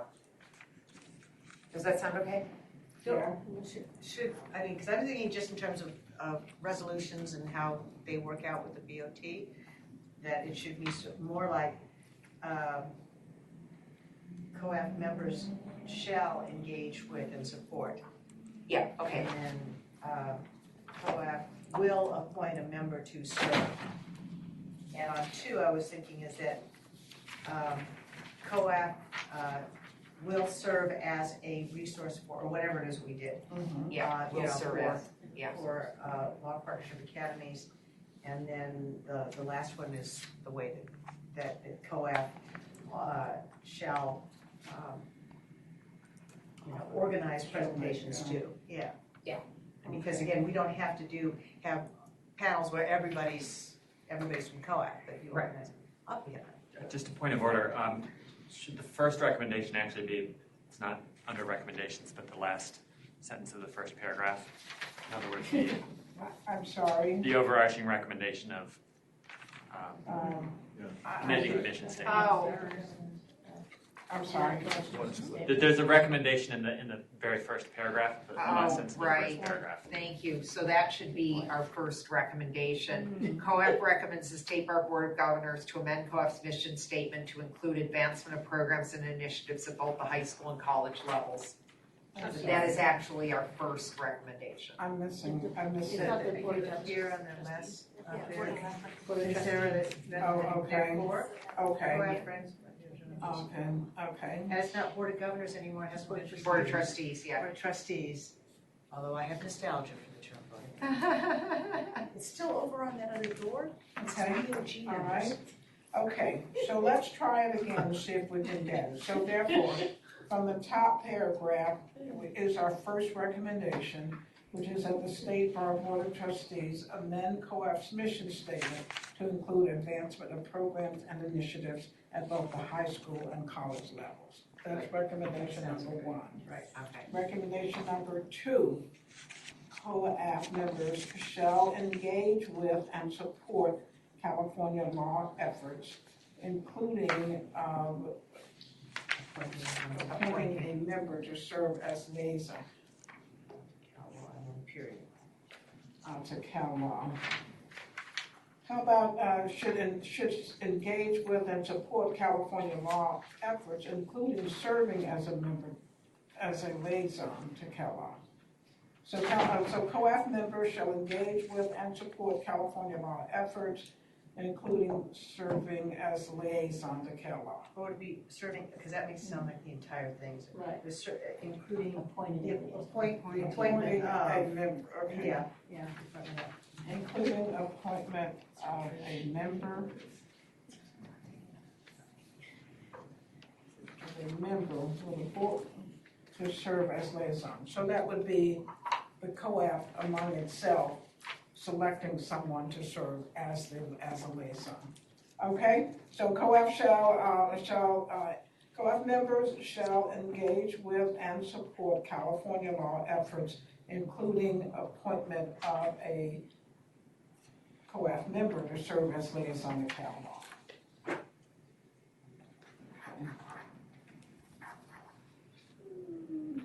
All right. And we're taking out that parenthetical, right? Is there already a state bar staff liaison to California law? Yes. There are, okay, so in addition to the state bar staff liaison. Okay, that's a recommendation. Okay, all right.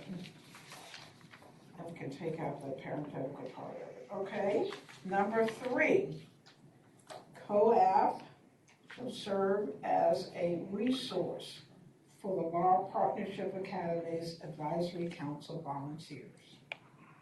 Period. Okay. And then, okay, hold on, that was 3. Number 4 then, so old 3 is gone, that's what's gone. And so now, number 4 is COAF shall make presentations to college and law school students of underrepresented groups on the path to becoming a lawyer. Can we say organize? Yeah. Yeah. Organize. Shall organize. Yeah. So we don't have to do them all? Okay, shall organize. Volunteer? No. Oh, Kristen, you don't have enough to do, do you? I'm just making a suggestion that we use the word organize. Co-op shall organize presentations to college and law school students of underrepresented groups on the path to becoming a lawyer. And this, and I will say that in the judicial, with respect to number 4, in the judicial diversity toolkit, there are also things to do to teach students how to become a lawyer in the pathways. So we could kind of tie it into our goal about judicial diversity and maybe including working with the Judicial Council on. But if we leave it broad enough to organize presentations, and if it's done in conjunction with the Judicial Council, that'll cover it, as well as other groups, ethnic and specialty bar associations as well. Okay, great. So those then are the 4 recommendations that are coming out of the Education Committee. Out of the Early Education Committee. With respect to those 4 recommendations, why don't we take it as a group? I'll entertain a motion to adopt those recommendations. Move. All right, Brian moves. Second. And Esther seconds it. Jeez, okay. Any further discussion? Well, I'll call the question. All in favor, roll call vote, please. Judge Brenda? Aye. Esther? Aye. Heather? Aye. Connie? Aye. Brian? Aye. Genevieve? Aye. Emily? Kristen? Aye. Donna? Aye. Sal? Aye. All right, and as with all the other motions, if they weren't noted, that motion unanimously carries. All right. Now, I believe that is the last item on our agenda. Can I just ask a question? So this will become a letter to the programs committee? Yes. And so who should I be in touch with regarding the letter? Why don't you, why don't we send that to Esther as the main contact. Esther and Donna are still on. Okay. If you send it to Esther and Donna.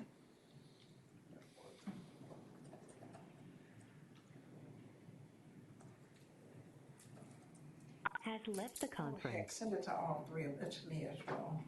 I guess it'll be signed by the chair. Okay, send it to me as well. Okay, anything else? There's nothing on the agenda for good of the order, but is there anything for good of the order? Can we add that as an agenda item, Donna H? No, we cannot. It's a nice try, though. Join the conference. All right, well, how about this? We're going to close out the meeting. I want to thank you all for being here. Again, I want to say thank you and goodbye to the outgoing members, and I want to say welcome to the new members again. I'm really looking forward to everyone. This is going to be an exciting year. We're going to continue to do good work, and I'm just very, very thrilled and happy to be your chair. So we are done. It's 3 o'clock. Hey, we don't play around.